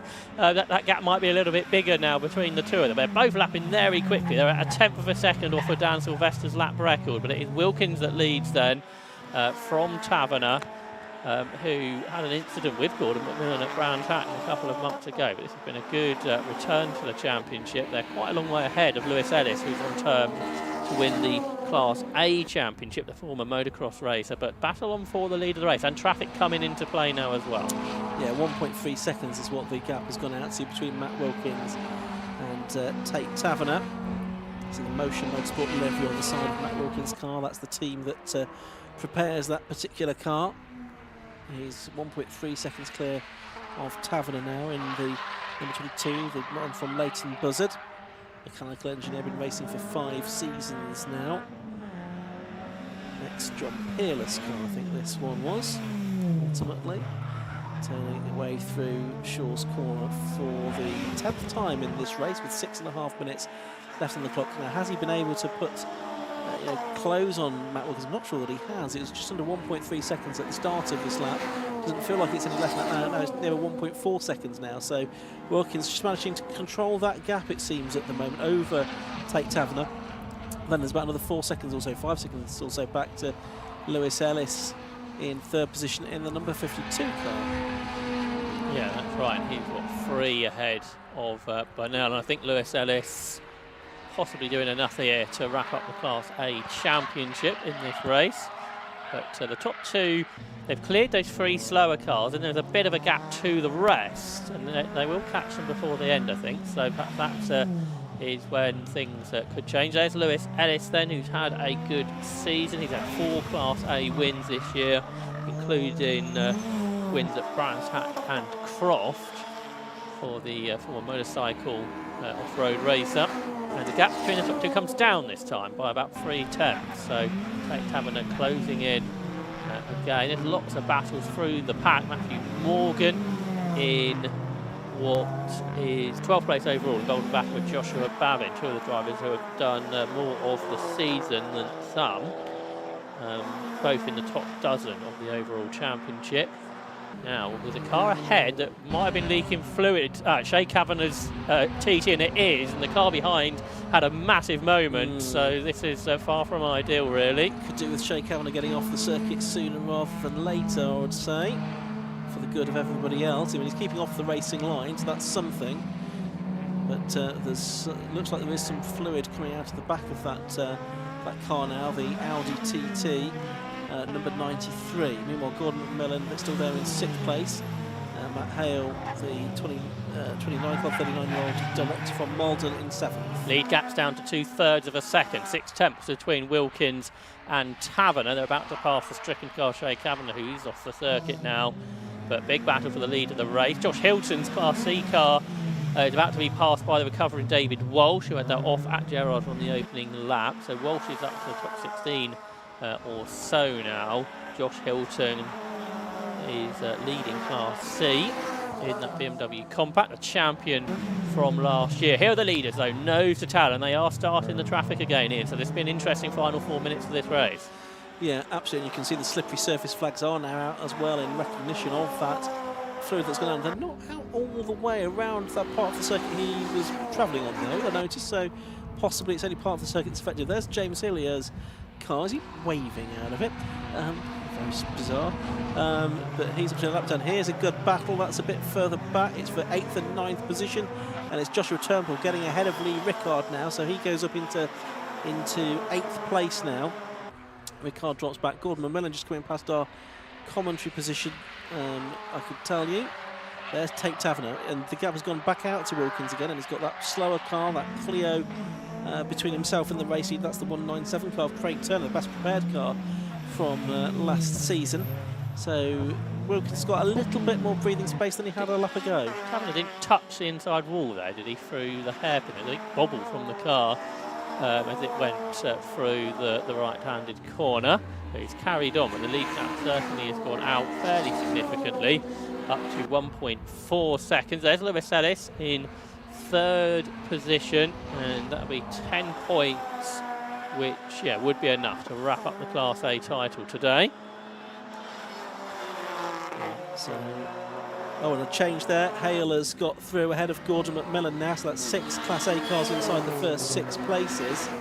McMillan still leading his class though. Not a huge amount really, is he? Because Rickard and Hideway not far behind. McMillan has got the fastest lap in Class B still, but he's not that far ahead of the 2 Civics. No, and lapping in a similar lap time to Rickard now. There's Taverner again, just round the hairpin once more. And again, the gap appears to have gone out to Wilkins a bit further now. It was 1.4 seconds at the beginning of the lap. Might be nudging closer to 2 seconds now. Oh, that's 1.2, so don't listen to me. It's Wilkins that's still fairly comfortably ahead though. There's our Class B leader, Gordon McMillan. Let's see if he can do anything about Hale to get back through, but possibly not at this stage of the race. Only a minute and 40 seconds left to go here. McMillan leads the class by only about 1.5 seconds or so from Lee Rickard, the 38-year-old from Derby, who's had several podiums this year in Hatch.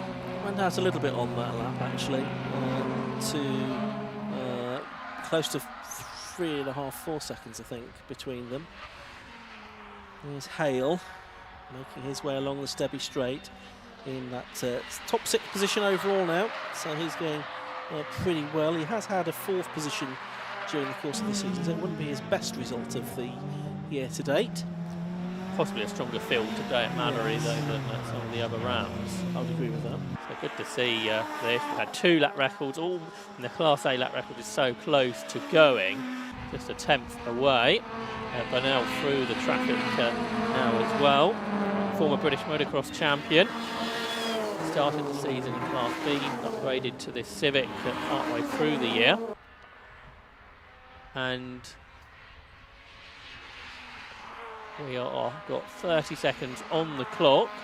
I think there's a lap to go at the end of the lap the leaders are on now. Yes, because they're just coming through Devil's Elbow with 19 seconds still on the clock. Yeah, last lap board is going to go out this time. It does so to Matt Wilkins with 14 seconds left on the clock, and he leads now by just under 1.5 seconds from Tate Taverner in 2nd place. There's James Hillier, number 137, still 3rd in Class C in this race. He's the final driver still circulating. We've lost during the course of this race Rudy McMillan as well, and Matthew Duffel, both retirements from this race, besides Shane Kavanagh, who we saw pulling off into pit lane.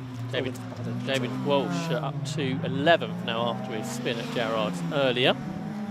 Easily passes Matthew Morgan, and just behind him, a few cars behind him, will be a very sideways Class C leader, Josh Hilton, who's involved in a battle with a Clio, but behind him is the race leader.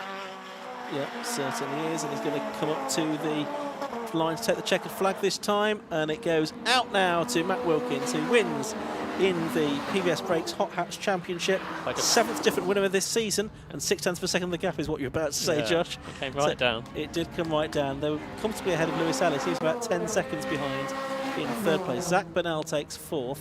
It should be Ryan Barker over the line, as he is in 5th position and waiting for 6th. Change for 2nd in Class B at the hairpin, Edwin ahead of Rickard. Hale, meanwhile, gets 6th, Goodman 7th, Joshua Turnbull 8th, and then it should be Edwin coming through next. He does, yes, ahead of Lee Rickard, taking that place, as you say, Josh, on the final lap. Here's Class C. We've got the Class C leader and the Class C 3rd position driver in the same shot there, but it looks like that's going to be won by Joshua Hilton, isn't it, Josh? Yes, and another win for the reigning champion, a 6th win of the year for Josh Hilton. He won at Donington, Silverstone, Brands Hatch, and now here at Mallory Park, and he's got another lap record to his name. He's got so many of those in Hot Hatch over the last couple of years. But Lewis Ellis, he takes the Class A championship in that race. Winner was number 84, Matt Wilkins, after 18 laps of racing the PBS Brakes Hot Hatch Championship. 2nd was number 22, Tate Taverner. The gap between them just under 0.6 of a second. 3rd was number 52, Lewis Ellis. 4th was 291, Zach Burnell. It was a top 5, in fact, lockout from the Honda Civics Type R's because number 7 Ryan Barker was 5th. Then it was the first of the minis, so I think Matt Hale number 29 in 6th. Gordon McMillan won Class B in 7th place overall and headed 277 Joshua Turnbull in 8th. 9th was 67 Andrew Widwin. 10th was Lee Rickard. 11th David Walsh, having come back from that early spin. 12th Matthew Morgan, he had contact on that one. 13th Joshua Babin. Trevor Gregory was 14th, so he made a little bit of progress during the course of that race. And then a bit further back down in 15th, it was Joshua Hilton winning Class C. Then Matt Warren, Stuart Kennedy, Craig Turner, Will Bartlett, Mark Jones and James Hillier completing our finishers. So those were our top 20. We can go down to Kieran Mogg in Park Fermate to talk to successful drivers in Park Hatch. Thank you very much. Yes, I'm down here with Matt. So obviously, race winner, overall winner. That was a difficult one out there. It was, yeah. These tyres, I've never driven here in this type of car before, and these tyres do not feel nice around here for some reason. But yeah, went well. Taverner had me under pressure there. He was there ready to pick up the pieces if anything went wrong. So I had a few moments sideways, but all good. You two almost seem to be a bit of a class of your own, though, out the front. I mean, I just spotted going into the hairpin every lap. You two were just so on it compared to some of the other people as well. Like, so have you been here before? I've been here in the Type R Trophy, raced here quite a bit in the Type R Trophy, and really always enjoyed that. And it's a pleasure to finish my best mate on the podium. So yeah, all good, mate. Enjoyed it. Same again later? Yep. Hopefully, if they've got time to run our last race, yeah. But kind of Sparky Dave. I don't know, yeah. Yeah, Sparky Dave, our mate, went off at turn 1, just went into turn 1, just went too hot, straight onto the grass. He got his wheel on the grass and just span around, basically. On the start? And I think it was like, yeah, second or third lap, yeah. It's a new car to him, so he's just getting used to it. So it's the first time he's driven it. But he's definitely got the pace. All right, well, congratulations, obviously, on the win. Thank you very much. Cheers, thank you. A Class B winner as well, obviously, very busy out there for you. It was pretty busy. I had a queue of Class A cars behind me, and I want to let them through, but you just don't know if there's a Class B car lurking amongst them, so you've got to kind of let them through slowly. But yeah, it's good. That's good. That's wrapped up the championship for sure now. Happy with that. And how good is this car around a circuit like this? So we've been speaking to a lot of front-wheel drive cars today, obviously rear-wheel drive, a bit different in the way that it handles. How difficult is it for this car on this track? Oh, it's rubbish. Load of rubbish. Terrible car to drive. Yeah. No, she's great. She's really good. Really planted. Going into and around Gerrard, she's really good. Perfect. So, same again later? Yeah, if I come out, I might go and have a glass of champagne and just quit for the day, but you might see me later, yeah. What, drunk in the bar up there? Yeah. All right, congratulations anyway. Thank you so much. Cheers, thank you. We'll go to our Class C winner. So again, very, very busy race for you out there. Hectic, yeah. Definitely, to say the least. Good hard race, so I enjoyed that. Never been here before, so was good experience. Liked it very much. And how do you deal with the traffic? Because obviously it's quite a narrow circuit here as well. Very fast, very slipstream friendly. How did you deal with the traffic out there? I just have to be very wary because I'm only a Class C. I have to be wary of the faster cars behind me and know just when to just give it up, basically. But yeah. Same again later, do you reckon? Hopefully, yeah. Awesome. Well, look forward to seeing it. Thank you very much. Cheers. Thank you very much. All right. So that is the first lot of racing for all of the races now. So we've had one race for every single category that is here. So now we've got race 2 for all of them coming up. So first up, I can't even talk now. First up is the Swift Challenge. But just before that, we go to a quick ad break. So don't go anywhere.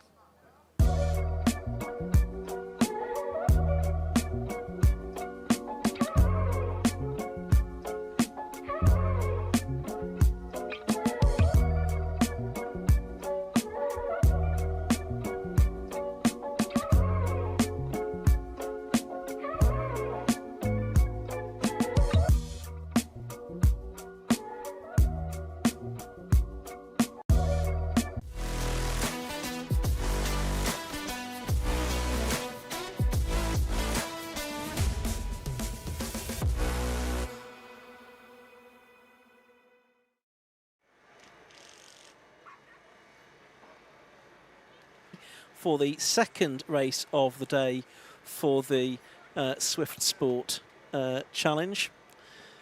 which we had the one race before lunch, which was red flagged a little bit early because there was a lot of fluid put down by Eric Simon's car. So it was an early red flag because there was cars flying off the circuit everywhere. But hopefully we won't have any of that, and we'll have a good, entertaining race this time, as we did earlier on. The cars are now being released, I can see, out of the assembly area and onto the circuit ahead of this second 15-minute race. The earlier race won by ex-British GT racer James Saggers from Louis Woodward and Connor Forster, the top three, in an amended result because there was a time penalty given to Shay Brennan for some contact that he was involved in during the course of that race. Josh, if you had a look at what that means for the novice championship.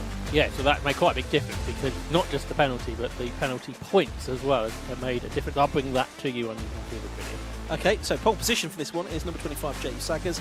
Besides him is number 87, Louis Woodward. It's based on the results of race 1. Second row is number 198, Connor Forster, and 19, Archie Weymouth. Alfie Weymouth even.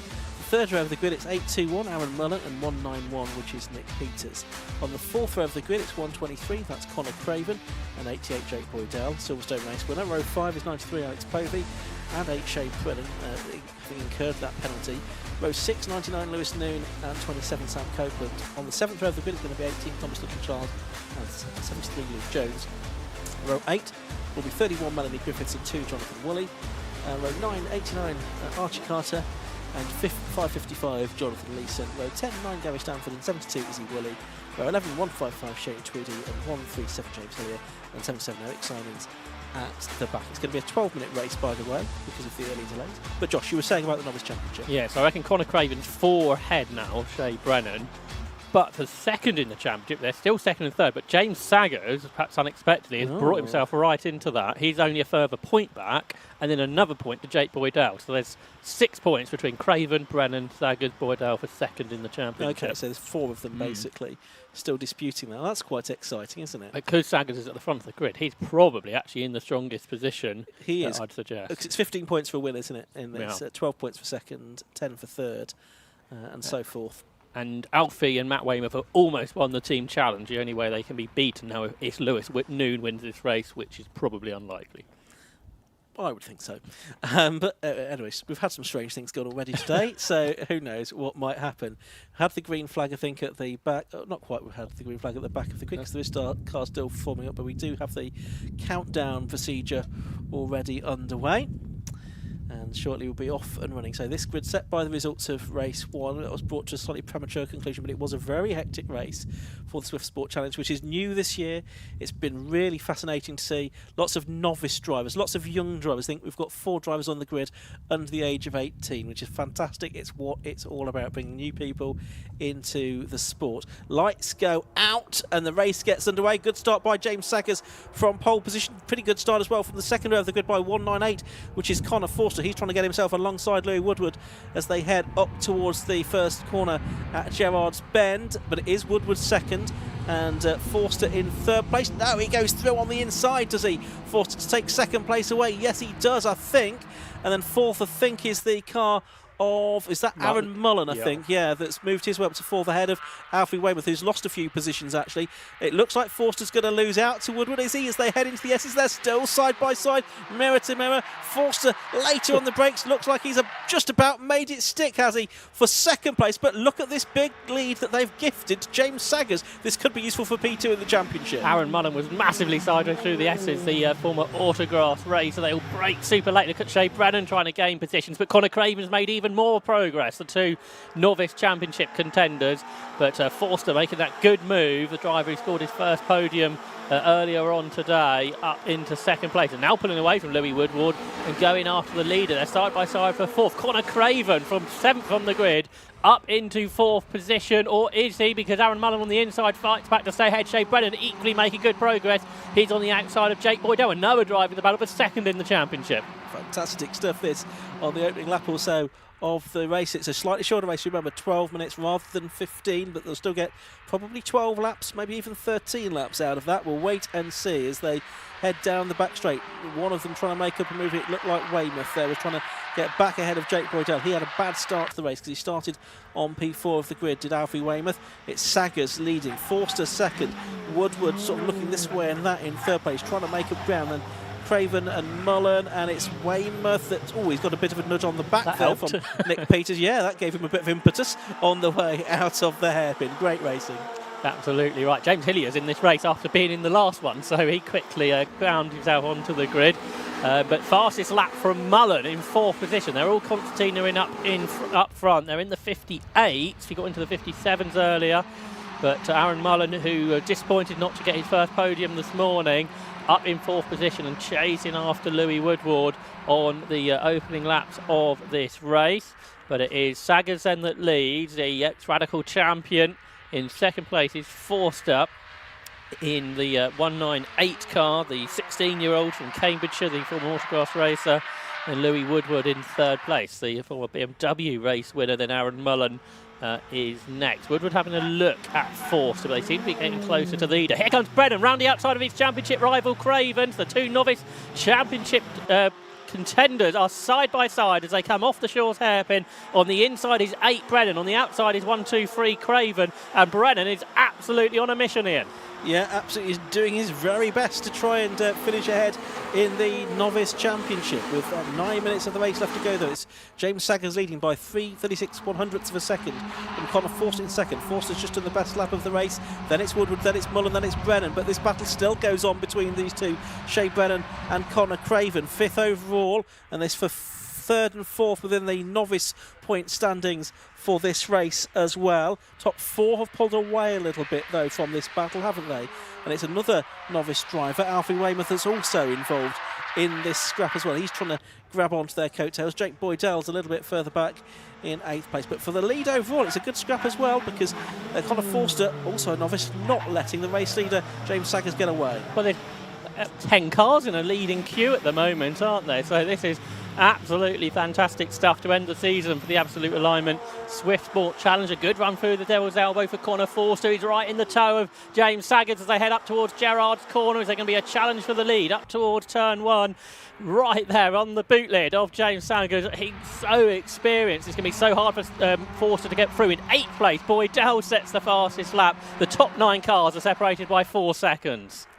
Absolutely brilliant racing, and Boydell with that fast lap 58.008 now in 8th position. So really any of these drivers would be capable of running at the front of the field, you feel, if qualifying had just gone their way. But it's Saggers in the ascendancy because it was a grid based on the result of race number 1. He's ahead of Connor Forster. It was only by 15 hundredths at the start of the lap. And then it's Woodward in 3rd, 116 trophy racer as well, as was. And then it's Aaron Mullen 4th, then Shea Brennan 5th. But the pack seems to be, if anything, closing up even more, with the possible exception that is that just James Saggers making a very slight break as he comes across the line to complete lap 5. It's pretty slight, isn't it? Half a second or so. If it stays as it is, Saggers will get 2nd in the championship. And it didn't look like that would be possible, really, at all. A couple of metres, though. He was miles behind Brennan and Craven, who didn't really have a great time at Croft, and where Saggers got his first podium. Battles right through the field. Maddie Griffiths has just been passed by James Hillier down the inside. Griffiths in her first season of car racing. Hillier in his first day of car racing, but massively experienced road racing motorcycle racer with 14 Isle of Man TT podiums. Forster trims the grass there through the S's. That's allowed Saggers to get a slightly bigger margin. There's Aaron Mullen right on the tail of Louis Woodward. It'd be good, really, to see Mullen get up onto the podium after that looked like it was going to happen in race 1 before a slight moment. Shea Brennan, fastest lap of the race, so that's a bonus point going his way. Could be important. There's Archie Carter, number 89. He's making a place on number 18 car of Thomas Littlechild there. That is for 13th and 14th positions, a little bit further back down the order, but this whole field embroiled in a fantastic scrap. Wherever they are down the field, there's battles for everyone, it seems to me. James Saggers now eking out a 9/10 of a second advantage. Oh, moment there is for Carter, just ahead of Littlechild. So they're turning their way through. This outside of the top 10, I was saying. There is the 99 car of Noon, isn't it, that is there in 10th position. And then it's this next group, headed by Sam Copeland. for 11th place in the number 27 car, but back towards the front of the field because Louis Woodward looking to try and find a way past Connor Forster. Someone was going off. It's Nick Peters, isn't it, from the back of the group. So he'll be able to rejoin, but losing position. So it's down to 8 in our leading train, although Alfie Weymouth and Jake Boydell just losing touch to the top 6. But Saggers is a second ahead now, so that's good news. The driver who's trying to get second in this championship battle that is going on. Super close. We took Adam Blair out of this season. It would have been extraordinary season decider, this, wouldn't it? It would. He has 6 wins and wrapped the championship last time out at Croft, so he's not competing this weekend, but that's probably to the benefit of everyone else and certainly the benefit of us because this is a fantastic race. Connor Forster at the head of the group for second now, but you can see that James Saggers is increasingly just able to drive away now. I think now he's broken the toe, he's out on his own. He's probably going to win this race. Second is going to be Forster, side by side a bit further back. That's Brennan trying to go around the outside of Mullen for 5th place. He's certainly pulled away from Connor Craven now, trying to put a car between himself and his novice class rival as well. Josh is having a look at the spreadsheet to see what this would do, and he has got ahead of Mullen now and up into 4th position. As almost coming to a stop there at the hairpin is the number 2 car, Jonathan Woolley, up there at Shaw's Corner. Brennan needs one more place to equal Craven in the novice championship here, I think. He had those 3 points deducted for 3 points on his licence in the earlier race, I think. Hopefully that's accurate. So they turn their way through Gerrard's corner, and if Brennan can make one more place, they will be equal, which would go Craven's way, would it not? So I think perhaps 2 more places he might need. But he's certainly on a mission, and Brennan has worked out how to go around the outside of people as dirt gets kicked up at the S's. Worked out how to go around the outside of people at the S's because he's done it on so many occasions now, has Shea Brennan. Yeah. And he's going again round the outside of Louis Woodward, late on the brakes for the 17-year-old Brennan, but Woodward, the more experienced driver, squeezes him out wide, and he's going to lose the spot instead, isn't he, to Aaron Mullen by the looks of it. He's going to try to avoid that as they come through Devil's Elbow. He is just about going to avoid. He's going to have his nose ahead as they sweep through the left-hander and over the timing line. It is actually Mullen that is slightly ahead of Brennan. That might change around again by the time they get up towards Gerrard's Bend, though. Let's have a look. We can see this on screen. Brennan on the outside line, Mullen on the inside line. The teenager trying to go around the outside of the 821 car. Mullen, both of them with the novice crosses on it, and I think it's Mullen that's just about held on. So this is not what Shea Brennan's needing. He needs to go forwards, not back, if he's going to stand any chance of defeating Connor Craven in the battle for the novice class honours. What's the situation for second overall as well? That's still Saggers by 3 points on Craven, but back through has gone Brennan, back ahead through the S's, back into 4th position, but that's allowed Louis Woodward to get away a bit, and now he realises if you go around the outside of Louis Woodward, you might not be shown as much road as some of the others gave him, and Craven might be able to get a place in this, which would be equally be bad news for Brennan. So if battles can continue back outside the top 10, you don't gain any points for gaining positions in these battles, but it's absolutely fantastic to see. I suspect next year more drivers will get points, won't there? Be a different point system, I'd imagine, in the Swiftport Challenge. So these drivers outside the top 10 are battling for points themselves. But 2 seconds, massive gap for James Saggers up front with a couple of minutes to go. Yes, it is badged as the Swiss Sport Challenge. Technically, it's part of the Hot Hats Championship as a separate class, which is why it has this particular point structure. There we go then. That's the 93 car just going through shot there, but we're back to this battle it seems to have pacified a little bit for the moment. It's got Connor Craven at the back of it. He's in 6th spot. There's James Saggers, our race leader. There is Connor Forster, 198 in 2nd place. 87, Louis Woodward is 3rd. Then it's Shea Brennan 4th. Can he get ahead of Louis Woodward? He's only got a minute and 20 seconds, so probably there'll be 1 or 2 more laps left to go. Probably 2, I think, left to go, because over the line now goes James Saggers. So yeah, they'll have time for 2 more laps here, Josh. Yeah, this battle's pretty epic, isn't it? They've got 6 of them in it outside the top 10, including Jonathan Woolley on his return to racing, the former Stock Hatch front runner.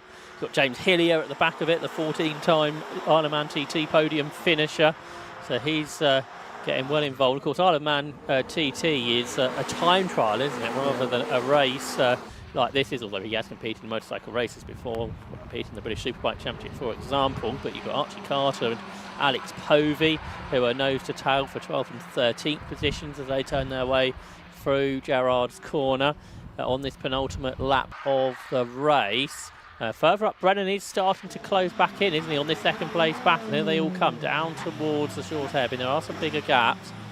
but Forster's still there ahead, and then you've got this 6-car battle for 11th place being led by Sam Copeland, the 34-year-old from Cornwall, who raced in the 116 trophy last year. Yeah, didn't have a particularly happy time at Croft last time, which is just about the worst circuit to have a bad weekend at when you've got to go back to Cornwall. But he's having a better weekend here, involved in the thick of the battle. The last lap board has now gone out, though, to the race lead, which is James Saggers. He's 2.8 seconds clear of the rest. Just focusing in on this battle for 11th, though. There's 4 in it, and then a couple of those tagging along behind at the back, which are Woolley and James Hillier, the 2 black cars side by side now. That's the 93 car of Alex Povey, the 18 car of Thomas Littlechild.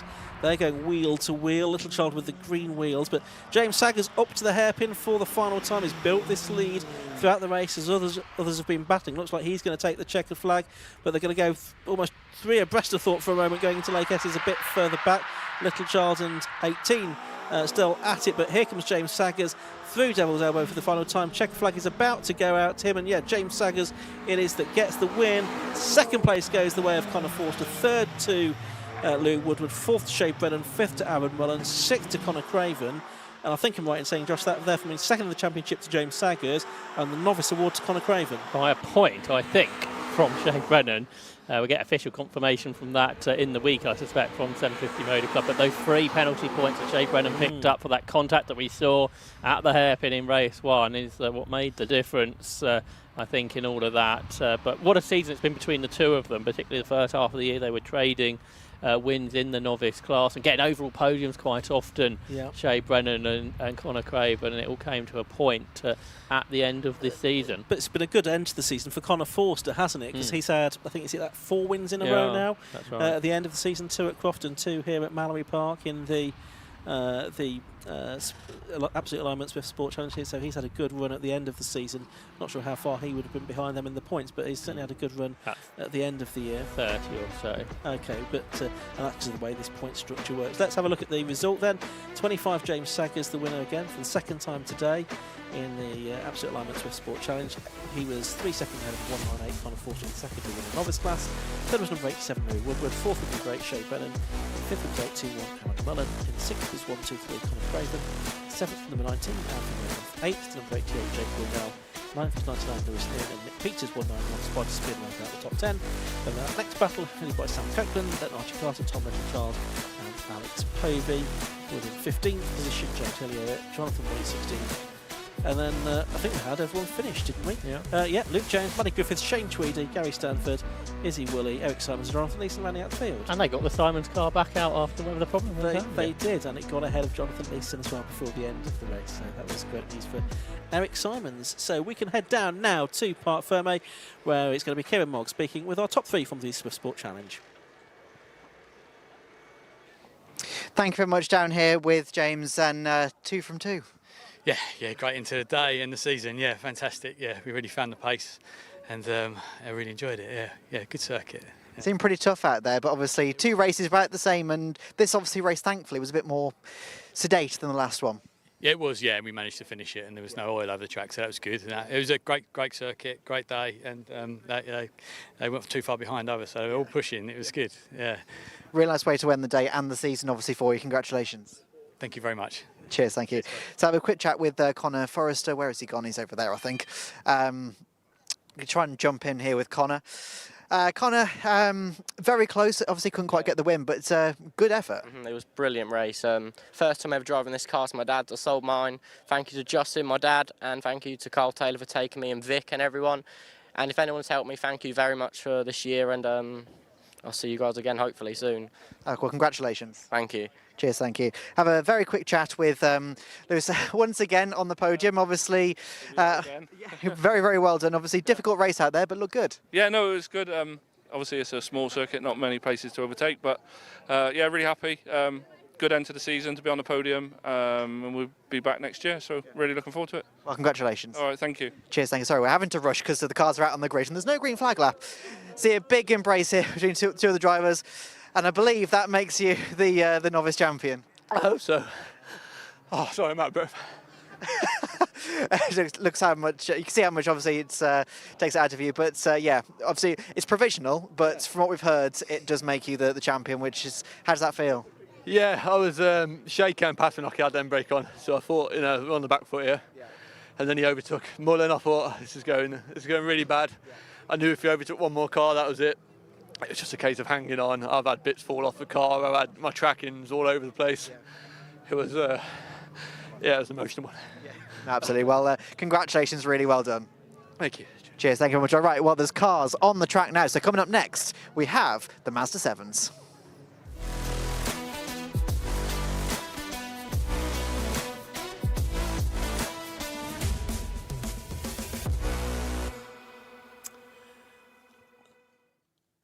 Well, technically this is race 2 for the JDM Plates Mazda 7 Championship, but there was no result declared for race 1, which was twice red flagged earlier on today. The grid lining up for the second race of the day based on second fastest qualifying times, with number 87 Craig Land on pole position, and besides him the number 22 car of Tom Collar should have been there, but he was involved in one of the incidents, so he's not. So it's going to be on the second row of the grid, 25 David Bowen and 66 Lucas Batt. Third row will be 3 Callum Barnes and 35 Nathan Winter. Just look out the window to see who is actually there of these. So you can now see that grid on the screen. The fourth row of the grid is going to be 55 Mark Crawford and 79 Ayrton Rogers.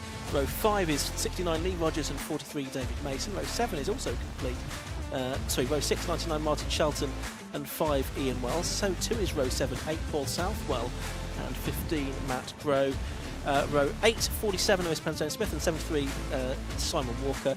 I don't think we'll see number 7 Luke Mason or 88 Paul Southwell. No, we don't on row 9, and row 10 should be number 26 Ross Florum on his own. Yes, he is.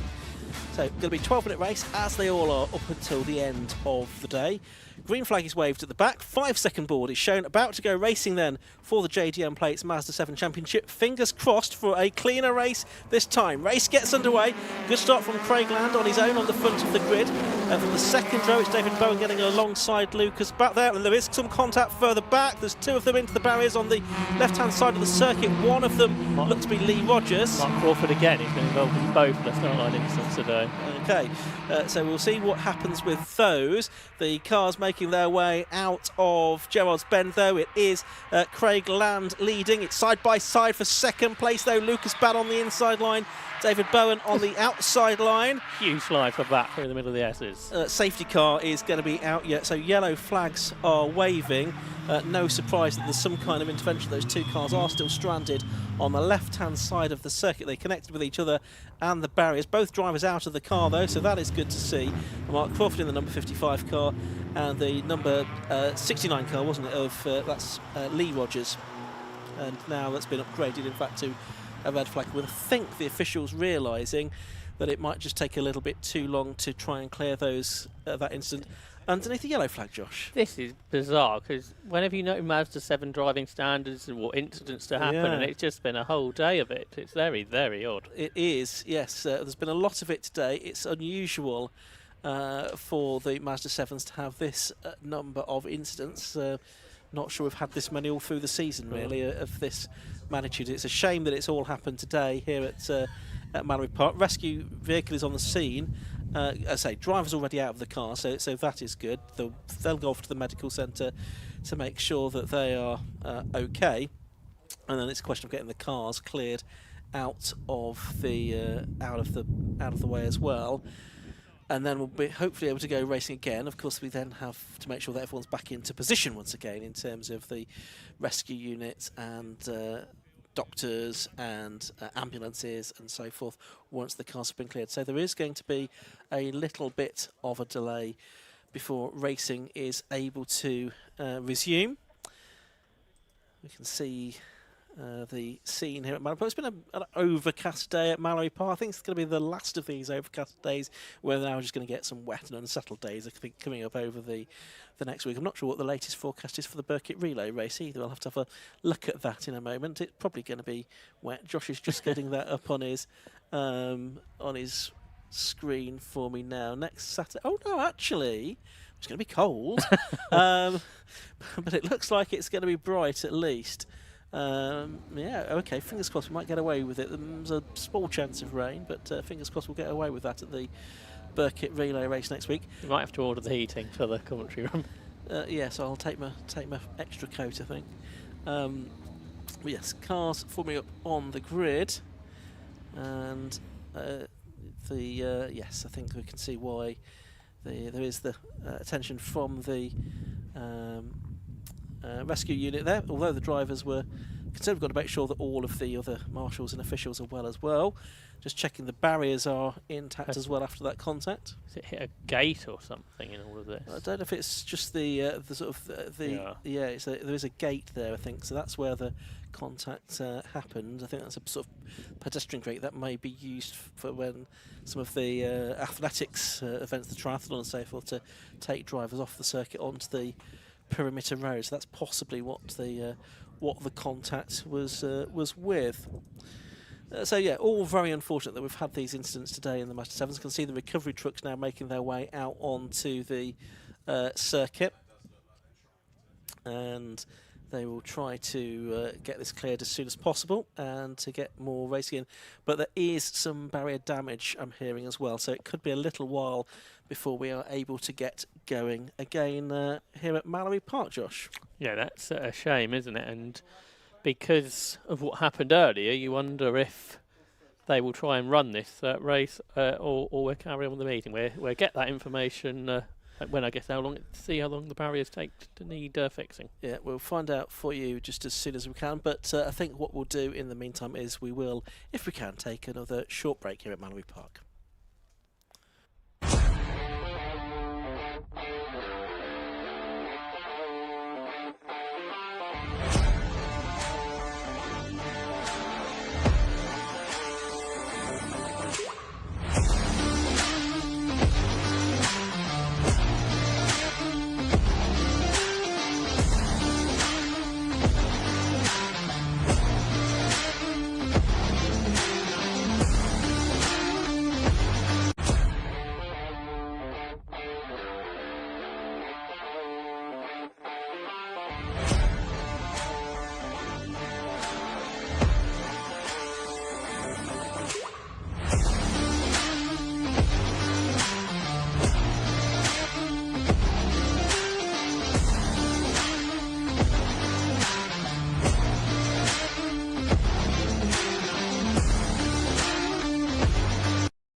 Well, here at Mallory Park, we had that red flag in the Mazda 7s, and we've just had the news, Josh, that the race is not going to be restarted.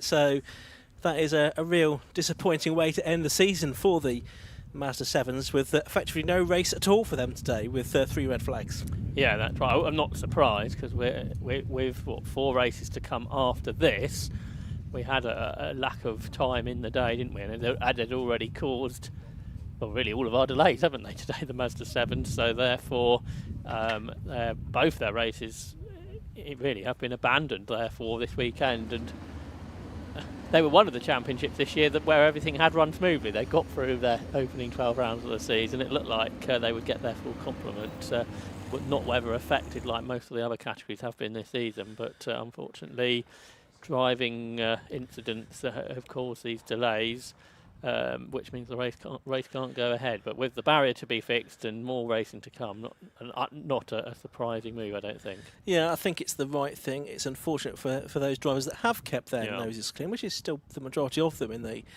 Mazda 7s. But to be fair to the other categories racing here this weekend that haven't caused these same problems, I think it's the right thing to do to give them the best shot of getting their remaining races in. There is still 4 races to come. The Race on Parts Historic 750 Formula Series cars are hurriedly arriving in the assembly area now, so that as soon as we're able to, we'll get going for their handicap race. And then after that, there's the VSG Crypto Clear Sport Championship, the Sustained Fuels Formula V Championship, and the PBS Brakes Hot Hats Championship. We'd already reduced all of those races to a 12-minute duration, so we'll see if there's any more reduction after that. So coming up next is the handicap race for the Race Parts Historic 750 Formula Series.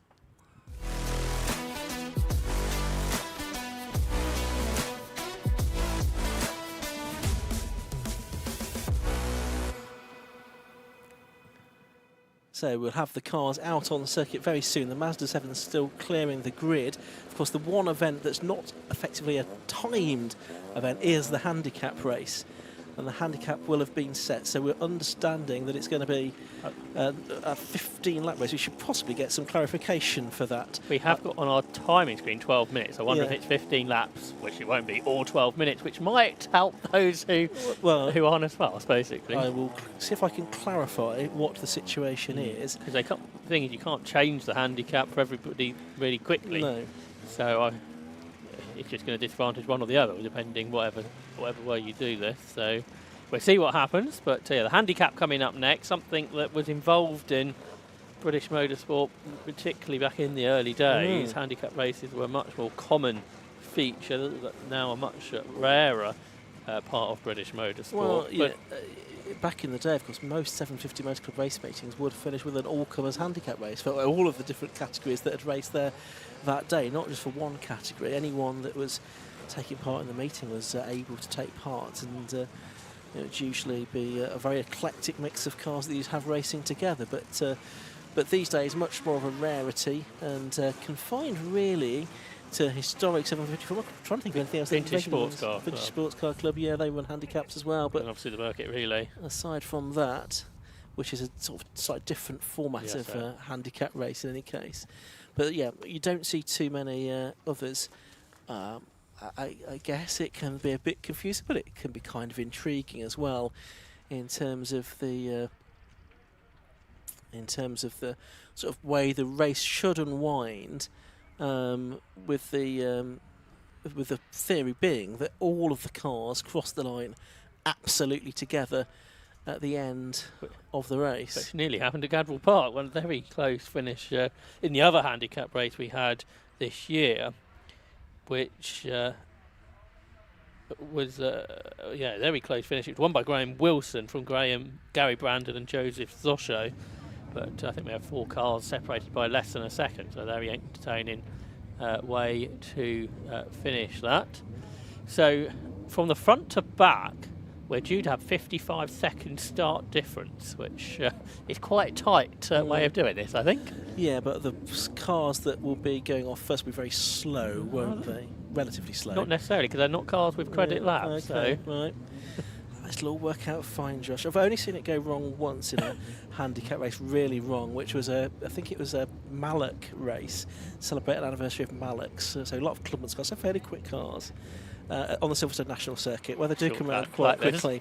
Yeah, it didn't work out. We had to red flag that. So hopefully that won't be the case with the historic 750 Formula handicap race that we're about to see. Cars still in the assembly area. We were told when we were in our break it should be about 10 minutes to fix the barrier, so not as long as a delay as you might be concerned of. Well, it looks like the circuit van is moving away, which is probably a decent sign. You can see there's a member of staff with a drill that's putting I think the last bolts back into the gate, and that looks like that might be done. Pretty much. And the cars are cleared as well. The drivers have already got off to the medical centre, and hopefully we'll be getting the cars out onto the grid for the handicap race shortly. So they will form up on the grid, but they won't go all off at the same time. This is the sort of point of the handicap race, if I can get my mouse in the right place. They will have, some of them will have 1 credit lap, some 2 and 1. I think just one driver has 3 credit laps, don't they? Which means that basically they will have to do 3 fewer laps to cover the same, be classified as covering the same distance in the race. But we've got, I think, 5 cars going off scratch, albeit one with 1 credit lap and one with 2 credit laps within that group. And then they're going at sort of intervals 11, 15, 24, 40, 44, 48 and 55 seconds after the first cars go. It's very precise now, doing it per second, isn't it? Where probably in the past it would be done every 5 seconds or so. Yes, so there'll be cars will be flagged off with the Union flag. It's Trevor Gregory actually that's wielding the Union flag there. He's just practicing his technique for dropping it, and he and Giles Greenbridge will walk down the grid, waving them off as they go. But of course we've got to go have the cars out there first, Josh. How do you leave the circuit here when you're doing the flagging? I'm not quite sure. I think there was a gap in the barrier behind the. I'm glad I'm not doing behind race control. I'm quite pleased to be here. I think I'm with you. It's quite warm in here as well, isn't it? As well, actually, heating's on in the commentary box. Anyway, the cars are now heading out onto the circuit, so there'll be no further green flag laps. So once they get around onto the grid, they'll then start to be flagged away. There's a problem for one car that's been stopped by the scrutineer. Ooh, who's that? That is a great question. Yeah, can't tell from this angle which car that is that has been stopped on the way out. We'll probably figure it out in a minute when someone doesn't arrive on the grid. Nice, they're allowed out now. They're heading out onto the circuit now. We probably won't have a grid graphic for this because the grid graphic doesn't make sense in the context of a handicap race. So I'll tell you who's going to go off first. The first car going off is going to be 40, which is Mike Henney, isn't it?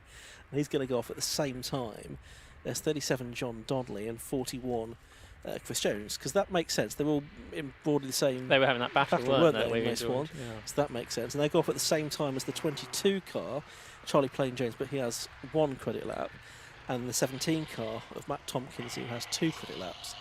Then 11 seconds later, car 3, which is David Rose, if the Lotus 11 will go with 1 credit lap. Then there's another 3 cars will be let go after 15 seconds. 67, which is Paul Mason, 13, which is Ben Bolt, and 88, which is Richard Carter. That's in the collecting mix.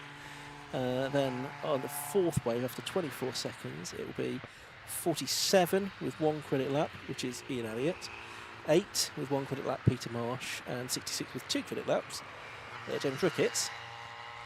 And after 40 seconds, it will be 31, which is Greg Catton, 6, which is Richard Verheyden, and 94 on 2 credit laps, which is Doug McClay, Cooper. 44 seconds, and that's where number 11, James Miles, will go. He's got 2 credit laps.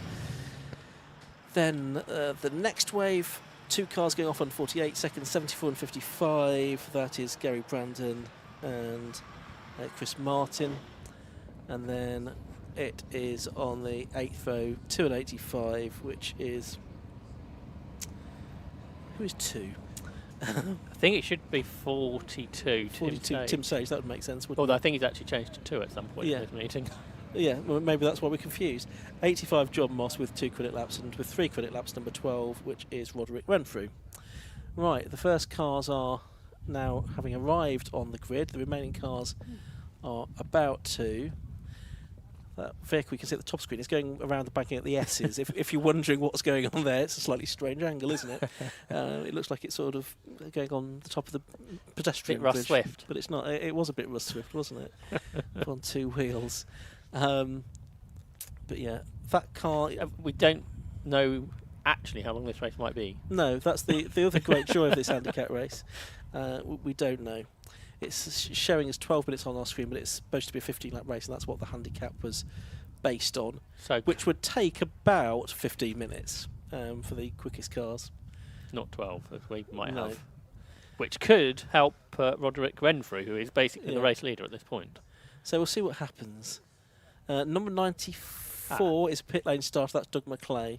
I reckon Ben Bolt was the one that got stopped because he's the one weaving his way through the grid. Yeah, that would make sense. It kind of looked like it, like with that kind of shape of car. Hey, we're only 20 minutes behind where we should have been. That's impressive. How did that happen? So there is a chance that we'll get through this. Right, I think the last cars are more or less in position now, and then we can start to wave cars off into the race.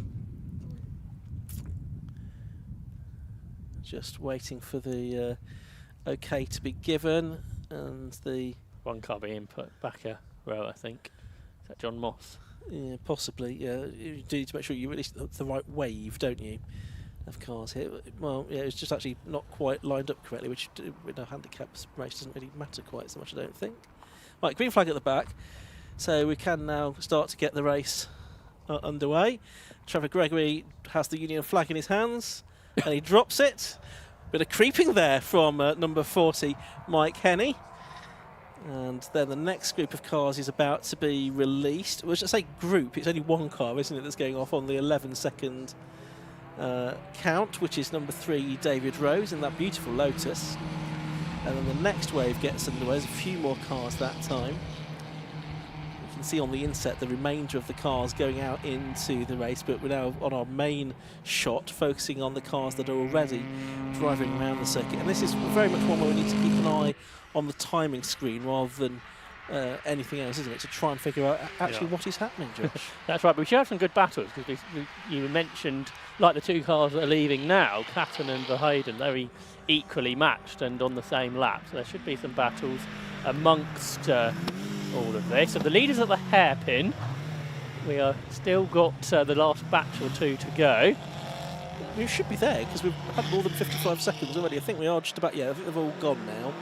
So that's what yellow flags waving just to let the drivers know that there are still marshals and officials at the side of the circuit hurrying behind the barriers, but that seems to have just about worked. So at the end of the first lap, of course, and then Doug McClay comes out of the pit lane as well in the Cooper. Not quite sure where he's going to be in the classification, I'm sure. I don't know why he needed to weave quite so dramatically across the circuit at the same time.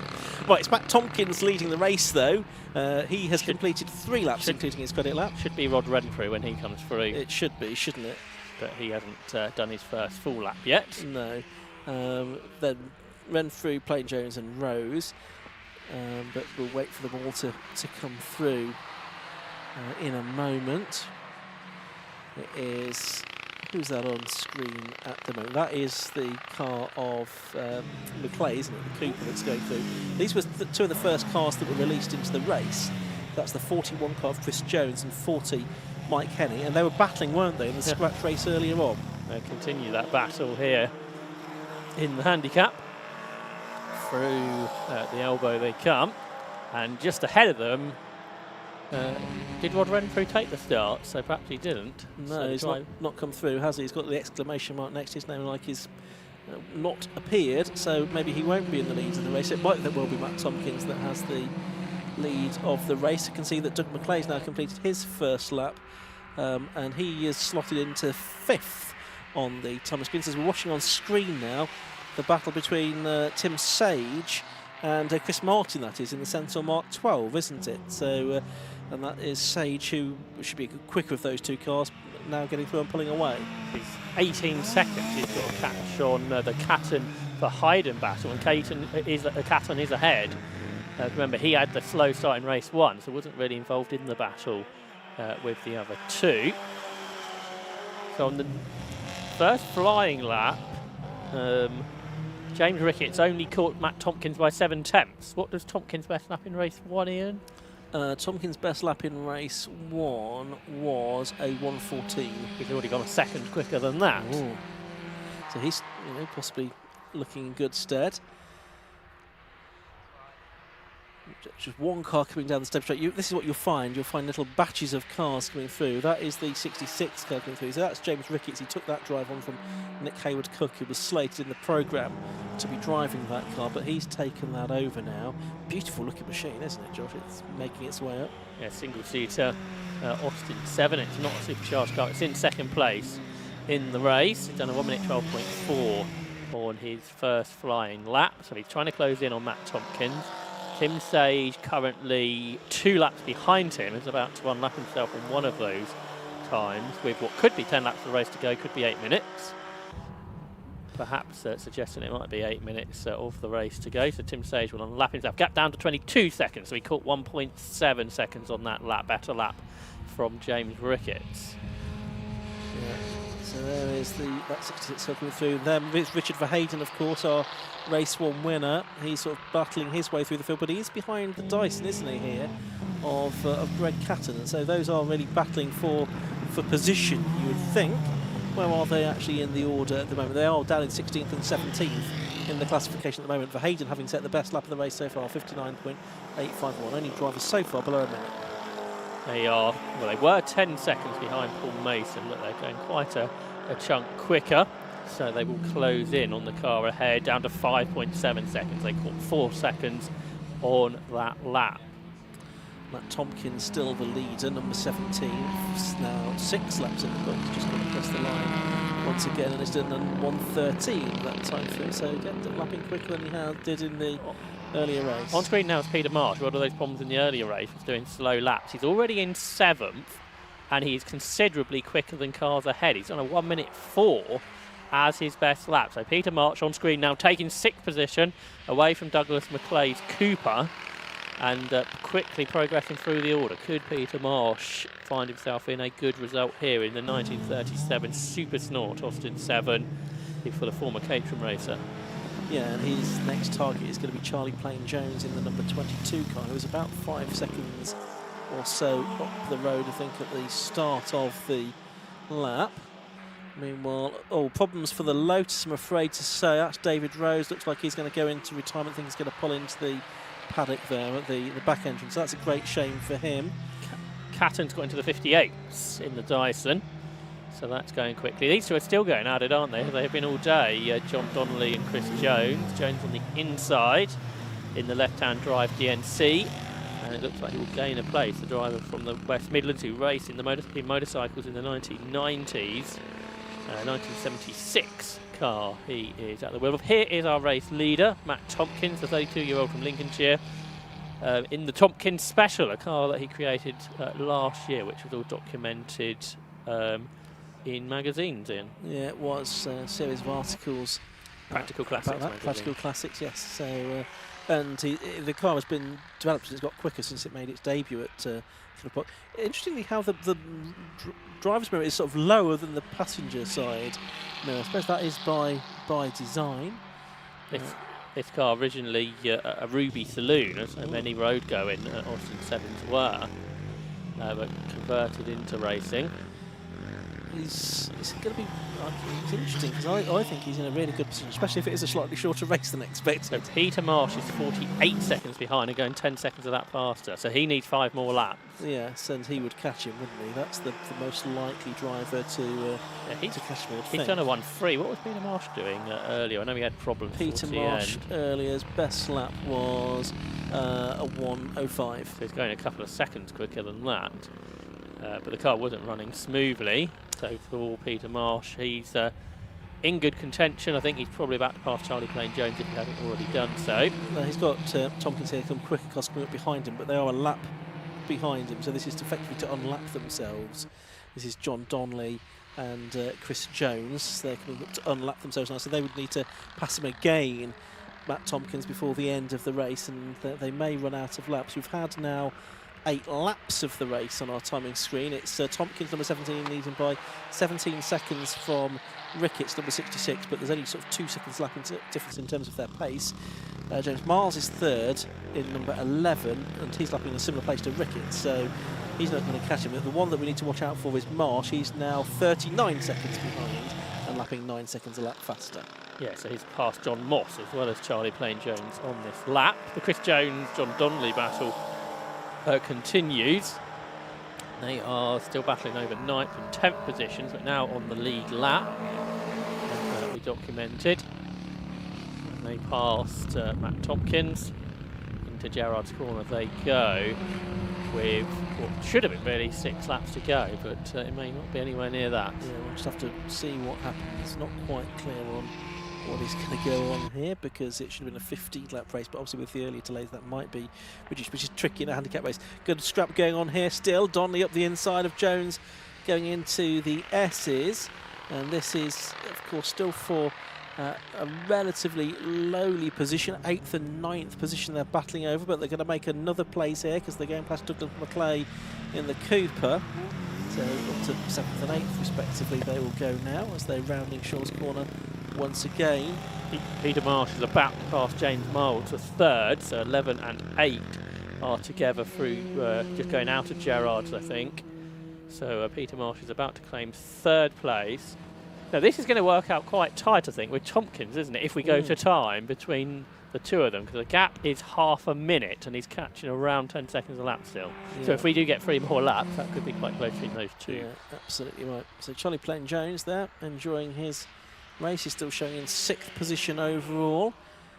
Dyson of Catton is still ahead of Hayden. Between them at the moment is the number 40 car, Mike Henny's Jeffrey. Just a little bit further back. They're 11th, 12th and 13th at the moment, but they're some of the quickest cars out there. Charlie Plain-Jones been lapping in the, well, on the last lap actually in the 112s, but his best lap is a 107, so that's not going to help his cause if he's not lapping particularly consistently. Peter Marsh is now 21 seconds behind the race leader and 7 behind the 2nd place car. He did get past James Miles as expected. So Charlie Plain-Jones is about to lose 6th, isn't he, to John Donnelly, around the outside across the line. Richard Carter and Ben Bolt, they were battling in race 1, and they're together again, just ahead of Paul Mason. Paul Mason, was he in that battle earlier too? He was, yeah, he was sort of featuring in this. So up towards the hairpin they go, round it they go. Fantastic racing here. Richard Carter in the number 88 car. And Ben Bolt in 13, Paul Mason in the 67 car, a long-time racer in 754, a historic 754 with Paul Mason. A variety of different cars he's had over the years. If it means anything, Matt Tompkins has crossed the line and not received a last lap board. Okay. Yes, with only 43 seconds left on the clock, 11 minutes and 8 seconds of time having lapped in this race when he crossed the line. He's 13 seconds ahead of Peter Marsh, who's now just got past James Ricketts for 2nd. Yeah, if there is only 1 lap, then it's not going to make it, I don't think, is he, Peter Marsh? But he probably will do if there's more than that. Yes, and then is there others, if we are going to 15 laps, who might... Yeah, we need to think about other people as well that could come into the equation as well. So we've got, there's Tompkins, we're watching him Checkered again. flag being picked up. The checkered flag has been picked up, so I think we will get checkered flag this time. 3 of them side by side there. Actually, that's Richard Verheyden getting ahead of Greg Patton for position, so that could be significant for whatever position it is they're battling for, which is 10th and 11th at the moment. Checkered flag is being prepared. The clock has counted down to 0. Peter Marsh is in shot now behind Matt Tompkins. But not quite close enough. So Matt Tompkins coming through Devil's Elbow, and it is going to be Matt Tompkins then, with the race being slightly shortened, that takes the checkered flag to win the handicap race for the Race Parts Historic 750 Formula Series by, in the end, 2.5 seconds, so only just another lap and he wouldn't have done it. Peter Marsh, number 8, in 2nd place, and then I think 3rd place across the line, number 66, the car of James Ricketts in the Austin 7. 4th across the line, yeah, breaking up place on the last lap, 37, John Donnelly, and 41 Chris Jones. I think if it had gone the distance, they could have been in contention for the full win. I think Peter Marsh probably would have had it, wouldn't he? Yeah, I suppose he was only lapping a little bit slower than those two. Yeah, but it is what it is. So Matt Tompkins didn't take his first ever victory. Whether he knows it yet or not, we will find out. Some big battles further back here, aren't there? Well, and you see how the cars are clumping together a bit more as we get towards the end of the race, which is just how it should work in a handicap race. If we had 3 more laps, there would have been a lot more of this, wouldn't there? Yeah, exactly. So it's a shame it didn't go on slightly longer, but because of the earlier delays, and the clerk, of course, keen to try and get as much racing as possible in between now and the 6 o'clock curfew. Had to slightly reduce that, but got 3 races to an hour and a quarter, so absolutely needed. Absolutely right, but no, good fun race that to end the season for the historic 750 Formula competitors, and the handicap race is pretty random anyway in terms of the results that it can throw up. So I don't think anyone will mind too much, and I'm sure they'll all be very pleased that Matt Tompkins has had a win. Number 17 in the Austin 7 Tompkins Special, 12 laps completed. He was 2.5 seconds clear of number 8 Peter Marsh in the Austin Pigsty Super Snort. Number 6 James Ricketts was third in the Austin 7, 10 seconds behind. Fourth was number 37, first in the Class C cars. That was John Donnelly in the Merlin. Only about 6/10 ahead of number 41 Chris Jones, and then 6 James Miles completed the top 6. 7th was number 85 John Moss. 8th was number 6 Richard Verheyden. 9th was 31 Greg Catton, and 10th was number 55 Chris Martin at the end of the race for the Race Parts Historic 750 Formula Series. And we look forward to seeing them out again next season. Very shortly we should be able to head down to Parc Fermé, and we'll hear from Kieran Mogg with our successful drivers in the historic 750 Formula Series. Thank you very much. I'm down here with 3 very surprised drivers. None of them had any idea they'd be on the podium, but we'll start with Matt Tompkins. Matt, you hauled in just like, have I won? I did. Yeah, I got directed this way, and I thought someone had made a mistake. I'm not quite sure what went wrong there. No, it's amazing. A handicap race. This has always been at the very back of the grid. I didn't build the car to come racing. I built the car to go to the pub, and I met James Winstanley from the 750 Motor Club at the Race Retro, and he said, "Why don't you come racing?" And I have, and I've won something, which is slightly surreal, really. So it just going, say, flat out and thoroughly enjoying the fact that it brings the playing field completely different to what the engine is doing, because it wasn't built as a racing car. So to be standing here is absolutely astonishing. Well, fantastic way to end the day for you. Congratulations. Fantastic way to end the season. I'm buzzing. Well, congratulations. Thank you very much. Cheers, thank you. Let's have a quick chat with Peter Marsh. Peter, if I can just jump in a second, P2 for you. You were as surprised as Matt is? Well, my car wasn't really running terribly well at race 1. It was firing on about 2 cylinders, but I finished. Changed the coil, changed the fuel filter, and bingo, going like a bomb. It's great. I'm guessing you're just as confused as some of us are watching sometimes. We're just trying to figure out who's in the lead and where everybody is. Not at all. I know every move, every place. Every place. I haven't a clue. Yeah. And I didn't know I was second. Well, by the fact that you were pointing at the second plate board, looking at me going, it kind of gives it away. Very welcome, though. Very welcome. Another pot on the shelf. I'm not. My wife won't allow me to put the pots in the dining room. I hope she's looking at this. Well, congratulations, and hopefully you get the dining room in the porch. Thank you very much. Cheers. Cheers, thank you very much. Let's have a quick chat with James Ricketts. James, that's an interesting race. You look surprised as well. Yes, I'm very surprised, to be honest. It's my first time racing on the 750. It's been great. Many thanks to Nick Haywood-Cook, who owns the car, who's let me drive today. Yes, I was just watching the mirrors all the time and trying to just keep running away from them all. But that was excellent, real good fun. Good. Well, congratulations on P3. Thank you very much. Thank you. Cheers. Thank you. Now we can see some of the drivers just come over here just to congratulate these 3, which is what's fantastic about this paddock. But we have to move on, unfortunately, because the Clios are coming up next.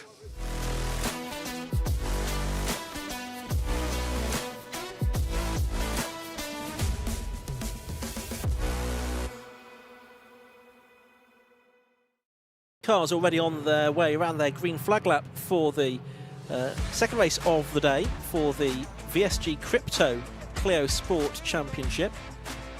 And it's going to be a 12-minute race once again, and the grid is going to line up as follows. Pole position going the way of Darren Ransom.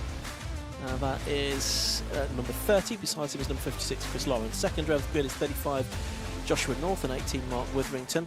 Third row, 999 and 28. 999, Stephen Richardson, and 28, Taylor Norton. Fourth row, 72 and 12. 72, Pete O'Connor, and 12, Matt Hipkins.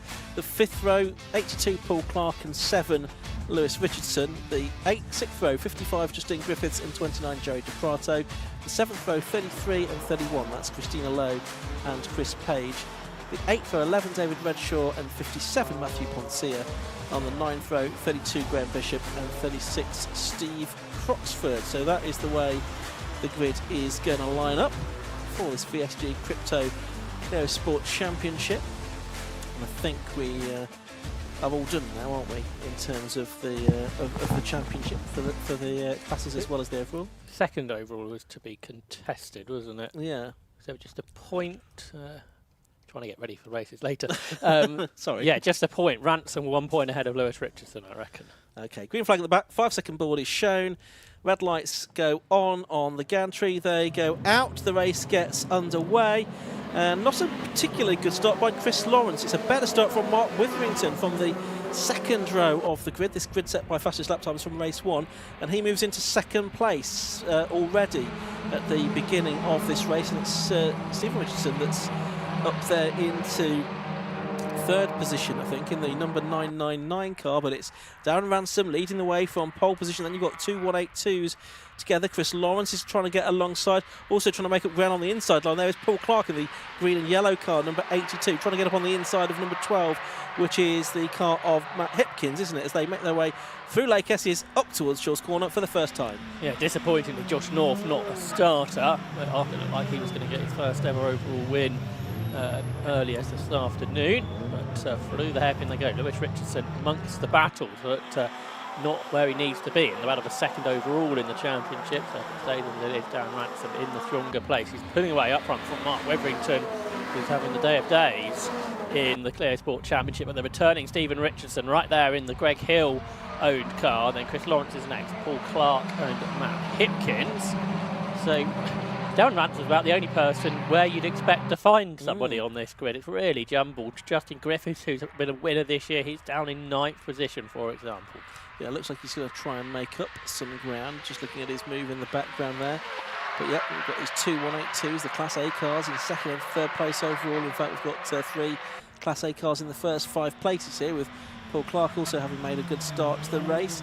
Chris Lawrence, though, getting past Stephen Richardson there, up into third position overall, under braking for Shaw's Corner, and it's Hipkins trying to go around the outside of Paul Clark for 5th place as well, as they drive out of Shaw's Corner now, down through the left-hander at Devil's Elbow to complete the second lap. Darren Ransom with a particularly handy lead here, 1.4 seconds at the end of 2 laps.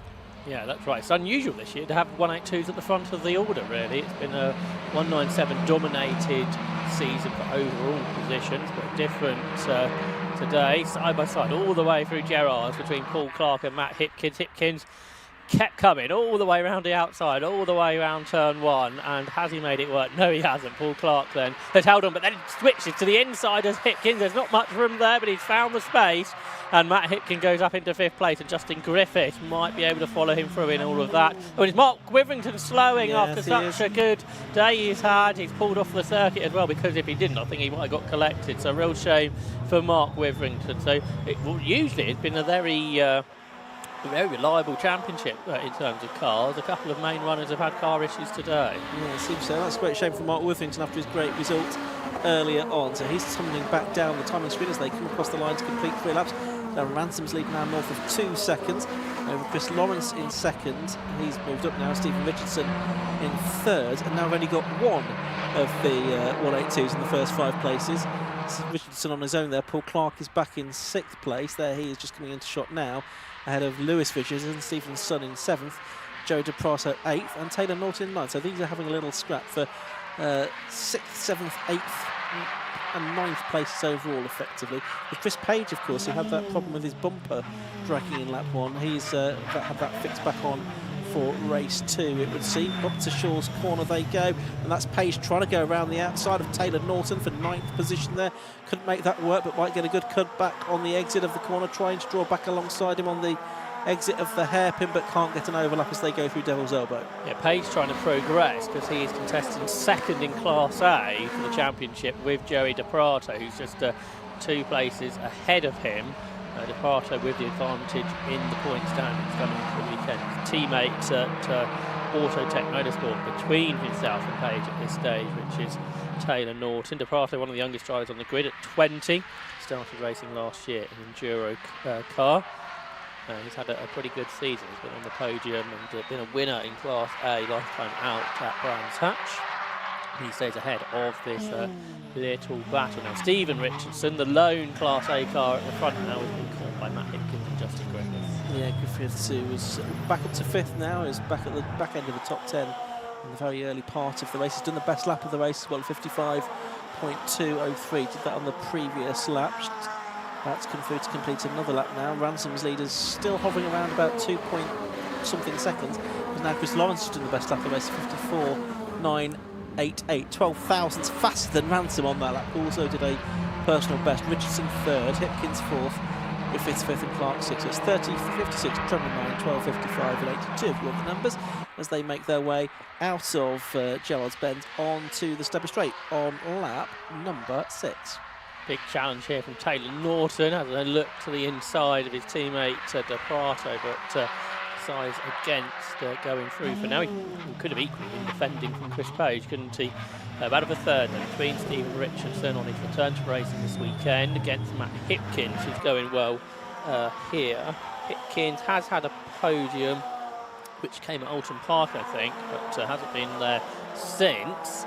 And then you've got Justin Griffiths, who started the season pretty well. The second half of the year hasn't quite gone to plan. He was a winner at the season opener at Croft. Now, the lead gap's coming down, 1.6 seconds between Ransom and Lawrence. Yeah, it is. Again, well, both a bit slower that time, but a better lap for Lawrence, obviously. Witherington's back up to speed. He is. Where is he running? He's 14th. So, but that's only 14 seconds off the lead. So close is the battle. 16 cars out there, all separated only by 22 seconds. Bit of damage on the back of DePrato's car, and Page is ahead of Norton.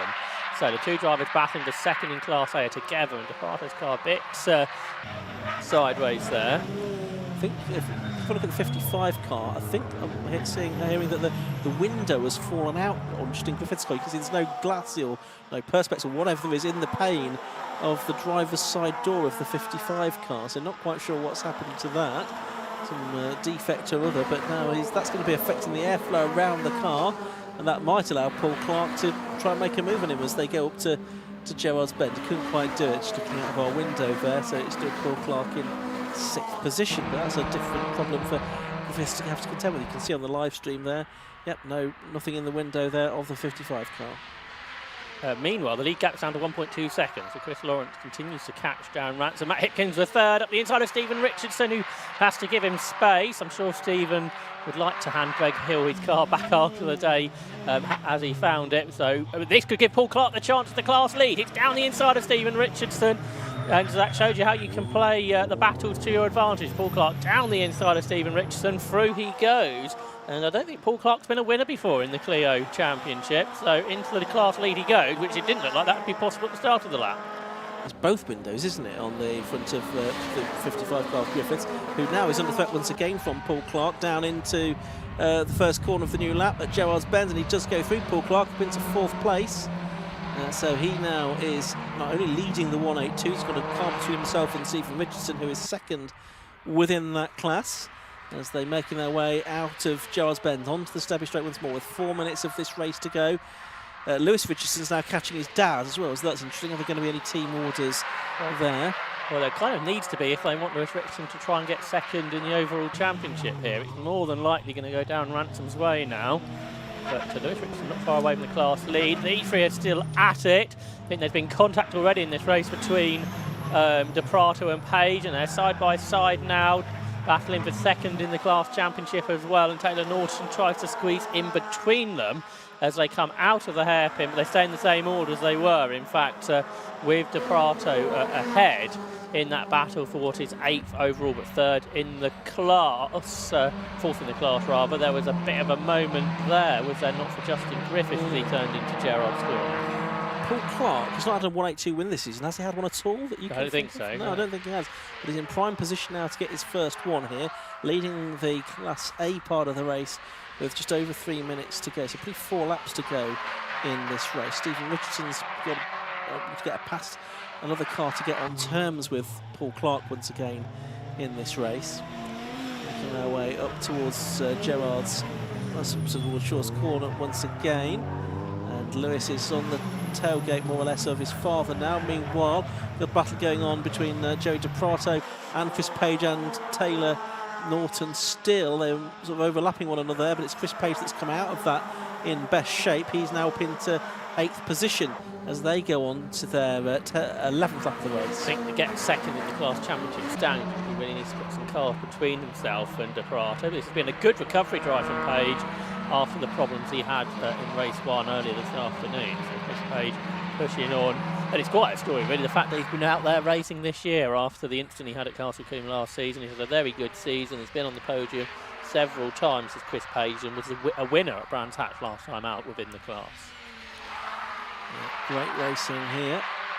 Joe De Prato making his way through the right-hander at the first part of the S's, but Chris Page put a bit of daylight between himself and De Prato, but the problem is putting some cars in front of between them is probably going to be impossible because there's too much of a gap to catch up to the next car in line, which would be Lewis Richardson, who was about 5 seconds or so ahead, I think, on the previous lap. Getting very close there between Stephen Richardson and Justin Griffiths as they went into Gerrard's with 2 laps to go here, but in the end nothing changed. Paul Clark quite likes the fact there's a Class B car between himself and the Richardson family, I'd imagine, trying to get this Class A win for the first time this year, so he's still there in 4th overall. He would have got a Class win at Cadwell Park, but James Bark turned up for the first time in several years and took a clean sweep at Cadwell. Justin Griffiths round the outside into the hairpin, shuts the door on Paul Clark, and all of a sudden we got a Class A battle, and Stephen Richardson also goes round the outside of Paul Clark, who I think struggling to find a gear, and what was going to be a first-class winning class in the Clio Championship turned into retirement for Paul Clark. Perhaps more than just finding a gear because he's pulled off onto the grass, hasn't he, I'm afraid, so that's a great shame for him. Oh, now is Stephen Richardson going to let Lewis through, and this brings in the 2nd position overall battle. Oh, there's the raw emotion of Paul Clark slamming the door, so frustrated, and you do kind of feel sorry for him. It's a great disappointment after being in such a good position to take his first Class A victory. I think Ransom's going to do it by about a point in the battle for 2nd overall. Last lap of the race, I think. Yeah, so we've had our Piastri-Norris moment, haven't we? Between Richardson and Richardson. This makes more sense, though. It does make more sense, I have to say. Darren Ransom is well on his way to the checkered flag. It goes out now, in fact, as we're watching this battle further down the order. So Darren Ransom takes the checkered flag by 2 seconds from Chris Lawrence in 2nd place. When there's coming together, that's between Dave Renshaw and who was the other car involved? Matthew Ponsier, I think, has been involved. So Hipkins takes 3rd, Griffin's 4th, and it is Lewis Richardson that takes 5th, ahead of his father, Stephen Richardson 6th, Chris Page 7th, Taylor Norton 8th, Joe De Prato 9th, and Mark Witherington gets back into the top 10 with that incident on the final lap between Renshaw and Ponsier. Yeah, so that was a dramatic end, really. We had some good battles in the pack, didn't we? Especially in the 182s, and Ponsier, he was certainly involved, wasn't he, because that car's damaged. Yes, so some contact, just pushing the number 11 car around. You imagine if David Renshaw, so neither of them making it to the checkered flag, so just 12 cars making it to the end of that Clio race. That'll make it 13, I think, because Steve Croxford has just come through. But Darren Ransom taking the win then, a good end to the season for him with a double win at Mallory Park. Number 30 car completing 13 laps. Chris Lawrence was 2nd, number 56, 2.156 seconds behind. 3rd with number 12, Matt Hipkins. 4th was 55, Justin Griffiths. Winning Class A for the 182s was number 7, Chris Richardson, but it wasn't enough for him to take 2nd overall. 999 Stephen Richardson was second in class, 31 Chris Page third in class, and seventh overall. Then it was Taylor Norton, Joe DiCarlo, Mark Witherington rounding out the top 10 ahead of Christina Lowe, Graham Bishop, and the former Renault 5 TS racer Steve Croxford finishing the race in 13th. Josh, it's quite nice for a season to have every round, which I think the Clios have managed this year. Yes, absolutely. We've had a few that have been disrupted by one thing or another, weather or incidents, but no, Clios have managed to get their whole season completed, and it's been a really entertaining year as well for the Clios. So we'll head downstairs shortly to hear from our top three. In fact, we can do that right now. Let's go and hear from Kieran Mogg with our successful drivers in the Clios. Thank you very much. We've just seen Stephen Richardson run over to Lewis Richardson to congratulate him on his class win in the older Clios. But we'll have a quick chat firstly with Darren Ransom. Darren, 2 wins from 2 today. This one a little bit more to script than the first one. Yeah, I made a little bit more easy for him. I made a better start this one. That's what I should have done in the first one. Yeah, it's good. Good. For never being here, what a mega track. It's absolutely good. Skill, just pure, raw skill. Yeah. Made me work for it, but the car's been good really all year. I can't really complain, but I'm happy with that. I'm really happy. That's my first double as well, so I'm happy to get that. I really wanted a double, but yeah, I'm good. That's good. I'm happy. Well, congratulations, obviously, on the win. Congratulations on the double, and congratulations on ending this championship like this. I think I've got second. I believe so. Yes. Yeah, that's what I was here for today. I obviously couldn't win, and I knew Justin. I don't think he could catch me for second, but yeah, I just had to do what I had to do, and then yeah, hopefully the rest it's worked out. So I'm happy. Well, congratulations. Thank you very much. Cheers. Thanks. Have a quick chat now with Chris Lawrence. Chris, if we could have a quick chat. So. You obviously were a bit concerned about the start, and unfortunately not a great start again, but you managed to get back up into second. A little bit of wheel spin, but when you've got 182s behind you, they're like elastic bands off the start. And then I got past them quicker than I thought, to be fair, but Darren didn't make one error. I was praying for an error, hence why I put the lights on, just to try and distract him a little bit. But no, he's faultless this weekend. He's done a really good job. No gear changes for me, issues that time. Just need to calm down, change gear a little bit slower, and it's the way forward. So happy to end the year on 2 seconds. Yeah, 100%. Obviously, it's been a good year, but there's next year. Obviously, you and Darren once again. Yeah, that's the main thing. We've got the car underneath us again, so we can go again, and we want to win the championship. So let's start again. Look forward to seeing it. Congratulations. Cheers, thank you. Cheers, thanks. Right, let's have a quick chat now with Matt Hipkins. Matt, if we can just jump in here. Sorry, everybody. Matt, obviously, P3 there for you. It was a bit of a hectic one for you guys. It was, yeah. It was pretty busy, to be fair. So, yeah.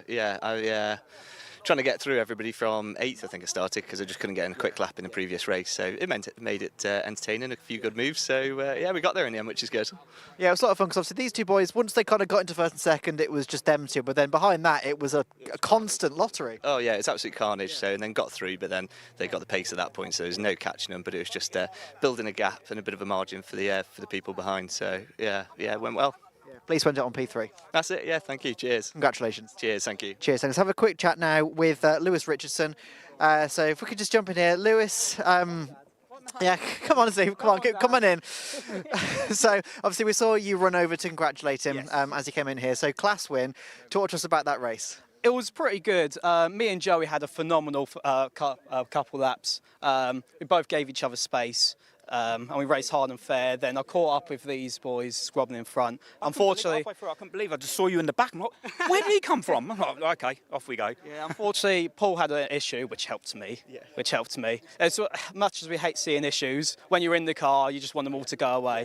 Then, if it wasn't for this man, I wouldn't have won. I mean, he let me go for the championship. Dream, mate, and Lady Luck smiled on us today. Unfortunately for the other guys, but 1-2, man, I'll take that. And champion. Without this man or Fuse Metrics, it's been an absolute dream. They're up on the hill. Wherever they are. No, they're running down there now. Fantastic. The club's been amazing all year. Everything's been great. The racing's been fantastic. I've got to go because I'm going to choke up because my son. Yeah, no, to have a class championship is phenomenal. Winning the race is one thing, but winning the championship, it's just a big relief off of my shoulders. So definitely go to sleep well, probably party a little bit and celebrate later on.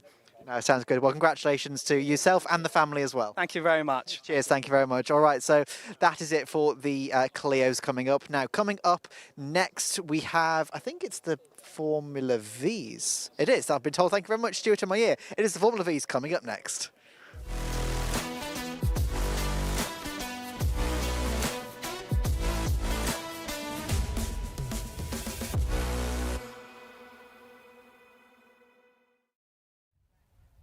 So cars still in the assembly area before the second race of the day for the Sustain Fuels Formula V Championship. We're just waiting for the circuit to be clear. There's 1 or 2 cars still to be collected at the end of that clear race. There's one of them. I think that's the 57 car, isn't it, of Matthew Ponce, which was involved in that last lap incident where it came together with the Redshaw 197.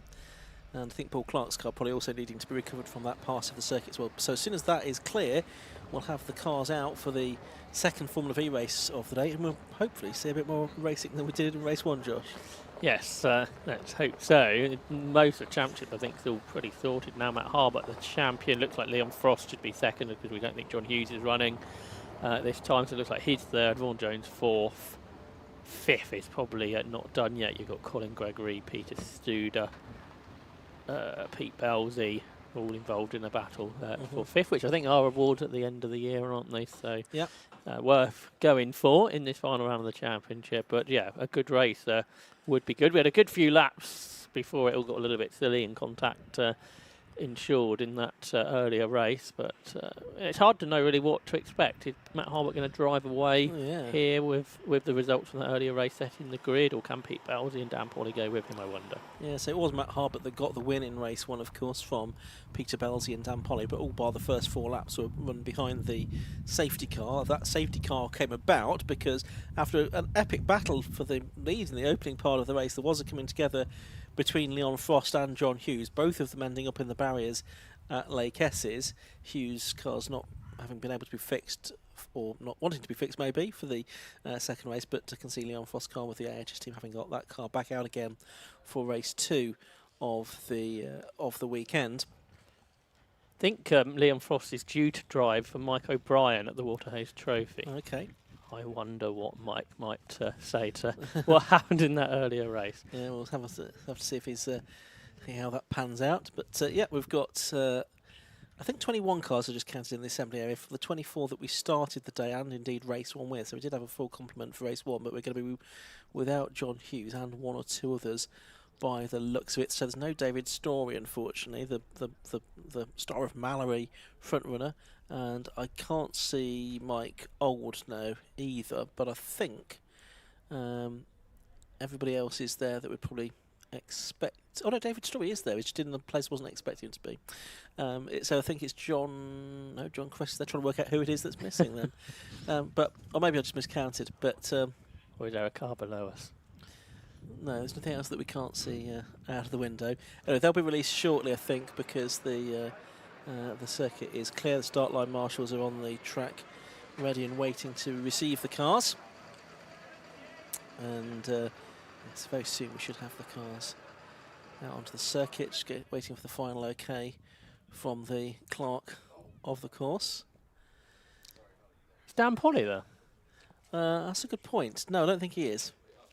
Because he should have been third on the grid, and he's not. So there is a gap, isn't there, between Peter Belsey and Colin Gregory in the assembly area. So it's Dan Pauly that's not there. He was struggling a bit, wasn't he, in race 1? There's a lot of official personnel around Leon Frost's car for a while, hasn't there? Yes. Got a scrutineer and Ben Adcock, one of the clerks, having a look at that car. Just making sure it is all good, and that the work that's been done to repair it is sufficient to make it safe to go back out again for the restart. Anytime a car's been involved in incidents, that will be checked over by a scrutineer again before it's allowed back out. So just a few more minutes before this race will get underway. Final race of the season for Formula V, backed by Sustain Fuels for this 2025 season. I'd imagine Pete Belsey is the only person who might be able to beat Matt Harbert here then, without Dan Pauly. I would have thought so, yes. I think that's probably quite likely. I think engines are now being fired up. Paddock for the podium should be interesting, with Leon Frost perhaps able to get there if the car's good. Yeah. So what, we've got 45 minutes to do 2 races. Should just about be possible if everything goes to plan. Both have got green flag laps as well, Yes, haven't they? that is true. So we'll see what we can do.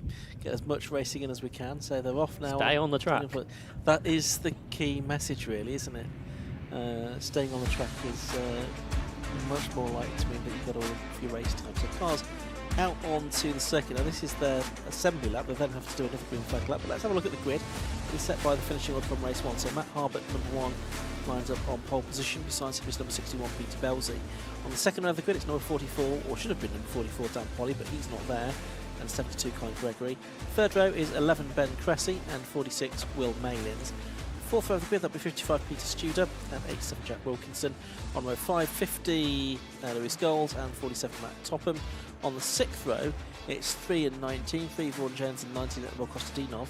The seventh row will be 66, Phil Wardhouse, and 75, Mark Egan. The 8th row, 32, Simon Foley, and 28, Sam Engineer. The 9th row, 14, David Huckle, and 59, Chris Wilshire. The 10th row, 22, John Cressy, and 27, John Hughes. The 11th row, 93, Leon Frost, and 7, Richard Walsh. And the 12th row, 15, Mike Oldknow, and 48, David Story. Certainly John Hughes not there, as we mentioned. So they're off on the assembly lap. They'll come round to the grid, they'll form up, then they'll do a green flag lap, and then get underway once again. Bit of a straggly old assembly lap this. They managed to spread themselves around most of the lap. Not particularly what's needed when we've got quite a tight timetable to get these and the hot hatches in before the very firm 6 o'clock curfew that we have here at Mallory Park. Didn't that include getting the cars off the track as well? That's right. So we really have to finish by sort of 58, I think. By 58. Probably should be okay. I'm keeping my fingers crossed, but yeah, so cars coming up into position. They'll be shepherded into place by the marshals. So Matt Harbert, 2-time champion now in this AHS Dominator, has been sort of a front runner for a few seasons now, hasn't he? Sort of there or thereabouts. He'd never won a race before last year, had he? And it's been very successful since the last year began. You know, Craig Bell was his sort of main rival for the championship last year, wasn't he? Whereas this year it's been sort of Leon Frost and John Hughes, although Hughes is going to end the season without a race win to his name. That's right, he's had 8 podiums.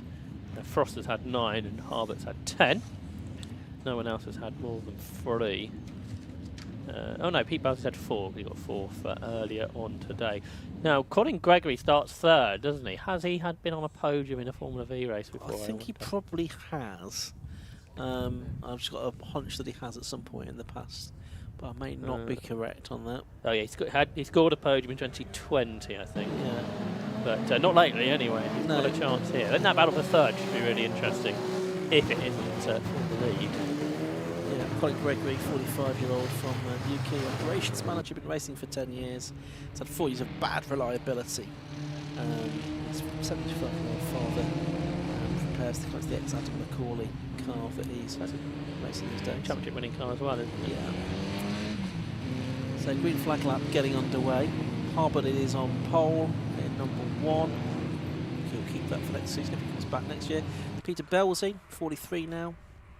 Analysis engineer at Pro Drive, so he's from Banbury, as you'd expect.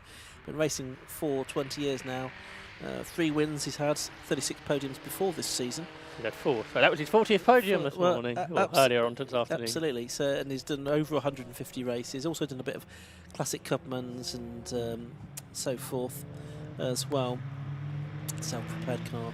It was the 1998 championship winning car, I think it was. 98? That's 98. Perhaps that was when it was constructed. Oh, yeah.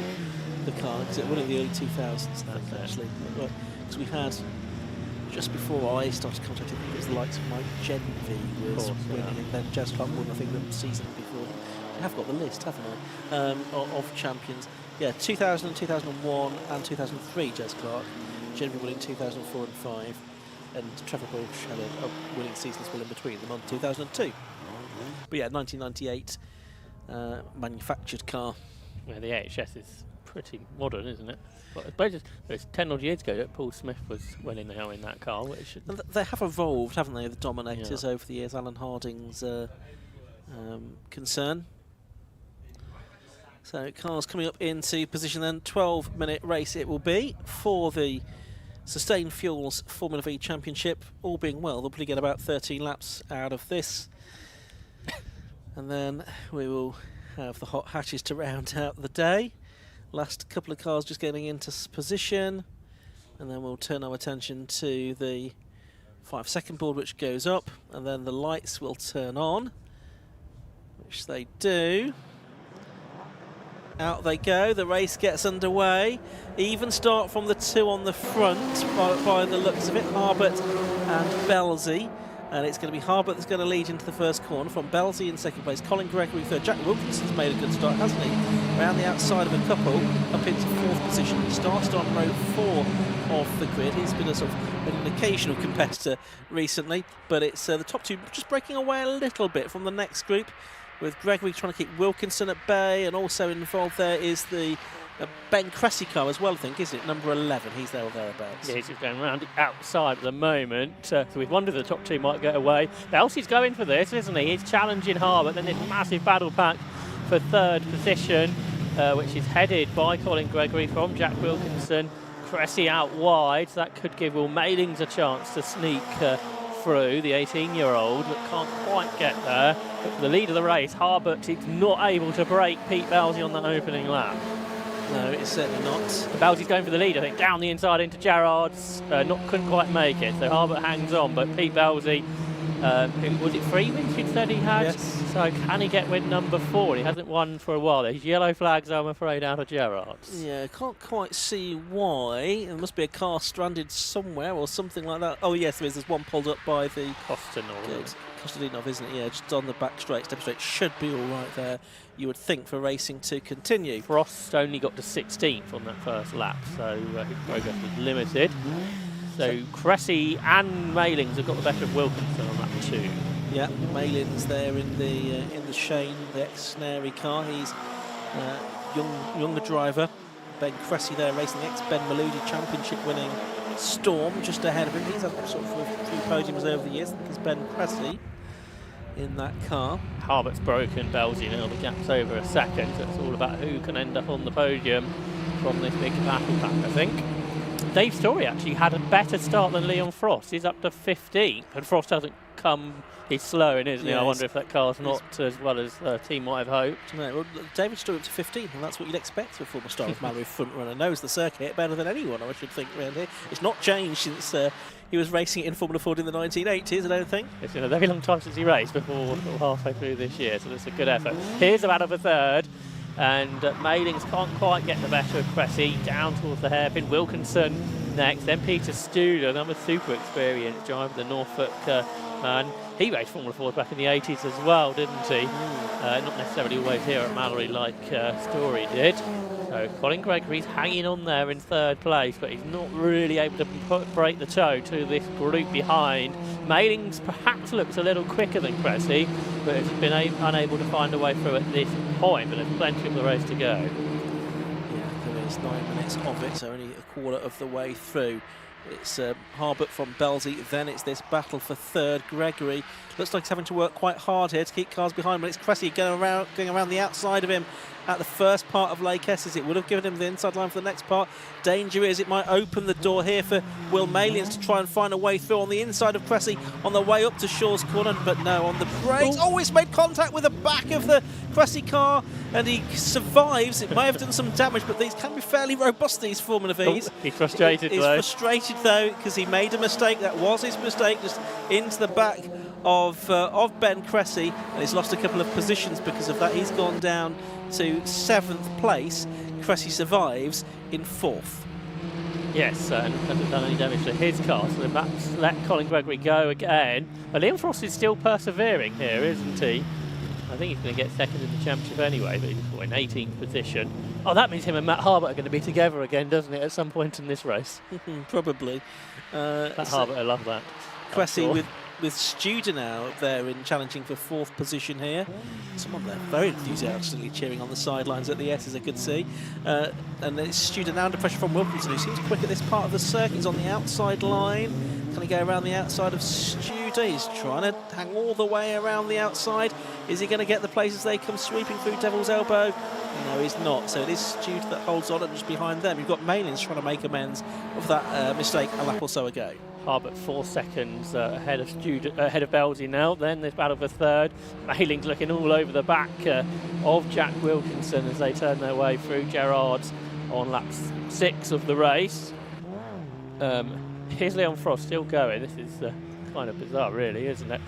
But Richard Walsh is struggling here because he was on the podium, wasn't he, at Castle Coombe? Yes, he was. He's almost come to a stop now. I wonder if he's struggling for lower gears or something like that. Maybe that's part of the issue, if not a bigger issue. And he find a gear to accelerate with. This is busy, isn't it? And now that's Malin's nose cone that's dropped off. Not surprisingly, really, after the contact that he had earlier in the race. Yeah, Cressy is slowing now. And has that held up Peter Studer? Was that just a missed gear or something like that? Because it looks like he's back up to, more or less back up to speed again. Yes, he is. But Wilkinson's fourth all of a sudden, has got great pace. Cressy's back up to speed now too, isn't he? So it's all changed. So it's Gregory third, Wilkinson fourth, Maling's fifth. Vaughan Jones is having a better race. He's up to sixth. He can't make third in the championship though, I don't think. Then Studer, Cressy, Scold and Topham, the top 10. Bit of bodywork on the track. I think that's why we've got the slippery surface flag there. Excuse me. As we're watching Vaughan Jones, the man that's not going to finish third in the championship this year, I don't think. No, I don't think he quite gets John Hughes. Peter Belzy into the traffic now. Has just lapped Chris Wilshire there. So too Matt Harbert. So the marshals getting their blue flag waving arms out and letting the slower drivers know that quicker cars are coming through. Oh, and without breaking himself there is Matt Topham, number 47. Who was in the top 10 in the early race. I'm just running at the back end of the top 10 again this time, but may lose out there to Simon Foley possibly. Jack Wilkinson could get a podium out of this because he's quite a bit quicker than Colin Gregory. He's caught him now for third. I don't know if Wilkinson's had an overall podium before. He won the Class B race, I think, earlier today. And they're coming up to traffic shortly too, so that's going to confuse things, including Ben Cressy's father, John. He's involved in this. It's actually a pretty good battle, isn't it? Yeah. For 17th position, something like that. But the third place battle is about to come amongst them, which could get quite challenging, I suspect. It's going to get messy, this, isn't it? Especially with Leon Frost in there as well. Up the inside of Leon Frost they go. Goes Gregory and goes Jack Wilkinson, who are nose to tail for third position. Jack Wilkinson in the number 87 car. So you've got those two cars together. There's the nose cone of number 46. Malin's being recovered. They did well to recover that because it's busy out there, isn't it? Here they all come down toward Gerrard's. Gregory's done a better job than Wilkinson in the traffic so far. Studer gets Malings for sixth, but then runs a little bit wide. But it looks like Pete Studer has made the move work as they lap Chris Wilshire's Storm, but down towards the S's they come with 4.5 minutes on the clock. Wilkinson needs to clear the traffic here if he's got any chance to beating Colin Gregory in this race, I think. Yeah, Shane's third and fourth here, which is interesting. Not often that we see two Shanes that far up the order. And there's Malins. He's just trying to follow them through here. He's been passed by Cressy though, who at the time was lapping his father as well. What kind of team tactics is that? Yeah, exactly. Down to the... Malings likes waving his arm about, doesn't he? Yeah, putting a lot of energy into that. And I think that black and orange flag is probably going to be for him as well. Yes, it is. So he's going to have to call into the pits, which will probably promote more arm waving. Peter Studer, who passed William Maling's lap ago, is now having to go at Vaughan Jones. So Studer's got good pace here. Out of all of this. Colin Gregory's probably got the weakest pace of anyone in this third place battle, but he's not being passed. He's doing a really good job. They're quicker than him all the way back to 8th, I think, on best lap times. Yeah, absolutely. That's right. So he's doing a really good job here of being consistent, driving a wide Shane. But can he keep that up? Because Jack Wilkinson is ahead of him now. Braking for the S's. Does he outbrake himself, though? I think he might have done. Yeah, Colin Gregory's going to keep the place and spinning off there. How did that happen? Goes number 11, which is Ben Cressy. Didn't see how that started, though, Josh. Well, Maling's behind him. Whether that means anything or not, I don't know. But what's happening in the battle for third? Gregory's actually got a much bigger margin over Wilkinson, but that's going to bring Peter Studer into it, who has got past Vaughan Jones. So can Studer end up on the podium out of all of this? There's still got 4 laps to go probably, so there's plenty of time for this all to shake out, but it's not easy to get past Colin Gregory, we found out during the course of this race.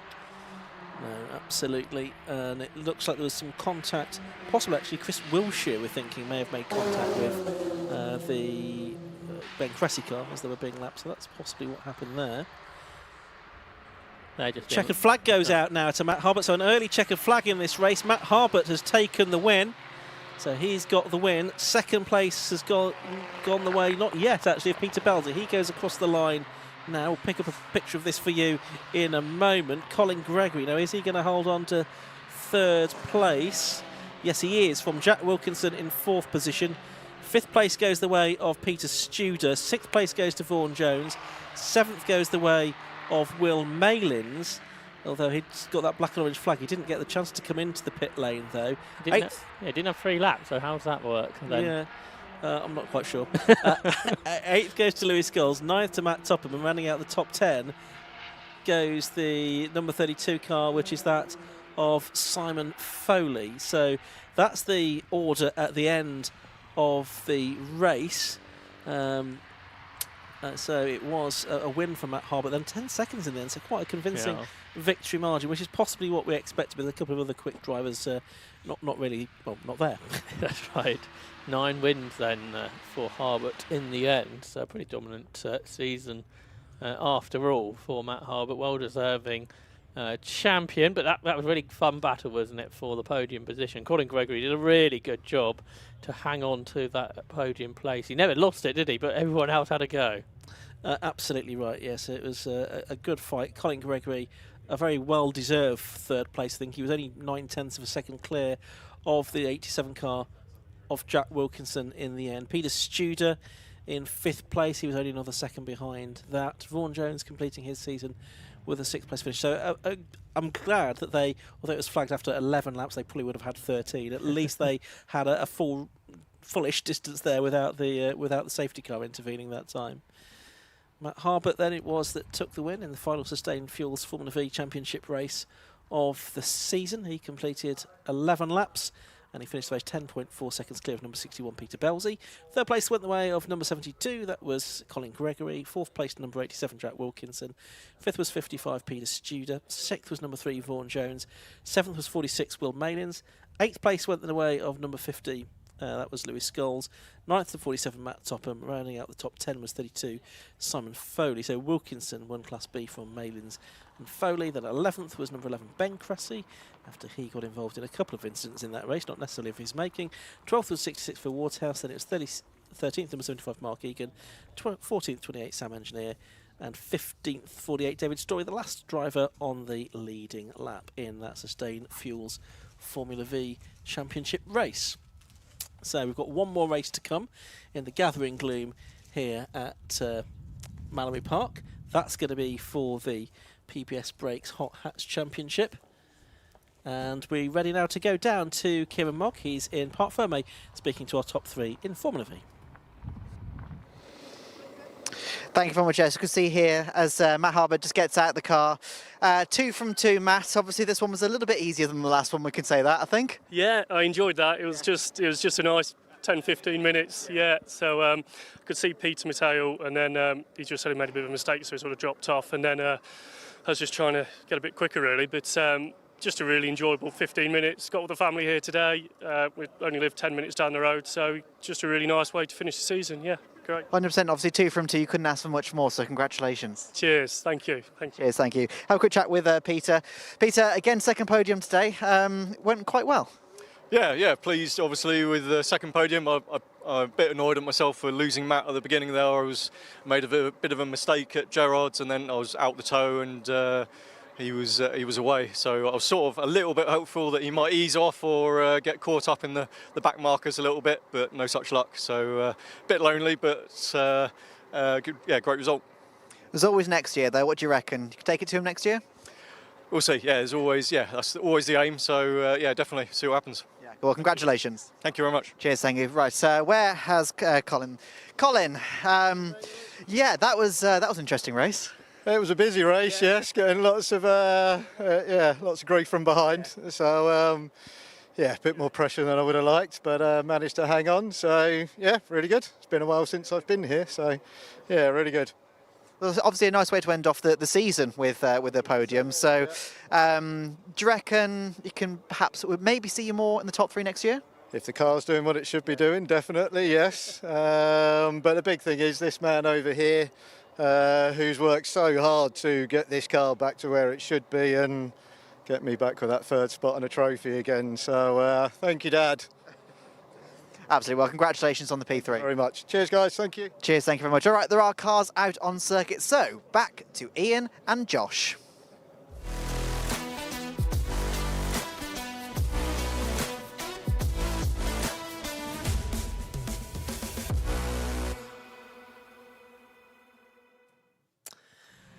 So it's time for the final race of the regular 750 Motor Club season. We've still got the Burkitt Relay race next Saturday at Silverstone to look forward to, but this is the final championship race of the year. It is the PBS Brakes Hot Hats Championship finale, and we've got the cars heading out onto the circuit now. They'll do another green flag lap before what will be a 12-minute race will get underway. And Josh, I think now everything's settled, we reckon, as far as all of the championships are concerned. Yeah, certainly for the top positions. So for Class A, Lewis Ellis, he claimed the title early when Lewis Barker retired on the formation lap. So that was disappointing that we didn't sort of have a proper contest between the two. Gordon McMillan's won Class B, the overall championship 2, and William Bartok has won Class C, and I think Bartok will be 2nd overall. 3rd overall, Lewis Ellis could get that away from Alex Foden.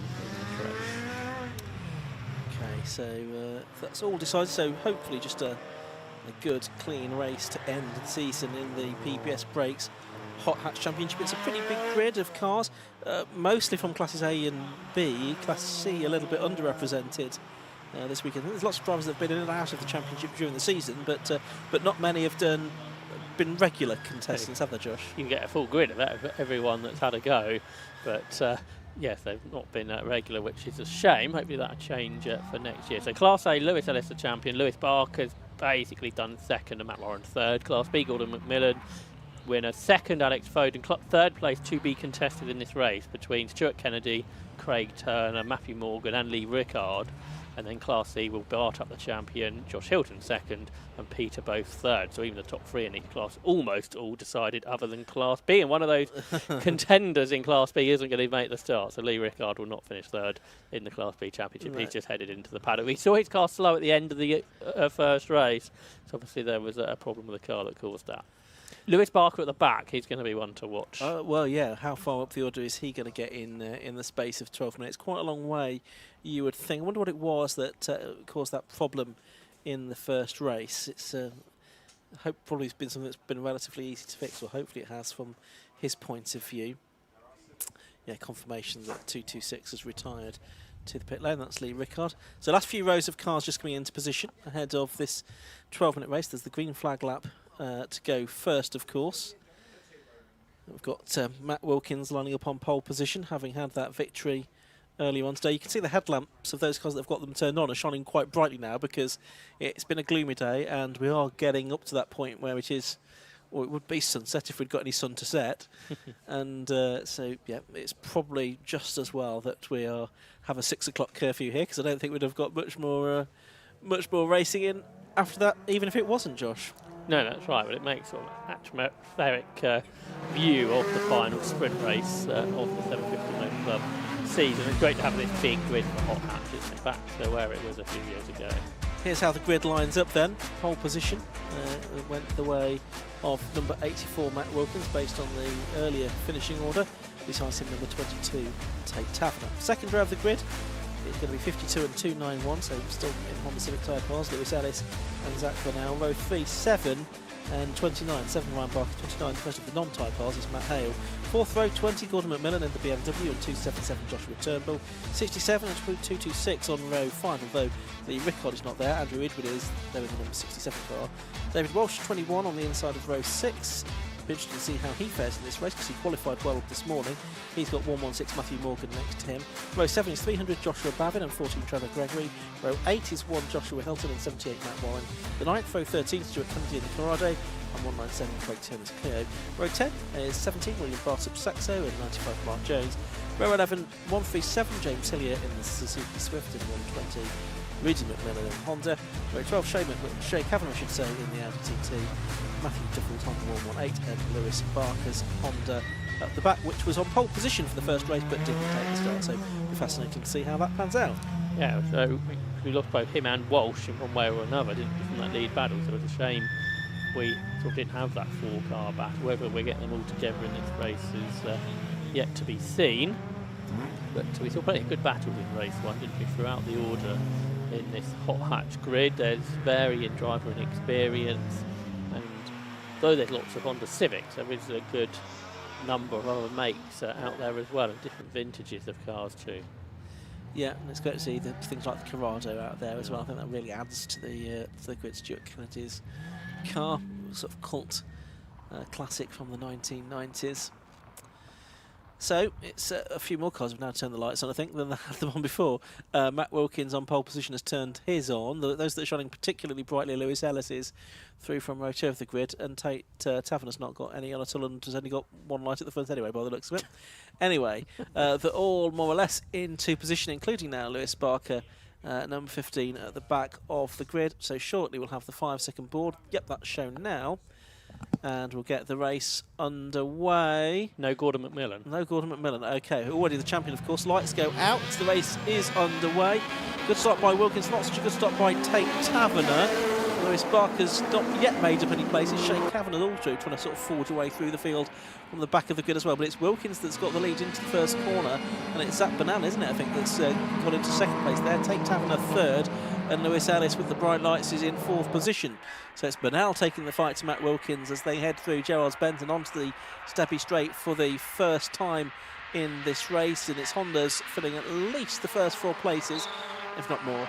Certainly the first 5 places as they go into the S's for the first time. Yeah, it was that Ryan Barker holding off Matt Hale's Mini, but Bernal's flying along, isn't he, at the end of his first season of racing, right with Matt Wilkins.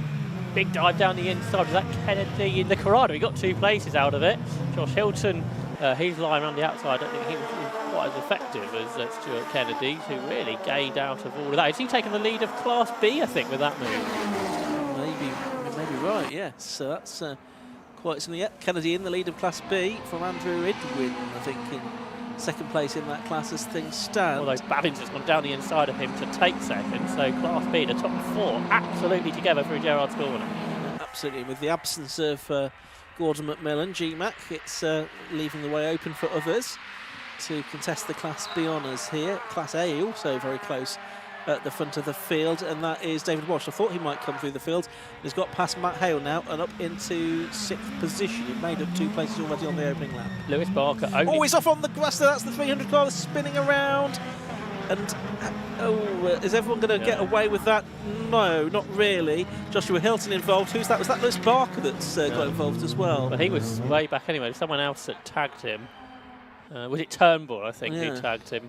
Anyway, but not as bad as it could have been. Yes, it was one of those where you thought, oh, what's going to happen next moments. But anyway, for the lead of the race, Zach Bernal taking the fight to Matt Wilkins here. He's got the fastest lap of the race. The slippery surface flag is now out as well, and a safety car is being called, possibly unsurprisingly. Just didn't see quite how that incident up at the on the way up to the hairpin had ended up.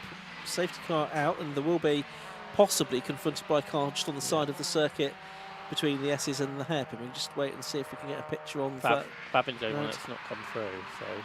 So it is just that one car, and yeah, there is his car on the side of the road.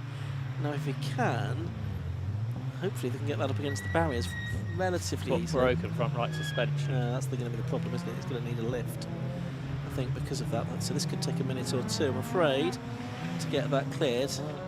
So yeah, was that broken suspension cause or effect, do we think? We'll see if we can have a replay of that incident as the cars are sort of circulating behind the safety car now. So here the cars come. So that's Hale. He's just been passed by David Walsh.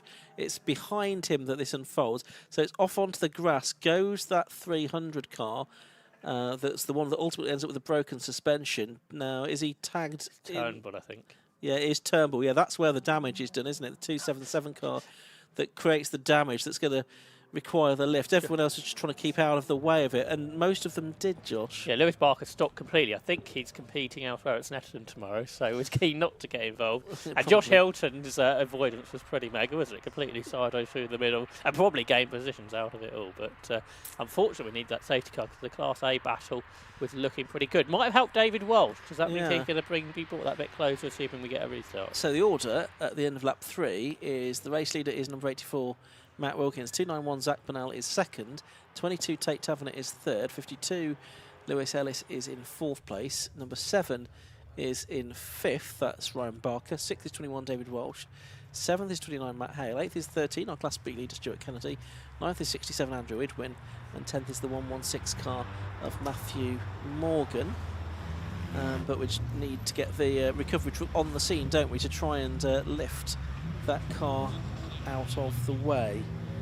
Just looking at Class B wins so far this season. Obviously, Gordon McMillan have taken most of them, but Alex Foden, Trafford King, John Labella, other drivers that have been successful in Class B. So it looks like we're going to have a new Class B winner today, pretty much come what may.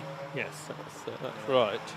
And 3 of the 4 that are left running are contesting third in the championship within the class, aren't they? Stuart Kennedy looking good, I think, for that position. He's doing all he can by leading it at the moment. Yeah, he's 4 points ahead of Craig Turner. There's a further point back to Matthew Morgan. Oh, and is that Barker pulling off in the background? I think it might be. Turnbull hasn't come through either. He was obviously one that tagged the spinner earlier, so that's not a surprise. Just seeing the recovery truck now making its way up to try and collect that car, but there's only 6 minutes and 50 seconds of the race to go. Remember, it's a 12-minute race that we started with rather than 15 because of the earlier delays, and we've got only less than 15 minutes to go until the curfew here. 14.5 minutes till the curfew, so not too much time to play with. But yes, the 15 car certainly in to pit lane. I don't know if it's picked up any damage or if it was just as a precaution rather than anything else. And you're right, the 277 car of Joshua Turnbull, the Sutton Coldfield driver, my neck of the woods, is there in second. So the recovery truck is now on the scene. It's just a question of how quickly this can get cleared up. There's 6 minutes of the race left to go. The yellow flag is waving, although the drivers don't stand much chance of seeing it with that truck in the way. There are other yellow flags. There are others. And they should be pretty obvious at this point. So it would be a shame if we end this under safety car, won't it? But it would be. Could be a bit of the story of the day in some ways. Yeah, various safety car interventions and red flags as well, of course, in some races. It's been a bit of a shame that that's been the tail of the tape, but that's how things go. Just a bit unusual, really, what's happened in Mazda 7 in particular today with 3 red flag incidents, all of them, you know, fairly big shunts as well, weren't they? Rather than just sort of anodyne incidents that have required a stoppage. So that was quite unusual. So that's a real shame that's finished that way. And I just hope we don't finish the 750 Motor Club of the season behind the safety car. That'd be a very sad way to end it. Hopefully we'll at least get one race in there before the end. There's 5 minutes of the race left to go. Class C, of course, is being led by Joshua Hilton from the Class C champion Will Bartup, and I think it's just those 2, isn't it, that have done this race, because we've got no James Hillier. He did those 2 races back to back in the middle of the afternoon, didn't he? Picking up 2 signatures, which I think is the most that you can pick up in a weekend anyway. Yeah. So getting experience. Confirmation of those 2 retirements, 15 and 277, Barker and Turnbull. So 4.5 minutes now left to go. Wilkins still leading. I was impressed that Zach Burnell was really taking the fight to him before the caution period. He got a second at Brands to Lewis Ellis as well, but I think that was his only podium. He's from Greater Manchester, a former British motocross champion, a podium finisher in the Western Supermare Beach race. And he started the season in a Clio, but swapped out for this Civic. I think he's good mates with Lewis Ellis, both motocross background. Yeah, and it does seem like the Type R is the car to have, not that one at the moment. But it does seem like it is the most competitive car in this championship, whether it's in Class A or B specification. Although, I think a BMW Compact has won the title every year. That is true. That is true. whether in Class C or Class B, guys. I think we should have some more in Class B next year with these bigger engine compacts, so that's interesting. But certainly the Civics certainly can win Class B races. When we saw Traffic King have a go at Silverstone, he won, and John Labella won outright, didn't he, last time out at Croft? And they're pretty reliable as well, the Type Rs as well, and there's a huge number of them about, these EB3s particularly.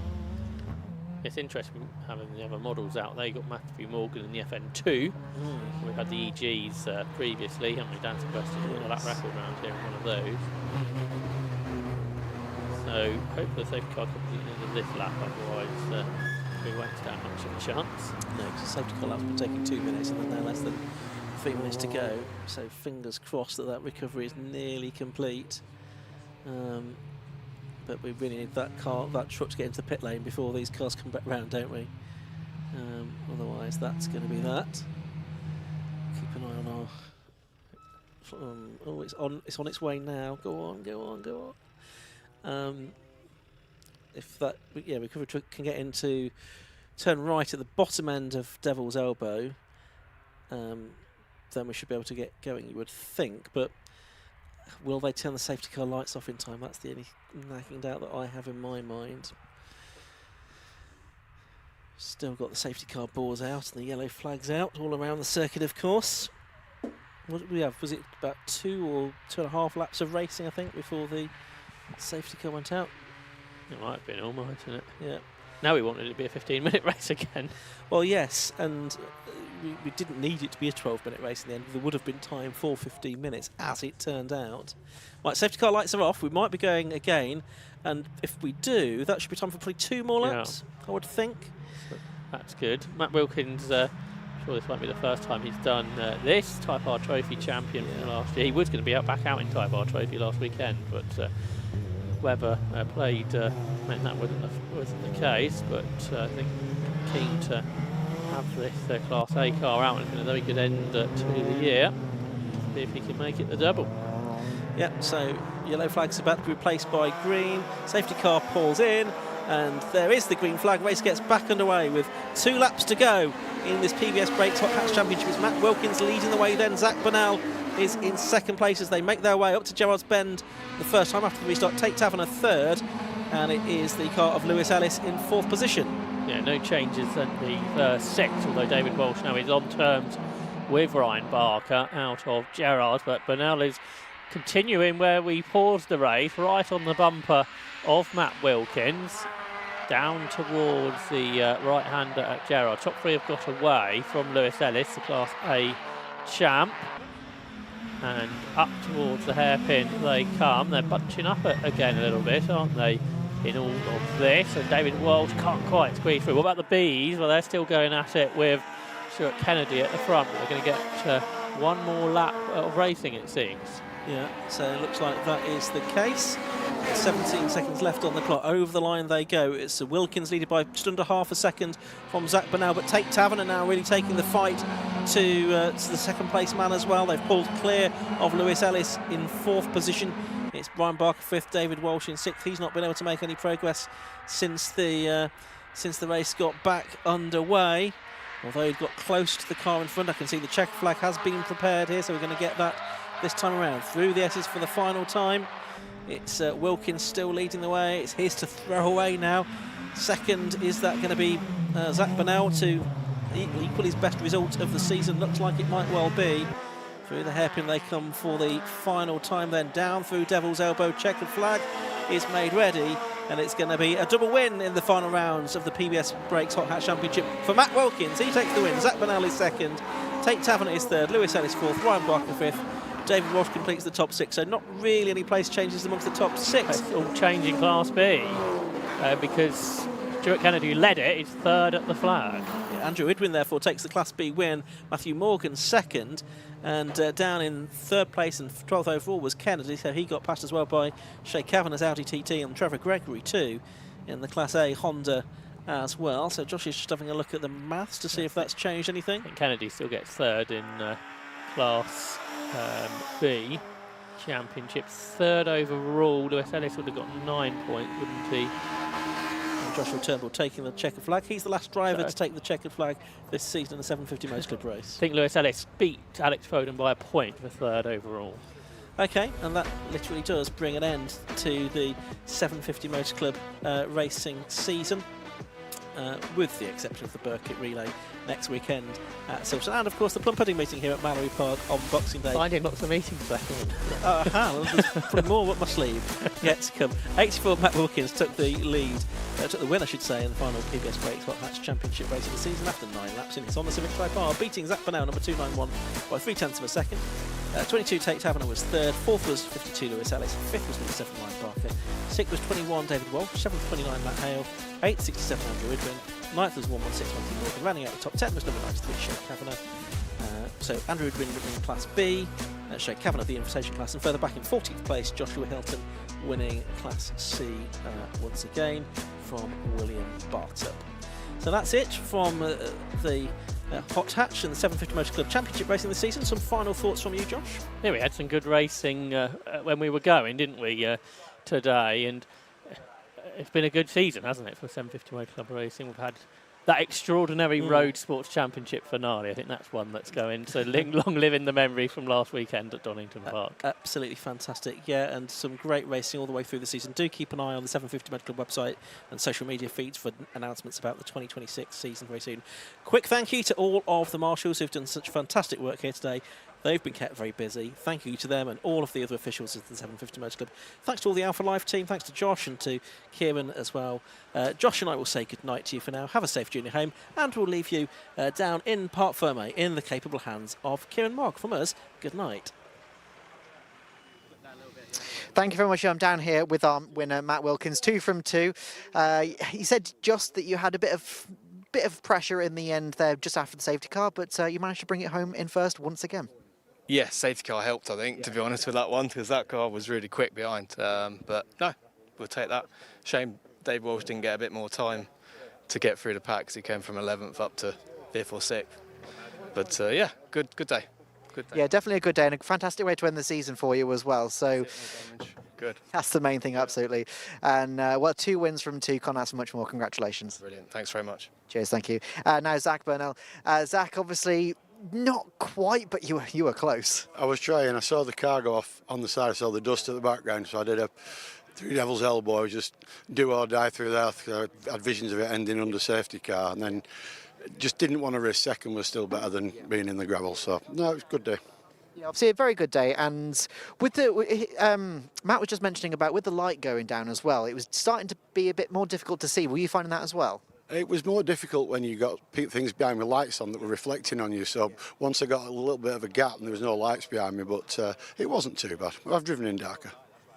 Well, clearly it worked. So congratulations on P2. Cheers, thank you. Cheers, thank you. Let's have a quick chat now with Tate. Tate, P3, you obviously had quite a good first race as well. Good second race. Good day for you? Yeah, not bad. The second race couldn't do much about it because of the safety car, but yeah, not bad. I had a problem with brakes on the second race though, so my foot, I just didn't trust them, so I was braking a bit earlier, but couldn't have done much better with the time we had. Yeah. Obviously a nice way to end the season for you as well, do you reckon?